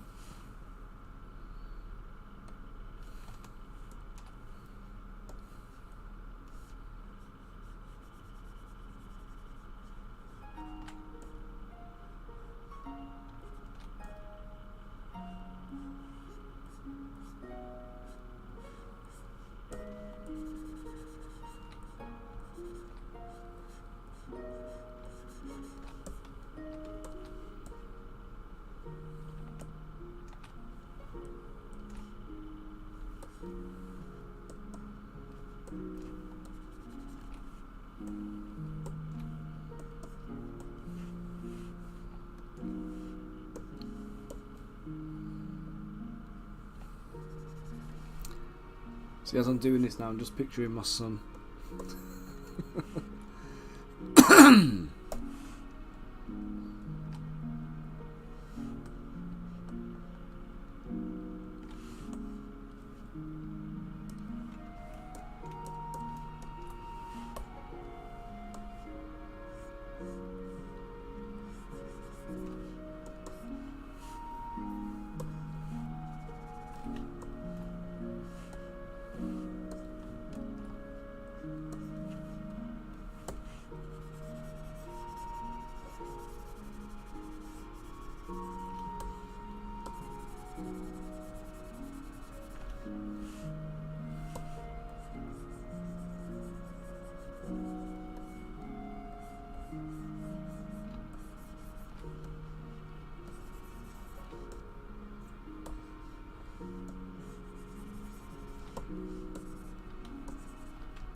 Well, I've got these little wings on the top of the arms.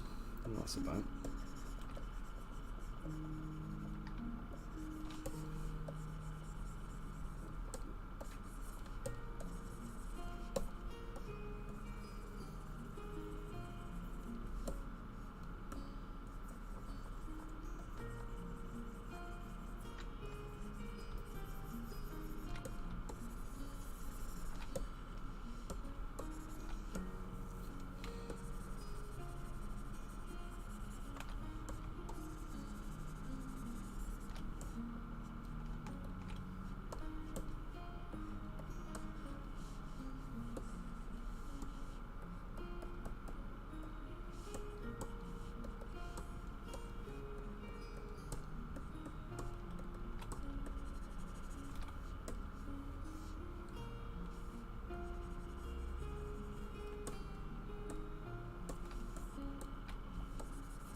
Let's repoint his elbows. Make sure I keep an eye on the time so I don't miss picking up my little girl. I will be in the doghouse if I do.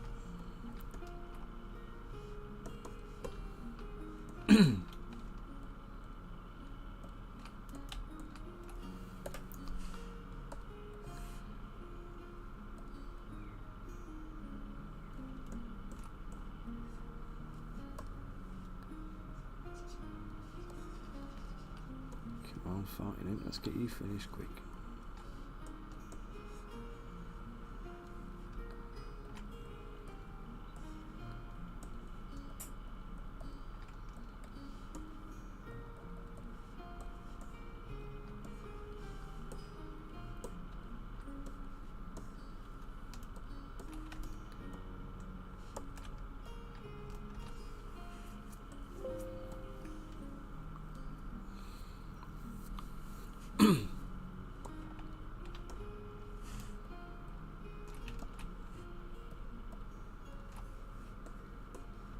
I think I'm just going to make the one hand and then I'm going to split it off and duplicate it onto the other side.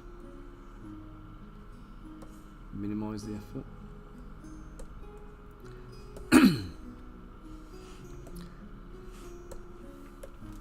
Certainly one of the things I've started to appreciate lately has been kind of shortcuts, if you like. I'm pretty quick through necessity, if I'm honest, but I don't get a lot of time to sculpt because we have like the kids come home from school at like 3 o'clock, and from 3 o'clock onwards it's like get dinner ready, get the get the kids sorted for bed and everything else. Occasionally I get back down to do a bit more sculpting of an evening, but more often than not I'm exhausted by the time we're done, and my brain won't engage for things like sculpting. So my main bit of sculpting time is basically from when the kids go to school to them getting home. Sometimes of an evening if the wife's got what do you call it, she's got a bit of capacity for stuff, then she'll have the kids in the house, do homework with them and whatever else. But what we tend to find is Jacob has homework to do, but then Willow will want to come down my office and chill. But when Willow comes down to my office to chill, it means that she's gonna, come down here and take over basically, cause chaos. So I aim for the Patreon. I aim for about don't know 10 or so models. But then I would say that like if I do a large model, like the ogre for example, I would class that as maybe like 2 or 3 depending on how long it's taken to do. The kind of the average figure takes me, I mean I always work on the basis of about 10 hours a model, but that's like an old estimate really, because I don't really do it in 10 hours anymore. Like I say, if you look at the streams from the Cursed Empire bits, I did 2 figures that took me kind of, I want to say it was about 3 to 4 hours a piece, and then I went on and did supports for them on stream, so like, you know, there was a bit of time there. So yeah, if I've got concept art and the model's not over complex, I can probably do it in 3 to 4 hours. But obviously the more complicated it is, or the more kind of like, the more feedback the client has on the model, so obviously that always adds to time, doesn't it? You know, you give the customers the sculpts, and then they're like, oh, you know, we need this changing, or we need this changing, or whatever. So I've been doing some stuff for Mark and Andy, and like both of them are great for revisions.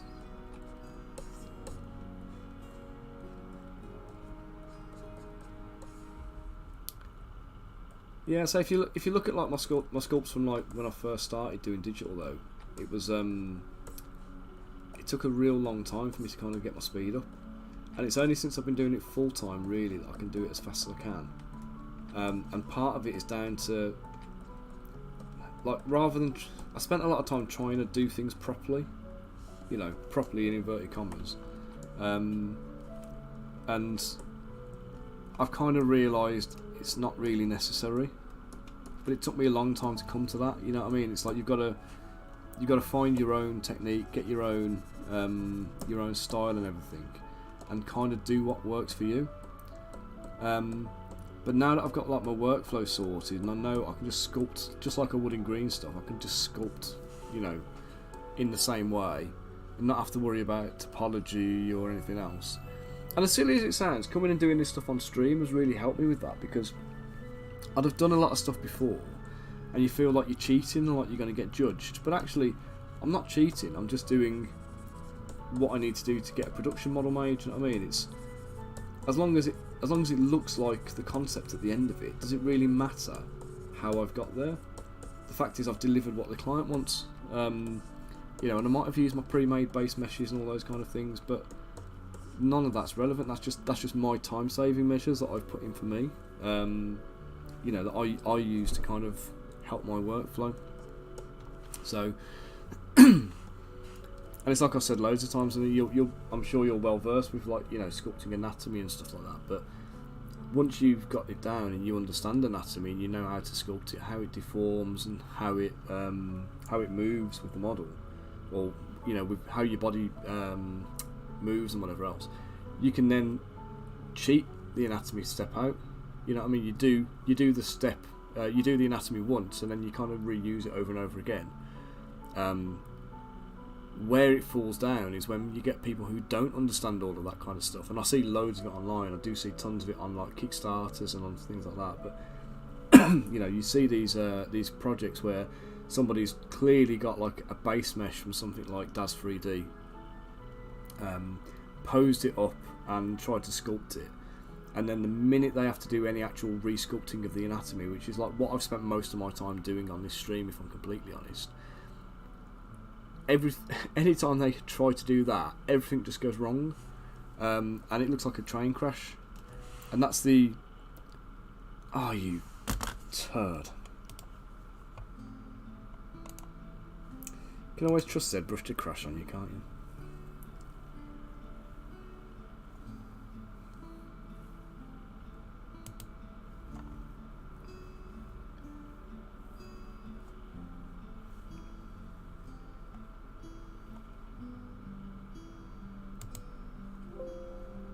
Yes, I know it terminated. I think I'd luckily saved it fairly frequently, fairly recently.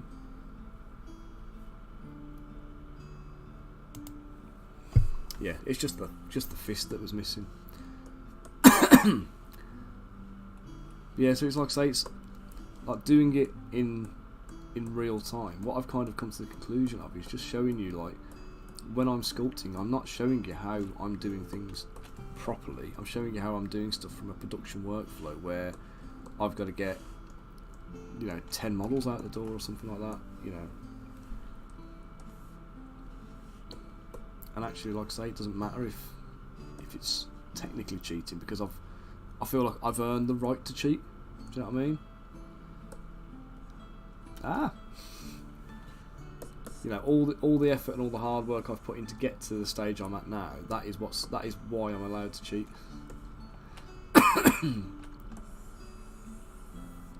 But cheating, if you're not, you know, if you haven't put the legwork in and everything else, is counterproductive, and you end up kind of, you only really end up. It's going to sound really cheesy, but you only end up actually cheating yourself, because you won't learn, and you'll just keep making the same mistakes.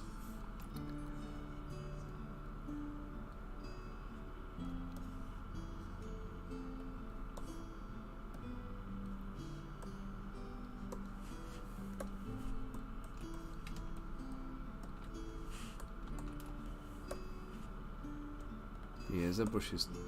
I wish instead of adding all these new features, they would just work on making it more stable. Like, I'd be really happy. I would even pay for an upgrade that just made Zbrush stable and remove all these crashes.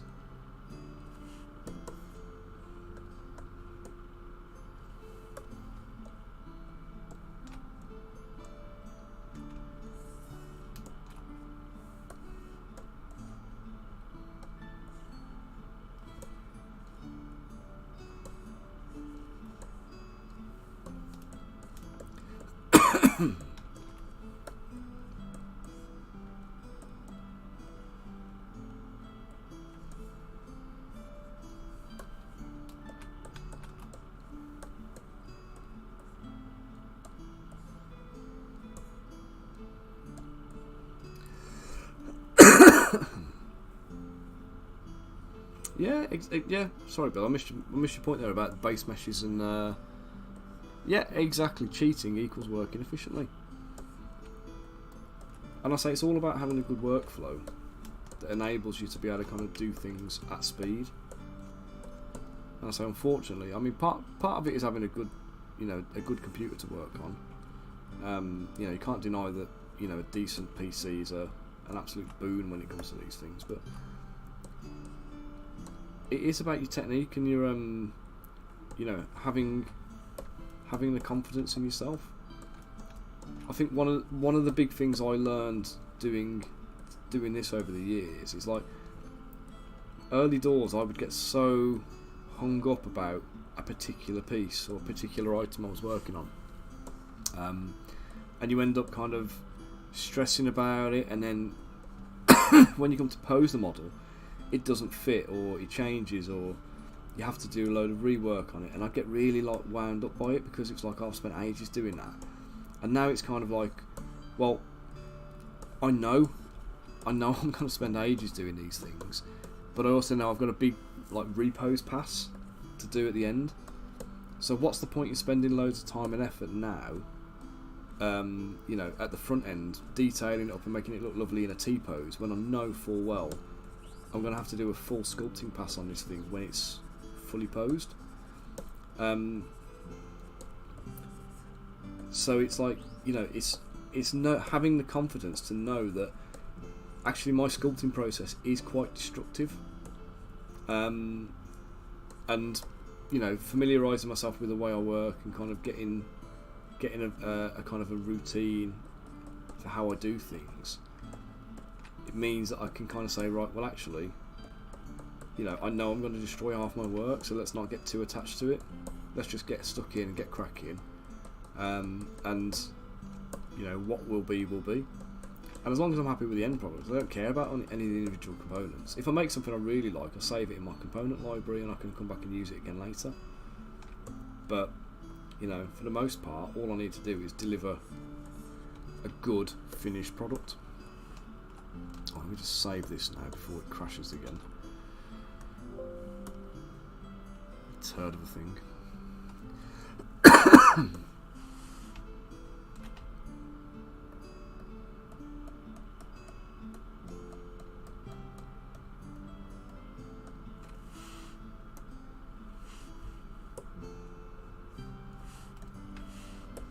Let's just polish that. That's way too much resolution.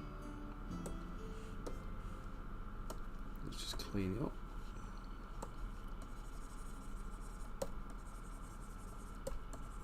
So yes, if anybody's watching this and you're like new to Zbrush, don't worry about or new to sculpting rather. Don't rush to be using shortcuts and cheats. Make sure you try and learn things properly, because knowing things properly is what gives you the confidence to be able to speed up your work and, you know, keep everything on point, looking good.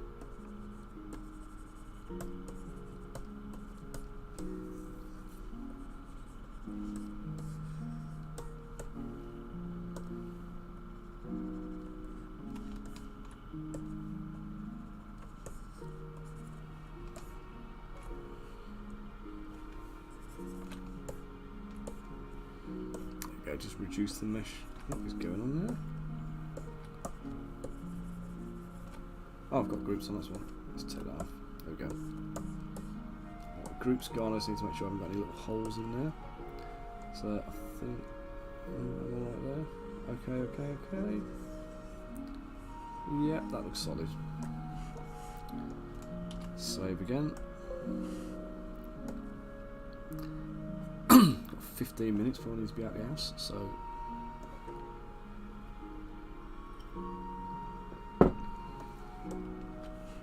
let's mirror and weld that. Let's take this open hand.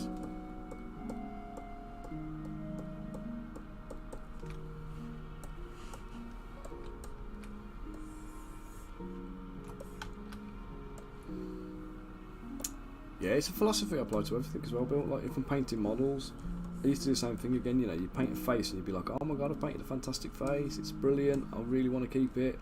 Oh no, I've got to paint eyes on it now. Or you end up having to paint like hair or something else, and you're desperately like terrified then that you're going to get like paint on your the nicely painted face.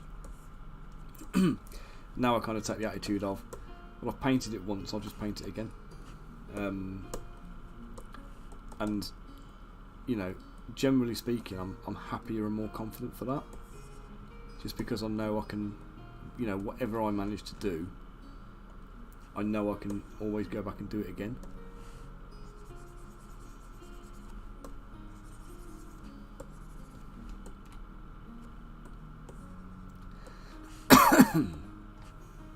Let's just bring that down so there's a little bit less islands at support. Let's clench his fists over.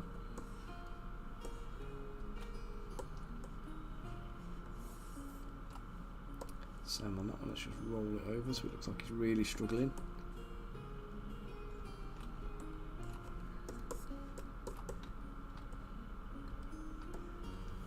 I think I might just turn his head down a touch.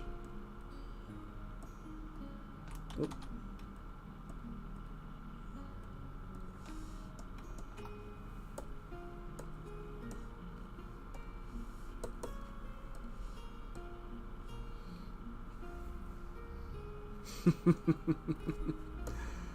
Yeah, you can't get too attached to it, do you know what I mean? It's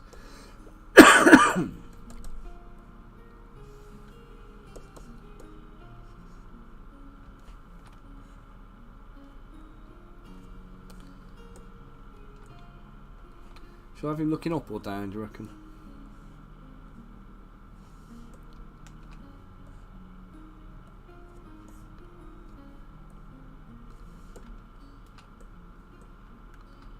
Up, definitely up.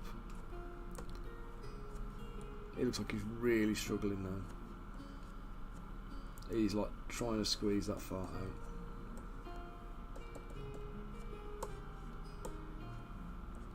There's some like veins up his neck or something like that.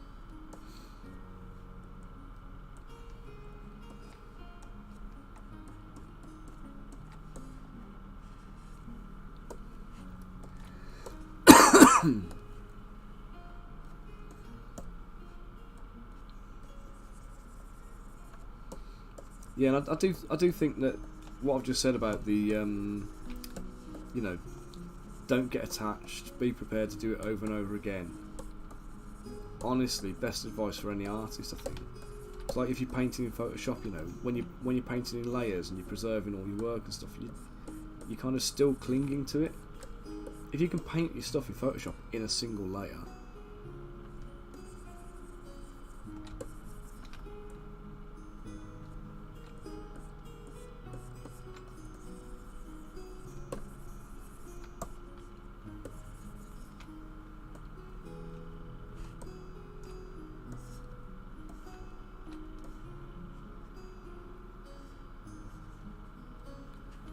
I need to take that off so we can see him properly.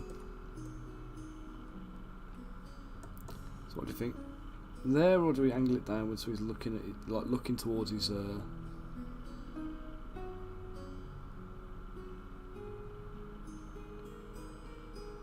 like looking towards his bum while he's guffing. What do you reckon?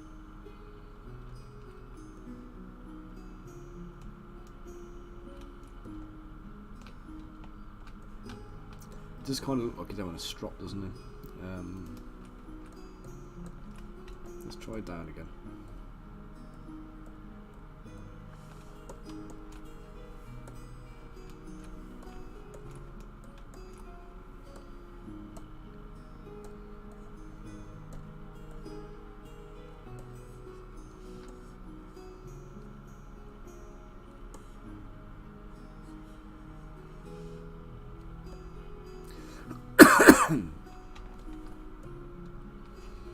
I know what we're going to do as well.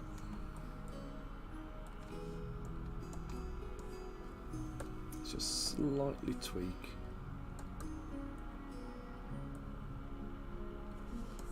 So it's a bit more curled up.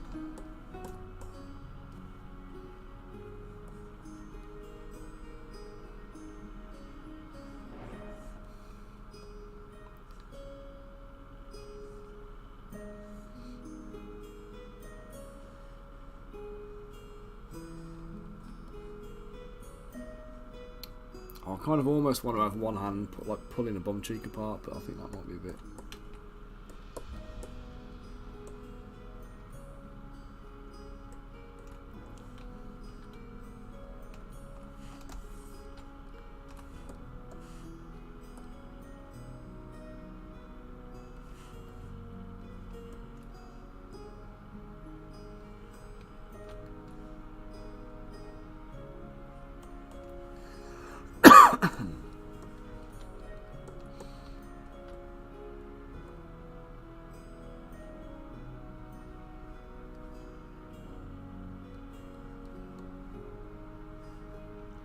I wonder if it needs to be twisted more from the torso, if that's it.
So the lengths I'm going to here to make it look properly vulgar.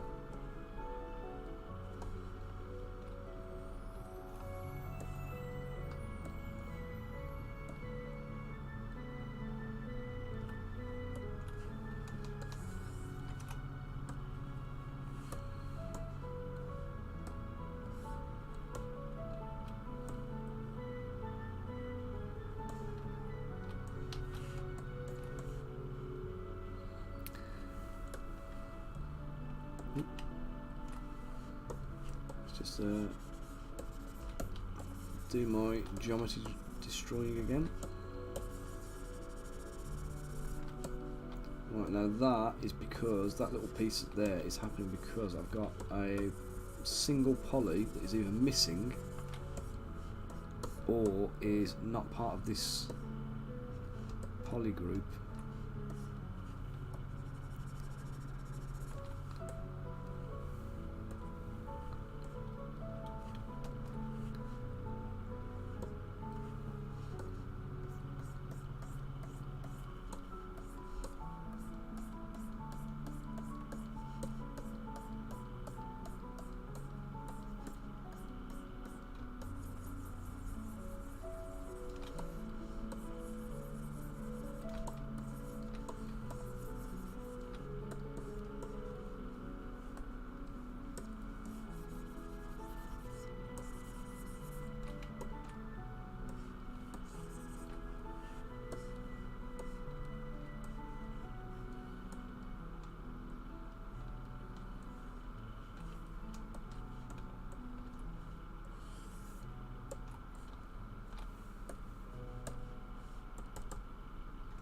Oops.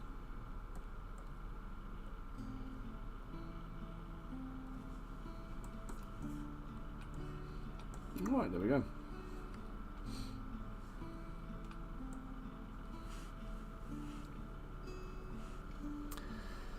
Let's just remove the mask first.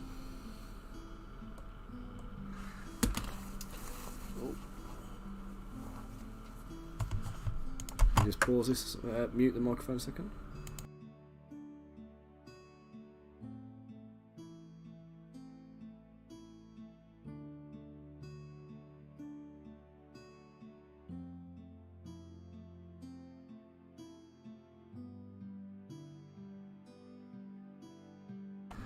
Okay guys, and that was my wife reminding me to go and get the kids. So there we go, we've got a little collection of 5 imps ready to add to this month's Patreon collection. The files for these I should be able to kind of get wrapped up this afternoon. I'll add them to the quasits, and then I'll chuck them in for some supports later on, try them out on the test prints, and they'll be in the Patreon folder for everybody very shortly. And I'll get them uploaded onto Tribes and everywhere else that they need to go as well. Okay, let me just lock up this little farting imp later on, and I'll be posting pictures of them all up on the Facebook page, on the Patreon, and on Discord. So again guys, thank you all for tuning in. Patrick, hope you're keeping well, mate. Thank you for the like. Yeah, thanks for all tuning in. And I'm going to go and get moving now so I don't get my knuckles wrapped. So thanks again for tuning in guys. Possibly back on stream tomorrow, but it won't be till kind of early afternoon if I am. We're going to go and meet an old friend. Okay guys, thank you all, and thanks for tuning in. Cheers Bill, thank you everyone for joining in the chat, and if you do need me offline mate, just feel free to catch me anytime.